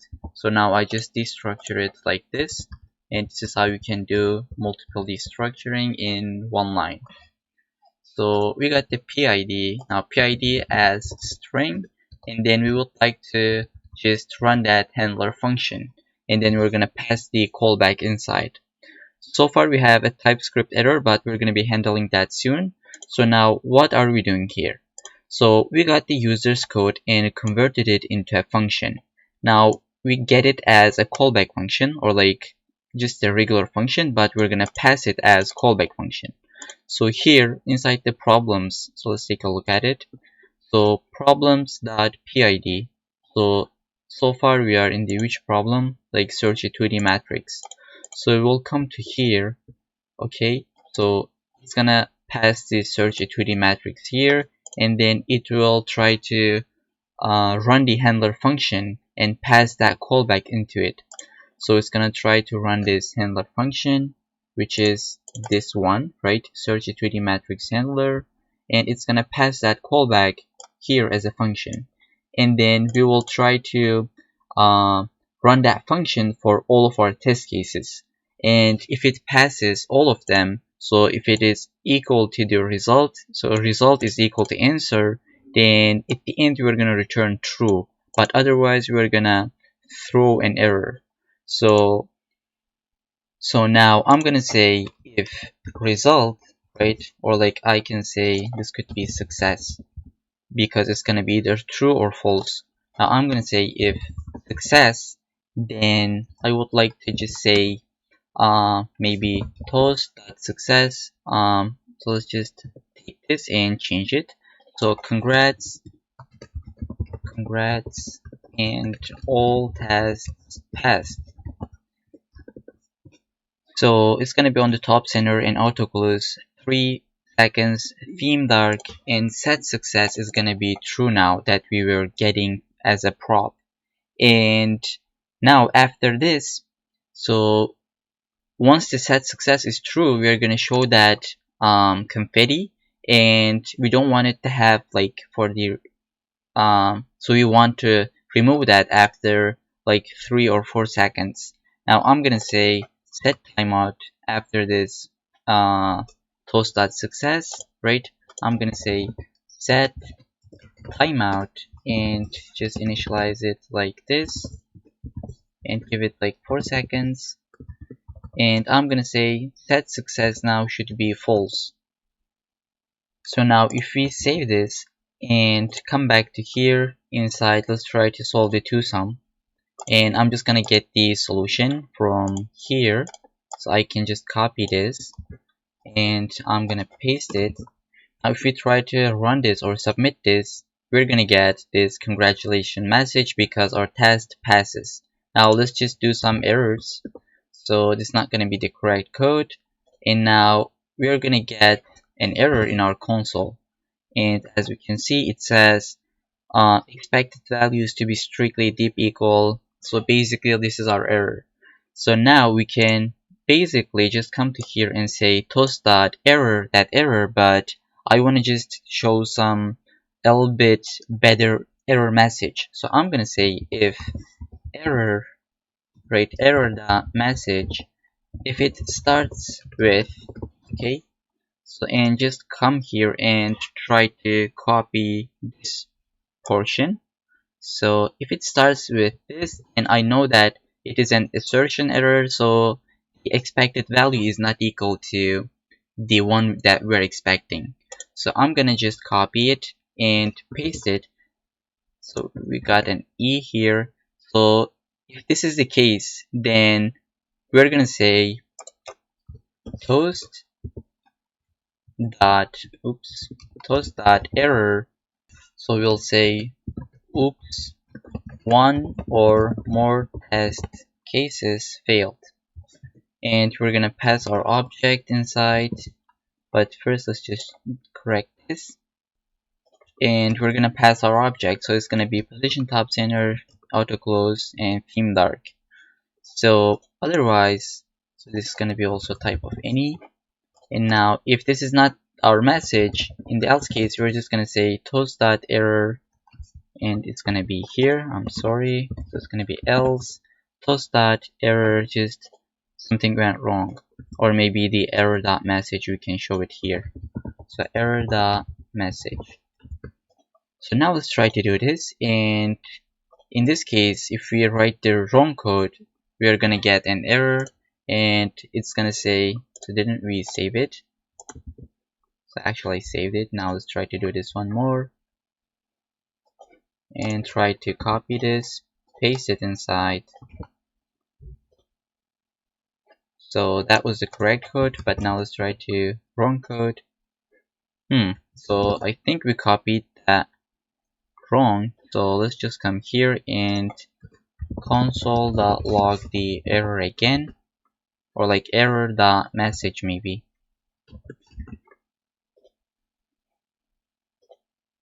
So now submit this. Okay, so if it starts with this, I'm gonna just copy this and replace this here. So if this is the case, then we're gonna say test cases failed. So here now let's try to do this once more. So I'm gonna submit, it's gonna say one or more test cases failed. And yeah, this is actually the function that we are doing. So let me just quickly reiterate what we are doing here. So first we check if the user is not logged in, then we're going to show this error and remove, get out of this function. And then if we have a user, we will take the user code and convert it into a function. Then we store it inside a callback variable. We're going to pass it into our handler function as a callback function. So currently we're in the toSum problem, right? And our PID is toSum, as you can see here.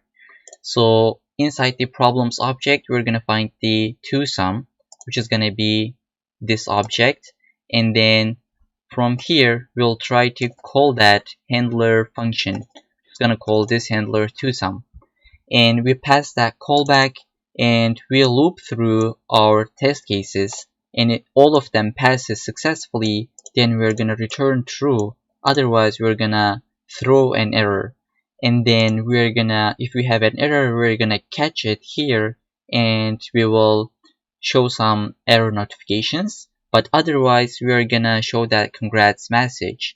And now we would like to, since we solved the problem correctly, we would like to add this into our database. So inside this if success clause, I'm gonna come here, I'm gonna say const and user ref.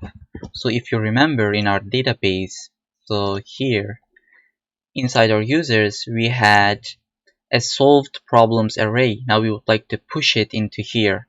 So here I'm going to say use ref. So it should be, I think, document, right?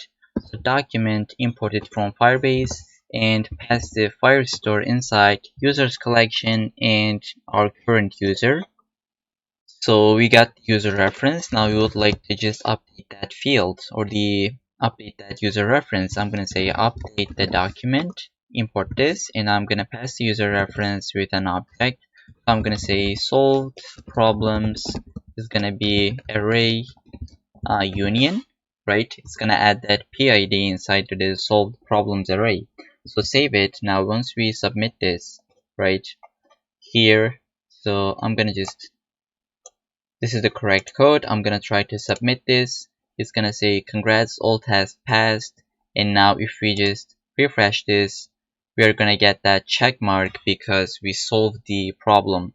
And if we take a look at it in our database, we're gonna see that this user has toSum inside the solved problems array. So one more optimization that I would like to do. So let's just remove this from here. So now user didn't solve this problem, and we got a hydration error in the problems page as well. We're gonna handle this in a minute. So if we just refresh the page, we're not gonna get that submitted or like solved check mark.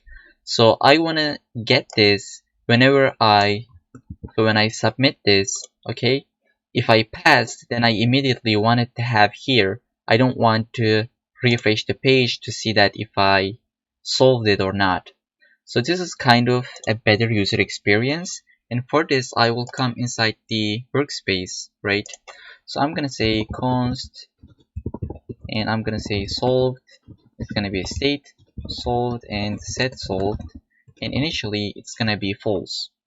Okay, I'm gonna send this solved function or like the state. So I'm gonna say solved, and maybe that should be underscore solved, and pass that solved inside. Open up the problem description. So here, if you remember, we already have a solved field that is coming from the database. Now also, I'm gonna have one more that is gonna be the boolean, but it's gonna be the local state. So I'm gonna say underscore solved. And when I am going to change this is once I submit the problem inside here. So here I'm gonna say playground should get that set. So set solved state, or like the function set solved, pass it here, and inside the playground we're gonna get that as a prop. So here just import this, and when I submit it successfully, right at the bottom here, I'm gonna say set solved to be true. Now I'm gonna save this file. In here, what I'm gonna be doing is that we got some like solved, and if we solved, then we're gonna show that check mark. But I'm gonna say if it is solved, or okay, so or if it is underscore solved, right? If it is just solved, right? Then I wanna render this portion. So what are we doing here? So initially we're gonna check if this problem has already been solved. If it has been solved, then we're gonna show that check mark. If it has not been solved, and when the user tried to click that submit button, if that passes, this is gonna be true. And if it's that true, then we're gonna show it. So now let me just show you. I think you're gonna understand this. I'm gonna save it here and come back to here. Now I'm gonna delete this from here, okay? And I'm just gonna refresh the page. Now I will get the solution, and this problem is not been solved yet. Now I'm gonna paste it, and this is the correct code. When I submit this, just watch this. It's gonna immediately update in real time because our state is gonna change. And now when I click to submit, as you can see, I got that submission check mark here. So this is how we can mutate your state, or like have them in concurrent state with your database. I just want to show you guys this one. So now we can try to have this code in our local storage, because watch what's gonna happen when I refresh this. I just lost that code that I just submitted. So I want to save it in our local storage. And before we do that, I actually want to solve that hydration error in our problem page. So here I will come back into pages. So here inside the home page, we added it. So which was this 2 lines. I'm gonna copy this and come here and paste it to here and import this. And now that error should be gone. And if you get it anytime in when you refresh the page, just let me know in the comments or ask it in my Discord channel. So now let's try to add the local storage. So here I would like to just come back into VS Code, and I think it's gonna be inside the playground where we were changing the value of the code editor. So we're not gonna only update the state, but I'm gonna also say local storage dot set item, and that item, it's gonna be backticks, it's gonna be code dash problem ID, and we're gonna pass the value by stringifying it. So we're gonna stringify it, and we're gonna have it in our local storage. So now if we take a look at it in our console, so application here, whenever I type something in, like as you can see, it is updating in real time. So hi, this is working. So this is in our local storage. Now what I'm gonna do is inside a use effect, I'm gonna fetch it. So I will say use effect and initialize it on mount for now, and let's import this use effect. So use state as well as the use effect. Here I will say just get the code from the local storage. I'm gonna say local storage, get the item, and with the code dash PID. And if we have a user and if we don't have a user, so we're gonna be handling that depending on the user. So if we have a user, then we're gonna say set the user code to be the code that we have. And if we have the code, I'm gonna say json.parse. If I can type json.parse the code, and otherwise we're gonna give that boilerplate the starter code. And in the else case, if the user is logged out, we're just gonna immediately pass that boilerplate code. And we're gonna pass the dependencies. It's gonna be PID user as well as the problem.starter code. And in order to work, we need to change this code mirror value, so where it was, to be the user code. So user code, save it, and now if I just refresh the page, I will hopefully still get this code, right? So whatever I type in, so I'm gonna copy this solution and paste it, submit it. So we passed it, and now if I refresh it, hopefully I will still get that code because it is trying to fetch it from the local storage. But however, if I log out, it's gonna be the so to say the boilerplate code, and you can handle this however you want. So now we have one more problem. So let's just log in first. So it was testing at test.com, I guess, and the password was John Doe. Try to log in. Okay, now if we come back to here inside the reverse linked list, so if I try to just say console.log hey, and if I just try to submit this, it's gonna say fn is not a function. So this fn is that callback that we had in our, so here, so I'm gonna say linked list. So it's gonna be this fn. So where is it? So this is where we are getting that error. But why this is not a function? Because here we have some string or like the comment, and we are trying to convert this into a function. So it was inside the playground, and here, right? We were trying to return this code as a function, convert this user code into a function. And here we have some comments. It is not able to convert this a function because of these lines. So this is why we had the field. So if you remember, I said that we're gonna have this starter function name, and I'm gonna explain that later. Now it is time to explain this. So we are gonna slice this code, okay? We are only gonna take from here until the end when we execute the user's code. So we will not evaluate this part because this is so to say a comment. So let's say user write the solution for the two-sum, and he also want to say like the time complexity is gonna be O of n, but now he wants to just submit this and it's gonna get the same error. So for this, we don't want to evaluate these lines, and so let's say we have more. We don't want to evaluate all these. We just wanna evaluate from here until the end. So that's why we had that starter function name. And for each problem, we have it function and the function name. So for the toSum, it's gonna be function, toSum, and the parentheses. So for this, it's gonna be function reverse linked list in here. So you can even include all these lines. It doesn't really matter. So here I'm gonna say inside the playground. So I will first make this user code by making it let, and now I'm gonna mutate this.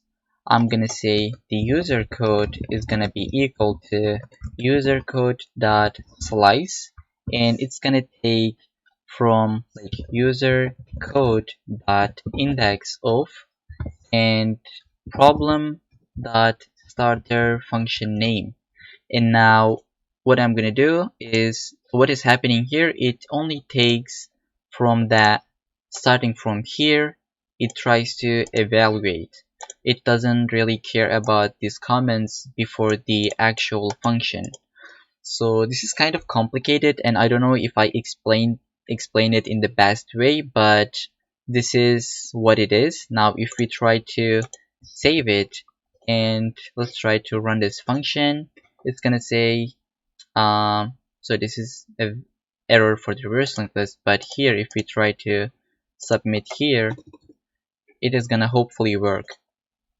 As you can see, it says all tasks passed, and it didn't care about these comments that we have here. So now I say like space complexity, it's gonna be O of n as well. It's gonna still work, and it doesn't really care. So now if we try to run the correct code for the reverse linked list, and I'm gonna paste it, so this is the correct solution, and if we submit this, it is also going to work. And now if I go to this problem, it is gonna get this from the local storage, and if I go to this one, it is gonna get this from the local storage. So I think we are done with all the functionalities. We did the local storage, we submit our code, and it has been added into our database. Now we can see that reverse linked list is also in the solved problems array, and we got pretty much everything in this page. The only left stuff is this full screen and then the settings. Now I think it is time to add them. So before we add them, I just want to get rid of this error. So here, this handler function can be type of string or the function. So it says string is not callable if this is a string. So since string is not callable, we can just convert this into, like, we're not gonna call it, but it's gonna be a reference to this function. And I can say it's gonna be the handler. And here we're going to say if type of the handler is equal to function, then we would like to run this. So I'm gonna say const success is gonna be calling that handler with the callback. So now I can just put all these into this if statement. And now this is how we get rid of that error. So we didn't change anything, any implementation, we just got rid of that error.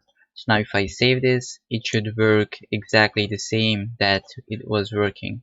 So yeah, if we go to the toSum here, we can submit this and it's gonna run correctly. We can even run it.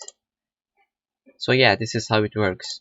And now let's try to add this full screen first. So for this, if you remember, we had preference navbar. Here, what we'd like to do is whenever we click this button, right? So on click, I will say we'll have a function that says handle full screen. It's gonna be calling that function, and we're gonna create this const handle full screen, and it's gonna be empty function for now.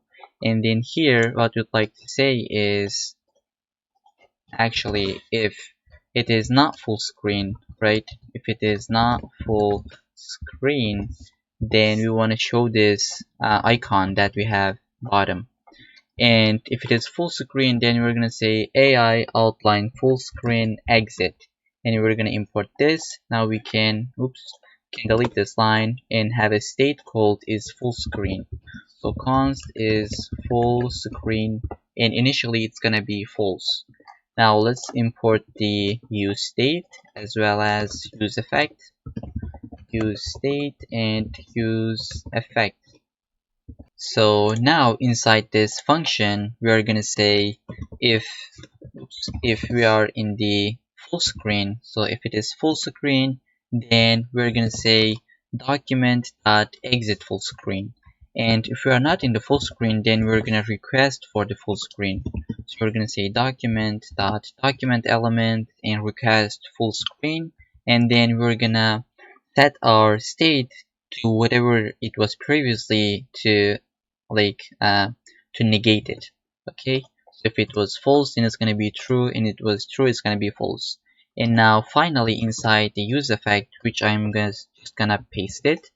So here we are first checking, listening for the event listener of full screen change, and we add 3 more lines to affect the other so the browsers. So for the Safari and Chrome, Mozilla and Microsoft Edge. So once the full screen change event happens, it's gonna call this function, and it says if document.fullScreenElement. So what it basically says, if it is not in the full screen mode, then set its full screen state to false, and otherwise set it to true. Now if we save this, and you can just pause the video and analyze this code for a second, and when I click this, I'm gonna get into full screen, and as you can see, the icon has changed here. And now if I click that again, it's gonna be exiting the full screen, and escape keyword I think is also gonna work. And yeah, so this is how we add the full screen functionality.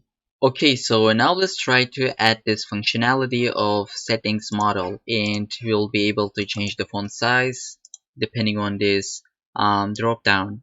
So it's gonna be from 12 pixels to 18 pixels, and once we change it, it's gonna be changing the inside the code editor, and then we're gonna save it into local storage so that when we refresh the page, it's still gonna be the font size that we put in the last time.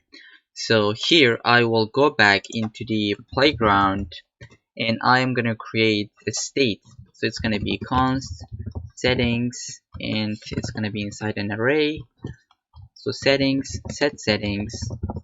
So it's gonna be a use state of an object. So it's gonna have the font size. Initially it can be like 16 pixels, and then it's gonna have 2 more fields, which is gonna be settings model is open it's gonna be false, and drop down, so drop down is open, and it's also gonna be false. Now let's just create an interface for this. I'm gonna say I settings and create it here, export interface I settings.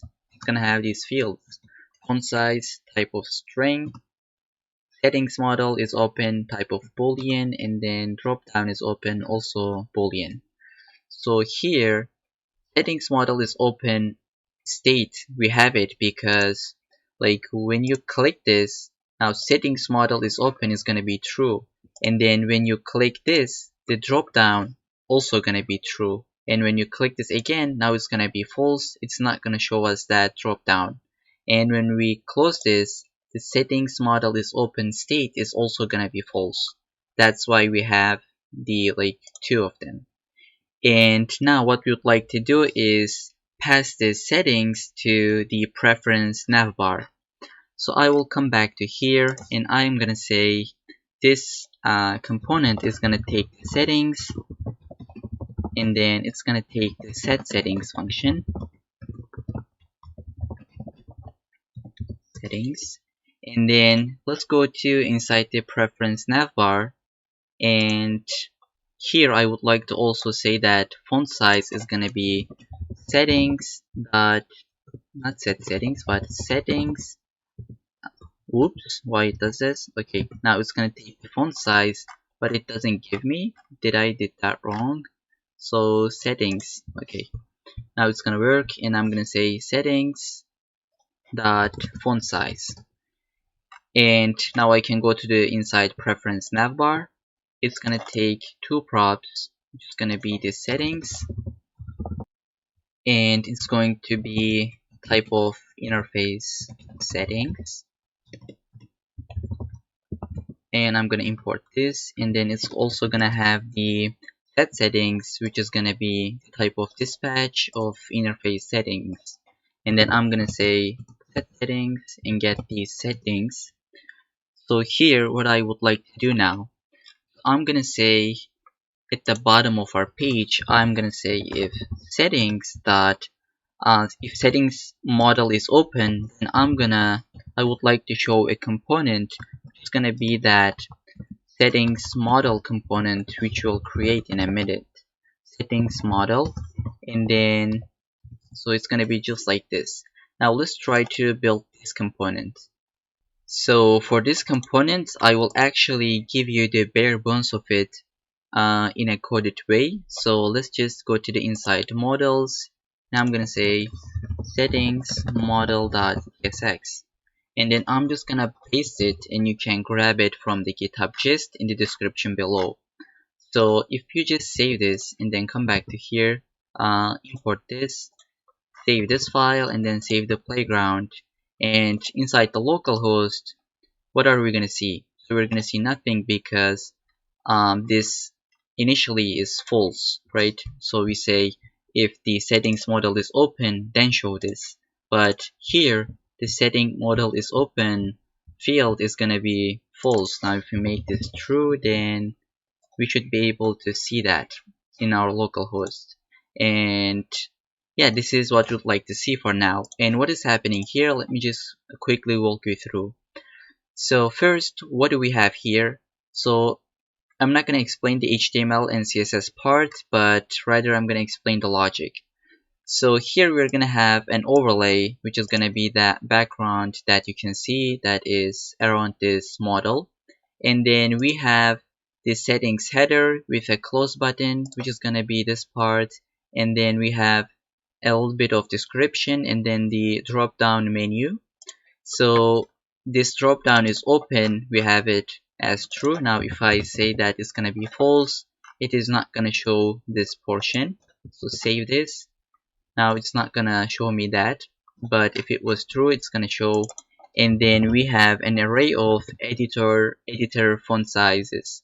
So here it starts from the 12 pixels to 18 pixels. That's what we can see here. And then for each of them, right, so each of these, like 12 pixels, 13, 14, 15, so each of them is a list value, and then I extracted it into its own component. So we'll loop through these font sizes, and each of them is going to be this font sizes like 12, 13, 14 until the end of it. So for each of them, we render this component, which is at the bottom of our component, or like at the bottom of our file. So what it does, it takes a font size and it renders that. So this is that, like that font size field, and then it says selected option. So the selected option is like 14. Now if I said that it's gonna be 18 pixels, now then it's gonna put that check mark into here. So what it does is whatever the selected option is, it checks, and if so, it changes the font, so the font weight to medium, and then put that check mark. As you can see here, it even makes it visible or invisible. And then we also have an interface for this component. So I think this is basically it for now, and now we will try to add all the functionalities to this component. So now, first of all, let's just go back to here and let's say that, and also I want to show you this. Now we can just delete this, but okay, like I will show you later. So here, let's just make this false to the initial state, and we can save this. Now here, I'm gonna say, which is gonna be this button. Okay, now on click, I'm gonna say on click, we would like to change that settings model is open field to true. Now I'm just gonna call an arrow function which is gonna say that set settings and just take all the previous values and then change the settings model to true and then close this function. So if I click this here, oops, now if I click this field, so this model is going to be shown because we changed that settings model field to true. And then we would like to pass this settings and set settings into settings model. So set settings, it's also gonna have this set settings function. And inside, so save this file. Inside here, we're gonna take that as props. So I'm gonna say settings model props, and it's gonna be maybe type or interface. And then we'll say it's gonna have the settings as a type of, so this interface settings, and import this. And then it's gonna have the set settings, which is gonna be this dispatch. And then let's just import this. So it doesn't do this. So but settings model props. I'm just gonna copy this, paste it, and then destructure these. So now when we click this overlay, what I would like to do is to set that settings so the drop down or like the settings model is open to false. So this is what I'm gonna do. And then do we have anything else to change here? And yes, actually we have. So I'm gonna just delete this, and then instead of that constant, I'm gonna say, so delete this. So settings dot is like drop down is open, and then we're gonna show that drop down. So I can basically save this, and let's check the local host. So now it is closed by default, and when I click this, I would like to open that drop down. So for this, I would like to create another function, and it's gonna be called as const handle click drop down. And then here, first I will take the event. So and where are we gonna call this function is gonna be, I think it's gonna be here, because this is where we had that chevron down. So it's gonna be this button. So here I'm gonna say handle click drop down, and then it's gonna take the event, and here it's gonna be, so it's gonna be the type is actually gonna be a mouse event, isn't it? So yeah, it's gonna be a mouse event, and inside I'm gonna first say event stop propagation so that it doesn't close the model, but it is gonna be set the drop down is open, so it's gonna negate it. So let's save it. In here, if I click this, it's gonna open, and if I click this again, it is gonna close it. And what I would like to do is also when I click to this close button, I would like to, so I want to close it. So I am gonna come to here inside that close button where we have it here. So I think this button. So I'm just gonna say set settings model, and then we are gonna change the settings model is open field to false. And now if I click this, it's gonna close it. I'm gonna open it, close it from here, and then like here it doesn't do anything, and then I can open up the drop down and then close it.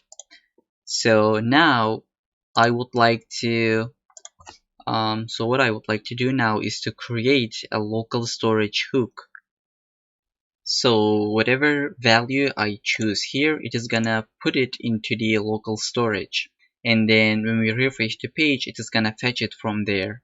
So for this, I would like to come up into the VS Code. I will create a hook, and it's gonna be called as use local storage.tsx, and then I'm gonna paste the local storage hook. So it is gonna be like this, and you can grab it from the GitHub gist. But basically, I just went to ChatGPT and asked it for like, can you give me a use local storage hook that is gonna be working inside a Next.JS TypeScript application, and less than 10 seconds, it just gave me this one, and I don't need to think about any implementation detail of it. So I need to work on the other functionalities of my application. So this is what I would recommend you to do, and if there is any error prone stuff here, you can modify it. So I already checked it. It's gonna work 100% for our use case, and now I can just save this file, and then here I will call that hook.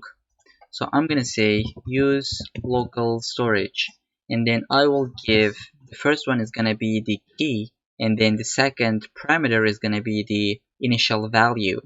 So I'm gonna say LeetCode clone maybe like font size, and for the initial value I'm gonna say it should be 16 pixels. And now it's gonna return me two values, which is gonna be the value and the set value. So the value and the set value, and if we just take a look at it here, we can see that it's gonna return us the value and then the set value, which we can just say font size, and so it's gonna be font size and then the set font size. So now what we'd like to do is when we click one of these settings list items, we would like to call a function.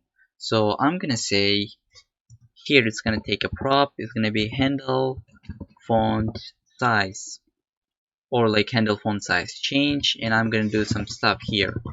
And now I would like to have it as a prop, so it is not going to return anything, so we can just accept it like this, and then take this handle font size change.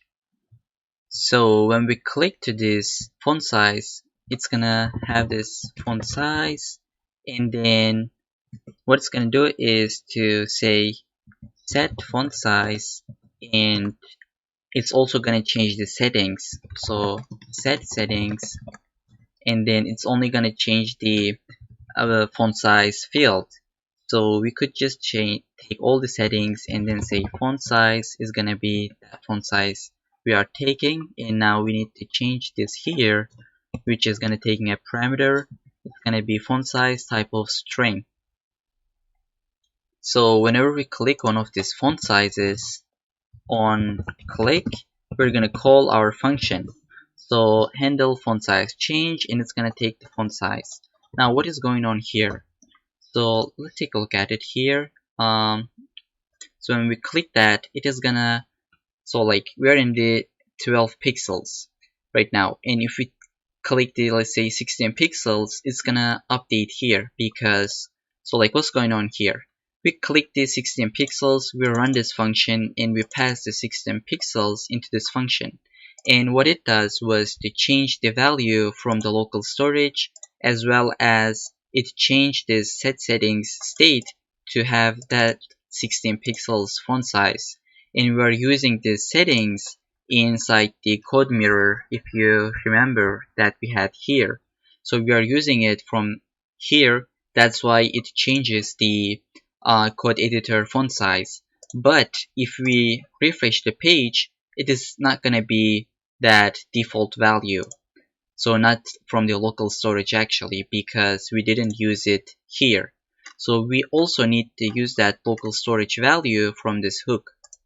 So I'm gonna say use local storage again, and it is gonna be, so what did we say it? Well, so what the name was it? It was LeetCode clone font size. I'm gonna copy this, or actually this line completely, and then I'm gonna paste it where we'll get the font size as well as the set font size method from here. So I am going to take it and put it above here, and then we're gonna say the font size is either gonna be actually it's gonna be the font size that is coming from the local storage. So let me just quickly reiterate what we did. So here from the local storage, we try to get the font size of our font size. And if there isn't any font size in our local storage, then by default it's going to be 16 pixels. And then we set that our state is going to be that font size either gonna be the local storage value or 16 pixels. Now we're gonna come back here inside the code mirror. We said that our font size is gonna be the settings font size. Now I can save this and it's gonna hopefully work. Now if I just come to here and I say 12 pixels or like 11, 12 pixels or like 13, 14, 15, it is just gonna work however so the expected way. And now we need to change this UI, so whichever we select. So here inside this line where we have this hard-coded 14 pixels, but I'm gonna say font size, that is whatever we choose, right? It is coming from the local storage. And then here for that check mark, so for the selected option, it's gonna be again the maybe the font size or settings.font size. So save it. In here, if we take a look at it now, it should work. Let's just refresh it. So I'm gonna click the settings model and I am going to click to here and 12 pixels. Now it is updating the UI as well as the font settings. So now if we refresh the page, it is still gonna be in the 12 pixels because we set it into our local storage. And now let's just double check it in our application. So here we see that inside the local storage tab, we got the LeetCode clone font size as 12 pixels. And now if I would like to change it to 17, it's gonna be updated and the UI is gonna be updated as well. Now if I refresh it, it's gonna be in the 17 pixels if you take a look at it here. So we are getting our code from the local storage, our settings from the local storage, and everything from the database, from the local. We render our description side, and so everything is completed in this in this page actually. So the last thing that we have is inside our home page to add this status. So we're gonna again fetch it from the database, and so now let's just add it. So back to the VS Code, it's gonna be inside the home page, so it's gonna be index. And if you remember the last time we fetched some data from this problems table, inside this problems table, and we used it by using this hook. And now let's try to do the same thing for solved problems. And we're gonna call this hook and we're gonna create it. So I'm gonna say function use get solved problems. And initially it's gonna be an empty array with type of string. And then since we are gonna be fetching some data, we're gonna have the use effect in place. So here we're gonna have the function that says const get solved problems. It's gonna be asynchronous. And then at the bottom we're gonna call this function get solved problems. And then at the bottom we're gonna return this array so that we can use it up here, right? So I'm gonna say const user ref. It's gonna be the document method. I will pass the Firestore users and the user ID, which I will get it from my hook. I'm gonna say const user use auth state and then pass the authentication object inside. So this will give me the user, and then I'm gonna use this. I will say user dot UID, right? And I'm gonna make it like this so that it's gonna make sure that we already have the user, will not get that TypeScript error if it was like this. And then I will get the const user document, and I will await the get doc method by passing the user reference. And then I'm gonna say if user document, if it exists, then what I'm gonna do is to set the solved problems to that so user document that data that solved problems array. So if you remember in our database we had it, so this array, now it's gonna be set it to this array in our state. And one more thing that we are missing is gonna be if we have a user, right, then we can fetch the data. If we are logged out, we cannot get this status because we don't know which user this is and which problems did he solve. So that's why we're gonna only get the problems if we have a user.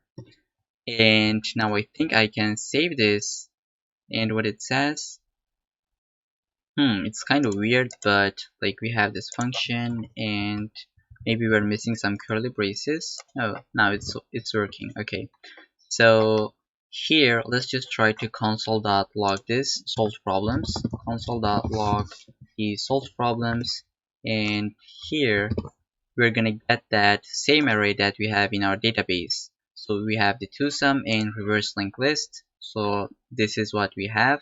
Now let's try to add one more and try to add a field.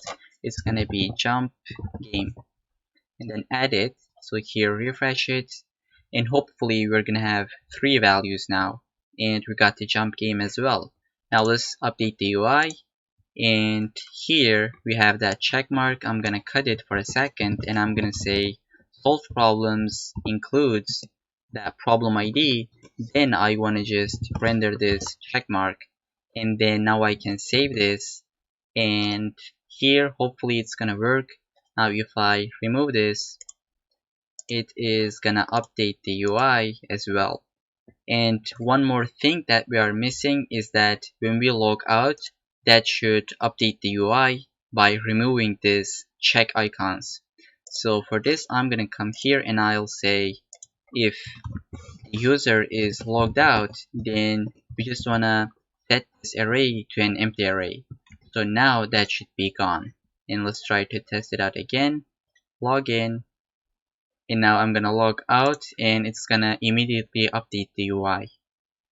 Alright guys, now believe it or not, this is the end of our application. We built everything from scratch, from authentication to code submission, and now application is completed. And there is one last thing that I would like to talk about, and it is gonna be this code submission. So here we are taking the user's code and immediately submit it inside our application, and this is not safe. So let's say we have a user that is hacker or like malicious user that is trying to bring down our database. So they will come to here and they will write some bad code or like slash malicious code, and then they will try to submit it, and maybe this malicious code will bring our application down. So for this, we would like to use the idea of sandboxing. So what it really means is that we have our application, and our application contains our user's code. So when they try to submit it, we would like to send this code to our code execution engine. So we need to create this for us. And then our code execution engine is gonna evaluate the code, and then it's gonna return back the result. So it's either gonna be true, which means that the code was successful, or it's gonna be false, which also is gonna mean that so the code didn't pass, so it wasn't successful. And then our application is gonna show that so to say the notification if it passes or not. So here so this is the idea of sandboxing. So let me just type in sandboxing, and like if you are building a real application for your startup or your, let's say for your company, you would like to have that code execution engine. But in our application, we didn't build this because this is a normal, so to say, a demo project that we would like to add into our resume. So we cannot go that complicated. And the main advantage here is that our application is going to be safe. Our users can rely on our application without having any doubts. But the disadvantage here is it is really hard to implement this code execution engine. So you need to know really advanced stuff about this code execution engine. So with this, I think I'm gonna wrap things up, and we'll try to deploy this application to vercel. But before that, let's just submit all the changes, let's just commit it and then push it to our GitHub, and then from there we'll take it to vercel. So now inside the VS Code, I'm gonna open up a new terminal, and I will basically just say git add dot. So I will just stage my changes, and I got all these files. Now I'm gonna commit it, and I'm gonna say git commit the dash m is gonna be complete the project, and I'm gonna commit this. Then I will try to push this to GitHub. I'm gonna say git push. So it's gonna try to push it, and I already have a GitHub repository for this. So I will go to my GitHub account. So now, as you can see, it is updated just now. So we would like to push this into vercel. So I'm gonna go go to vercel. So here, this is our vercel dashboard. So also vercel is the company that built the Next.JS. So it is really easy to deploy your applications, so specifically your Next applications to vercel. So I'm gonna click to this add new button, and then here I'm gonna click the project. So I will get to this LeetCode clone YouTube. I will try to import it, and then I'm not gonna change the project name, but here we will try to change or add the environment variables. So for this, I'm gonna go to my VS Code. So here inside the .env.local it should be. So we will try to get this environment variables. So I'm gonna copy this, and then here I'm gonna paste it and take the value, and I'm gonna do this for all of them. So I'm gonna take it, paste, and then add. Now I will fast forward this and add all these variables. Okay, so now I have added all of my variables, and I will try to just deploy it. And the chances are we're going to get some errors. So this is normally how it works. First you deploy it, and in the first few times you will get some errors until you resolve them. So the deployment started now, and let's wait if we will get any error or success. So now it took me to this page, and we didn't get any error, to be honest, and now we can just continue to dashboard. I think it is because we don't have any errors. And now if I click to this link, so let's visit this, and as we can see, it is now working. We have the complete project here. It is deployed on the internet. So now I can just sign in, or the account that I already have. I'm gonna say John Doe and log in. And as you can see, we got data, so we already solved these problems. And so yeah, this is what we have. And now it is time for us to add our Firebase database rules to make our application a little bit safer. So for this, I'm gonna go back inside the Firebase. So Firestore database, go to rules. So here, when we initialize the project, now so this is the development mode where we allow to read and write operations for all the operations, to be honest. So until we are not in the 23rd of the May, so we will allow to read and write operations. Now we would like to change this, so I'm just gonna comment this out, and I will write my own rules. So first of all, we would like to just allow our users to read user document if and only if they have been authenticated. So I will create my comment, and I will say user documents can only be read and written by the authenticated users. So now I will try to write my rule. So here, first we're going to say match, and then we're going to say the users collection, and then we can pass here a dynamic value, which I will say user ID, but you could just add user ID hello. It doesn't really matter, so it should be something meaningful. So here I will open up my curly braces, and I'm going to say allow read, comma write, and so colon if request request.auth is not null. So if the user logged in, if user is authenticated, and the request.auth.uid is equal to this document ID, so user ID. So this here what we have is going to be each document inside the user's collection. So if the user is authenticated and its ID is equal to that, so the document ID, then we will allow to read and write operations. So I will just tab this inside, and then we would like to have one more rule for our problems document. So I'm gonna say problem documents can be read by anyone but can only be written by authenticated users. So right, this is what we do. So here we just allow for all users, if they logged in or like they logged out, they can read the problem, they can see the data, but if and only if they logged in, then they can like the problem, right? So this is going to be our database rule, and I'm going to say match the problems collection, and then we'll get the problem ID and open up my curly braces. So tab inside, allow read if it is true, so it's gonna just work in any case, and allow write if, so colon, if the request.auth is not empty, so if we have an authenticated user.